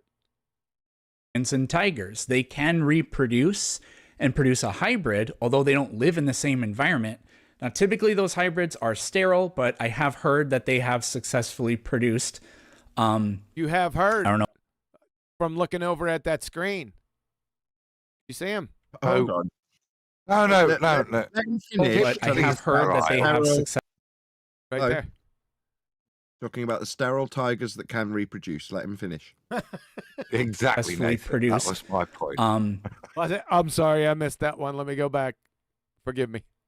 Weird exceptions to this, however, like lions and tigers. They can reproduce and produce a hybrid, although they don't live in the same environment. Now, typically those hybrids are sterile, but I have heard that they have successfully produced, I don't know what you would call it. I'm sorry, I missed that part, man. Sorry, you got it. Good job. Viable, fertile, I guess, the lion type. Fertile steriles. Is that what you're getting your information from? This glue sniffer over here. Whoever it may be. Clown. Tiger hybrids. Hybridization is also common in the plant world as well. So plants that can be wildly different end up having some sort of hybrid compatibility. That's amazing. Did you answer what is the definition of a species? Clown. Okay. Would you agree that the example you gave, the lion? Yeah, it's having fertile, infertile offspring that can give birth. Yep. That's the definition. And the tiger are both considered in the cat. We'll call it family, for lack of a better word. Kingdom, phylum, class, order, family, genus, species. Oh, they're both in the. Ken, tell him how many cats is he going to need then on the ark? 10,000, 30,000, or 2? I like his run through of genus, species, family, right through the taxonomic classification system. Why'd you do that? That to show everybody that you know what they're called in the taxonomic classification system? What was that for, Kent? That's The what other I'd thing like is, to he's know. been Jedi The mind cat tricks. family. Say again? Oh, sorry. No, go ahead. Been Jedi mind tricks. He asked him to define something. Peterson gave him as a response an explanation with caveats and exceptions, and then his response to that is to say, within your explanation, it's like you asked him to define it. Why aren't you letting it go after you've asked him to define something and he's given you an explanation of what something isn't, the exceptions to the thing that he described? Yep. Don't chase after his description. Ask him again. No, you didn't define it. Exactly. You can't. Yes, that's the whole point. Kingdom, phylum, class, order, family, Okay, genus, that species. again. They're both in the cat family, right? Yeah, the Felidae, I think that's a family, yeah. Okay. I don't speak Latin. It's a dead language. So does that is because we can see the 2 in the cat family? I love him. I don't speak Latin. It's a dead language. Yeah. Don't try and do. What are you on about? Yeah. I was going to allude to the point that it's just an egotistical pile of shit. Yeah. That students have to revert to the point that a rat shouldn't be called a rat. It's a ratus in the taxonomical. See, you bunch of pretentious pricks. And Ken's just called him on that as he tried to get valor from that. Yeah. Yeah. Well done, Ken. Yep. Family hybridize. Does that make you believe that lions are related to potatoes? So shout out to Brian. Brian, the way are you they? test that- Don't shout out, Brian. Ask him. You believe that lions are related to potatoes? So the way you would test that, because Darwin had this crazy idea that Holy shit. The way you would test that. Is that Darwin had this crazy idea back in the late 1850s. No. That's the What way you we're going to do test it? is you, No. you take a No, potato. what you do, and you I know take how a to do this. lion. Oh, no. Go A on. potato, you put it on the dance floor, get a long stemmed cigarette, introduce the tiger, say, what do you reckon to that potato over there? What do you reckon? Getting jiggy with it or what? We've been going at this for too long, man. It's really stupid. His response was even more idiotic. Go ahead, say it so the way again. you would test They're not that, out because yet, Darwin had this 2 in the cat family hybridize. Does that make you believe that lions are related to potatoes? So the way you would test that, because Darwin had this crazy idea that life has changed so much on our planet that Begging the question, Fal, so you don't live on the planet. Go ahead. No. Darwin had this crazy idea, because remember, you should be responding to what the person's just said. Yep. Do our potatoes well. So, yeah. So Darwin had this crazy idea that, now the logical thing in any human conversation, if you're listening, is to say, because that's why you've injected and brought Darwin in, based on the premise that somebody's asked you, are lions and potatoes related? So you can only assume at this point that he's going to go, yeah, because Darwin had this crazy idea that lions and potatoes were related. Yeah, that's the test. If you're listening to the person, it's the only way, unless it's just like, no, I've got my own Brian agenda, and I don't give a shit what you're saying, Uncle Ken. You forgot about the test. The test is the crazy idea. Listen to what he said. What? Listen.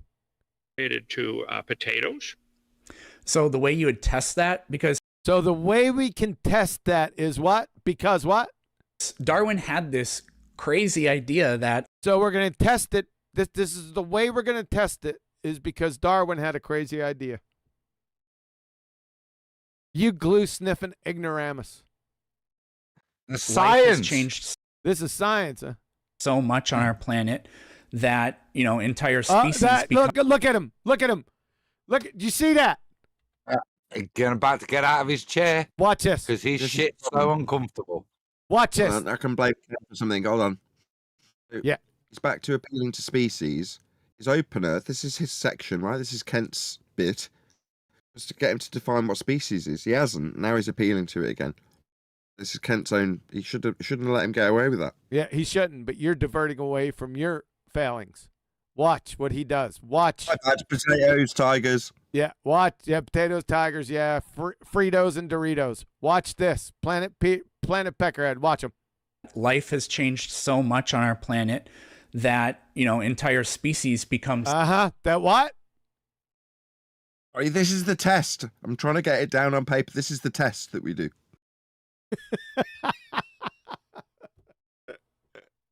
something different over time. Really? Sure. Are you sure about that?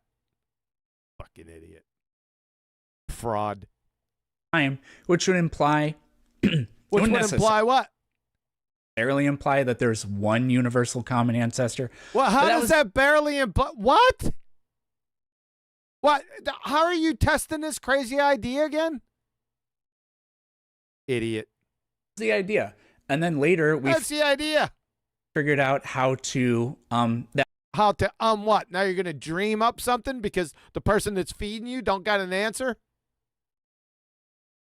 Clown. That when animals or plants, whatever, when something reproduces, there's a hereditary molecule. You can't appeal to molecules. No. His answer is not only yes, tigers are related to potatoes, but everything's related to potatoes. What's the test? Because Darwin had a crazy idea. That's the test. What the fudge is a hereditary molecule? Just all potatoes. Out of my own ignorance here. Yeah. What's a hereditary molecule? Potatoes all the way down. Yeah. Let's find out. We figured it out. It's DNA. So then, see, you ruined it. No, I didn't. You too eager on the button. To that when animals or plants, whatever, when something reproduces, there's a hereditary molecule. We figured it out. It's DNA. Objection, Your Honor. Hold up. I did hold up. Presuppositional kleptomaniac. That didn't answer his question, Kent's question, by the way. Darwin had no idea of it.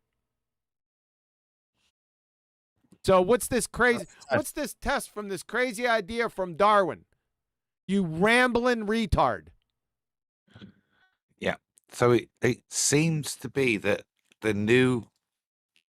because of intersectionality and DEI, the way we describe DNA now is as a hereditary molecule.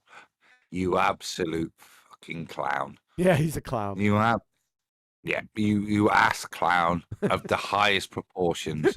Whatever you're doing, you're not actually engaging with anybody because you've got to the point that the DNA now is a hereditary molecule. Yeah. Ass clown. So then, then he has to go back to the screen. So then what? 20th century. You sure about that?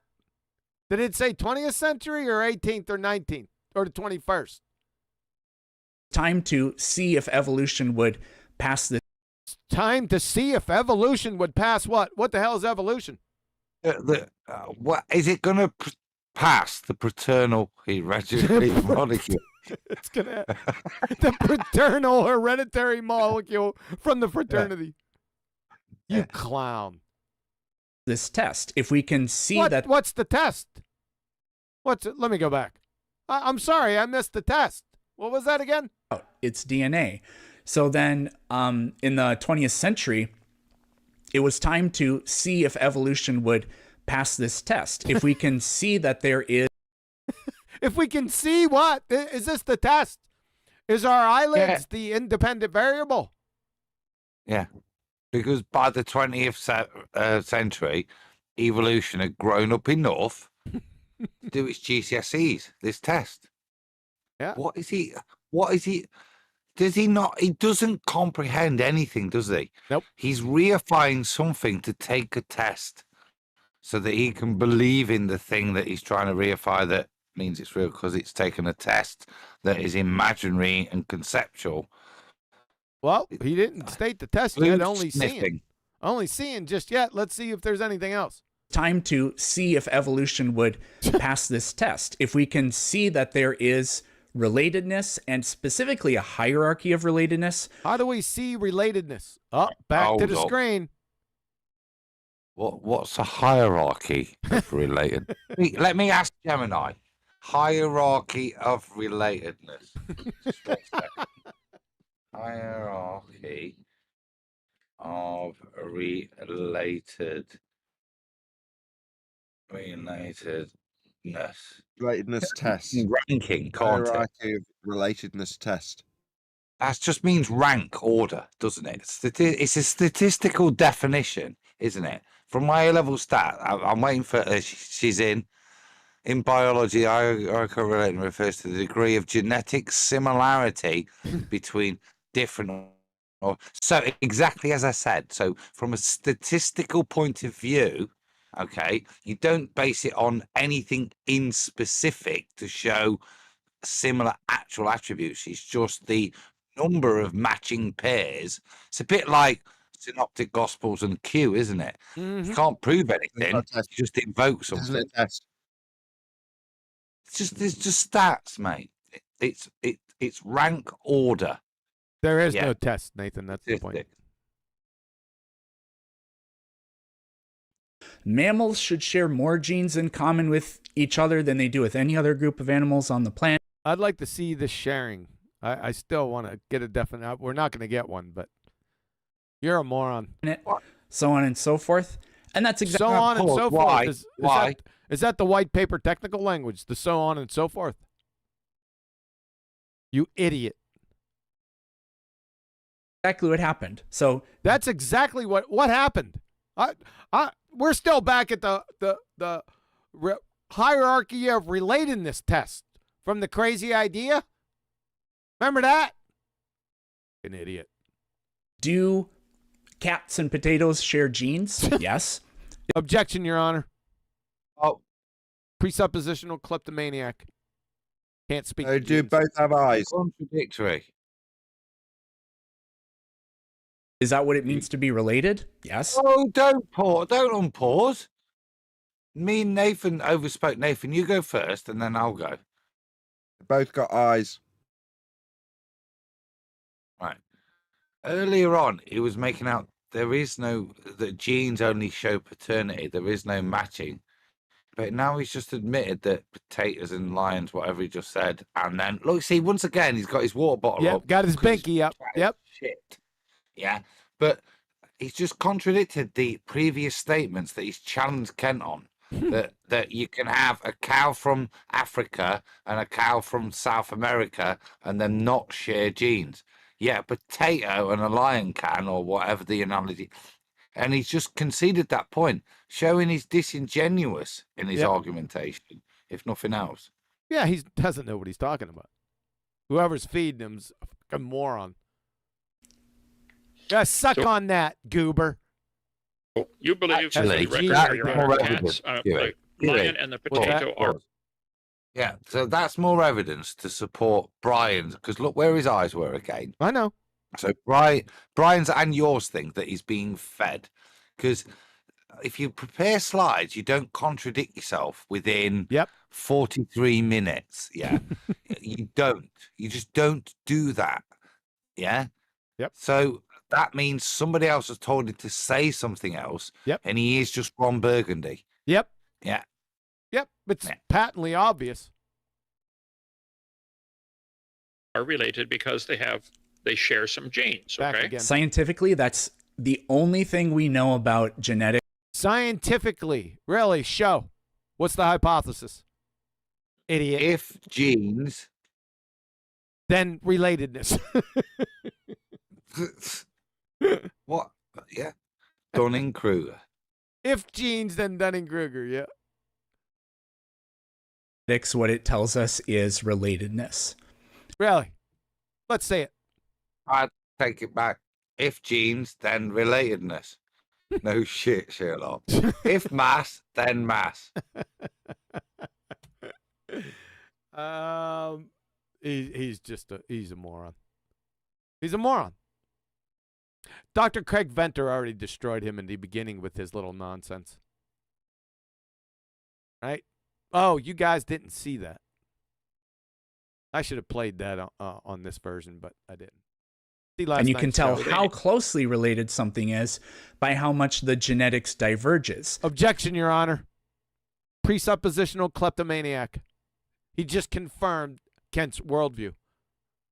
But Kent's unaware of it. Bullshittery. Okay, so quick question. So me and my wife have got 2 children. Do their genetic divergence to me and my wife match each other exactly? No. If they're variants, is there a difference in their offspring? No. What do you want? These are just statements of nonsense. Yep. They sound clever until you bother to delve into what you've just said. Yep. Yeah? Yep. That's how you would do a paternity test. He said it again. There you go. Exactly. Highlighting my point. So the rate of divergence from my genetics, yeah, should be exactly the same for both my children. Otherwise, they're not both my children. You missed the paternity, but that I know. Sorry, yeah, because it's just a paternity of this guy. That's how you could the prat. Tell to what degree your dog is like a purebred or a mutt or whatever. What? And it extends across species. What's a species? Kent? So is it even possible on planet Back to his goober juice. Peterson that maybe the potato sends roots into the dirt and has to draw minerals out of the dirt? He has to have a code to tell it how to extract certain minerals to make a potato. And the lion has to eat certain things that contain these same minerals to build body parts that he needs. He has to, keep adding gas to the vehicle. Could it be that they both have a common need for certain minerals, and could their genetic code similarities be a result of a common need for something, or could their is ancestry? Couldn't you just shake him? Couldn't you just pick him up, give him a cuddle, and say, "Uncle Kent, listen, just for 5." Why are you doing that argument? Yep. You've said the word code 3 times in your argument, and stick there, Uncle Kent. Yep, he can't. The only way it could happen, they have to have a share a great grandpa, or could it be the same designer made them to meet the same needs? If life on this planet has a common ancestor deep in the past, it doesn't. It was debunked. Did you not just make a point, or did he just pissed on in his face there? Yeah, he's going back on his universal common descent. I guess what this so-called debate was about. Just made it. Whose questions are these? I thought it was Kent's questions. Wasn't it? That's what I thought. Oh. Then that means that. Then that means what? What does that mean from your feed? There would be like whatever's conducive. Pause. I said that so during Peterson's questions, right? When Kent came back with a rebuttal, he was told, "Oh, will you wait till your turn?" Are these not Kent's questions now, or have I missed it? Or is it just open? No, these should be Kent's questions. To life, whatever works well for life, the absorption of minerals. Like we have carbon-based life on this planet, not silicon-based life. It's been proposed. Oh my God, you glue-sniffing bumsucker. Yep. The retards feeding him, that you've lost the plot. They don't even know what the plot was. They lost the entire story. Look at him. Idiot. That's possible, but chemically speaking, perhaps carbon just simply is the best. And where'd you get carbon from, glue sniffer? You're a philosophical naturalist. Show nature poofing carbon into existence. Yeah, that's what I thought, dumbass. You just confirmed Kent's worldview again for 675th time in the past 45 minutes. In the competitive environment. Whoa. 2 things. Glue sniffing bums. Well, 3 things. glue sniffing bum sniffer is totally applicable. Point number 2. Silicon-based life. Can you show that, or is it just completely science fiction? And if you can't, then why the hell are you bringing it up, dude? Yeah, there was no point. No, there was no point. He just brought it up. It was flailing horse shit. But it's science fiction. This is the point, yeah? As a big Doctor Who fan, silicon-based life, I remember many a science fiction book when you go to a foreign world and the life forms are silicon-based. Why? And this is the point. Why? Why would you pick silicon and not, like, neodymium? Yeah? Molybdenum.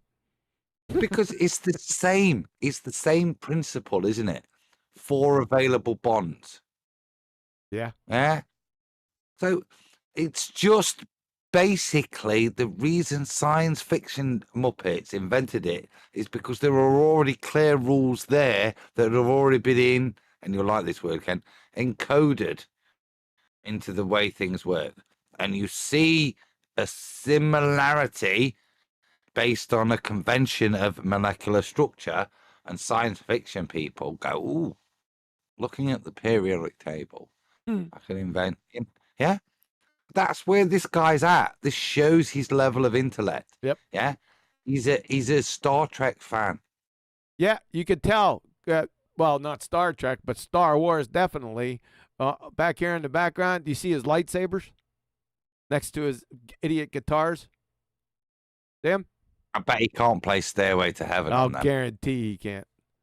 Of the biosphere and all these other geobiochemical cycles that interact together. They're not geobiochemical cycles. They're biogeochemical cycles. You reverse stuff, retard. My God.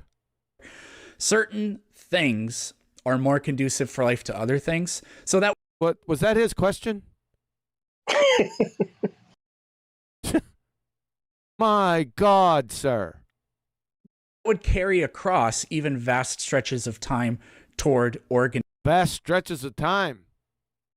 Are you going to scientifically validate these vast stretches of time for us? No. So far, he's correct. So he's back to his feed. If there are some things, like there aren't very many things that potato. Thingies. So we're into thingies now. Okay, there's some thingies like potatoes. Okay. And cats have in common. Really? With what? But like the idea Look that at him reading.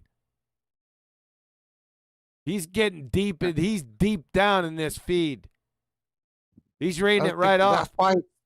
It was a common design. Look at him. He's squinting. You see that? And cats have in common. But like the idea that it was a common design. See him squinting at it? You friggin' clown. Designer that did it, and that it's not just the rules of biology. What are the rules of biology? Please, floor is yours. Give me the rules of biology. If potato, then cat. 1 through 10. If potato, then cat. You clown. You ass clown. Get a bit more. Let's hear that whole thing.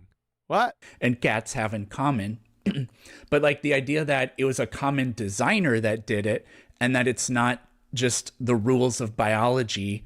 So the rules of biology created life. That makes perfect sense.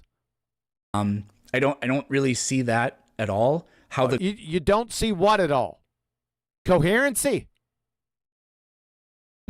How the idea of the designer is the better explanation. Better explanation. The compelling factor of the matter is code, information, Your Honor. An objection. He can't appeal to anything in that vicinity.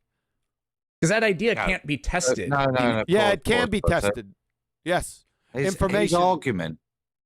Fuck. His argument then is that from a logical framework, an Occam's razor, perhaps, it's more logical for him that potatoes evolved into cats, yeah, which is why we've got cats and potatoes, as opposed to a creator making cats and potatoes.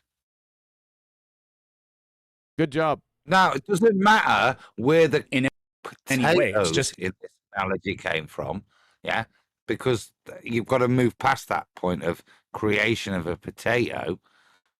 But it's perfectly logical to realize that, of course, potatoes, then cats, hence cats and potatoes, as opposed to cats and potatoes. All right. That's it. Yeah, good. Because this is retarded. This guy is just in. Yeah, this is nonsense, dude. You try to listen to it and make some sense of it, but it is that level of bullshit, frankly, isn't it? Yeah, it's been that way the whole time. Sorry to have to have to expose the audience to this, but it's for a point. Yeah. It's repeated exposition that all the bullshit has no substance. Kent did. If you're going to, like Brian did, critiqued it that he's using the Bible as substance, yeah, and he missed some of the substance that we've got through knowledge, yeah, that he could have cited, then that's frustrating. But this guy has got no knowledge, yeah? He's just got a belief system that he falls back on, and when he falls back on it, he contradicts it. That's all we've heard, and worthy of it, the repetition in the different fields as he's demonstrated that point, and it was worth what we got blood 4 hours. We got blood always finds its level in chat. I just looked back there. Hey man, why didn't you come in and give your scientific evidence for 1,000,000 years? Let's see what he has to say. It's the top one I got. Blood always finds its level. Okay, is there any evidence for evolution? That's the wrong question. What's evolution? Please post the scientific theory of evolution. That's the I question. told you it was in chat, but nobody listened to me. Oh, I didn't hear you. I probably told you to shut up. But now flirts are falling for. Well, I don't really care about it. All right. Oh, Pablo said he's been listening for a while, so yeah, even when we mentioned him earlier, so yeah, he's not coming in. So should we take that as tacit admission that you can't provide scientific evidence for 1,000,000 years? I think we can. Are you still going to hold these young Earth creationists' feet to the fire when you don't know your ass from your elbow? That's my question. That. Nathan, sir. So blood always finds its level is XO. Really? Yes. Well, Nathan said earlier that wasn't him. I thought It is XO. XO, you into using Anyway, should we wrap that out? Hold on a second. XO, you into changing your name and your avatar and stuff. Yeah, that seems legitimate. If that's you. How do you know that, Flatsy? He said it before. Oh, he did. He Okay. Fair enough. Yep. Who claimed 1,000,000 years? Oh my God. You feeble idiot, you. Unbelievable. No one. You here, this is what you did. Do we want to rewind back to last night? Blood always finds its level. Do I need to show you this? First of all, I got you to admit that it's stupid for somebody to claim that they're not a creationist. You figured that out. I don't know, maybe your slobber nurses helped you? Yeah. But then you fired off on young Earth creationists. You fired right off on them. So implicit in that, in your firing off, the young Earth part of that equation, then implicitly, you must know the age of the earth. And that age of the earth is a really long friggin' time. So what seculars say for the earth is somewhere in 4 billion years. It depends on what day you talk to them, right? You following me up to this point. So I said, the heck with that. Don't worry about trying to scientifically validate 4 billion years. I dropped it down to 1 million years to make it easy for you. Are you getting in there? Has the penny finally dropped for you? So, scientifically validate 1 million years, idiot, or shut your mouth when you're discussing young earth creationists because you have no case. You follow that, dumbass? Or do I need to put it in Braille and shove it up your ass? XO. Whatever happened to you, dude? You got a case of the stupids. Well, I'm your cure.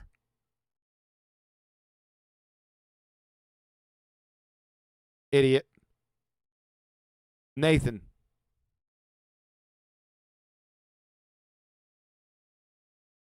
With that, fantastic note to end on. A huge, massive, enormous thank you to both Discord and all the public. Do we have any public appearances from anybody today to thank? I think we did we? No. Just a massive thank you to all of you for smashing the super chat, hitting QE up on PayPal and all that good stuff. And yeah, we'll see you all in the next Ballbusters.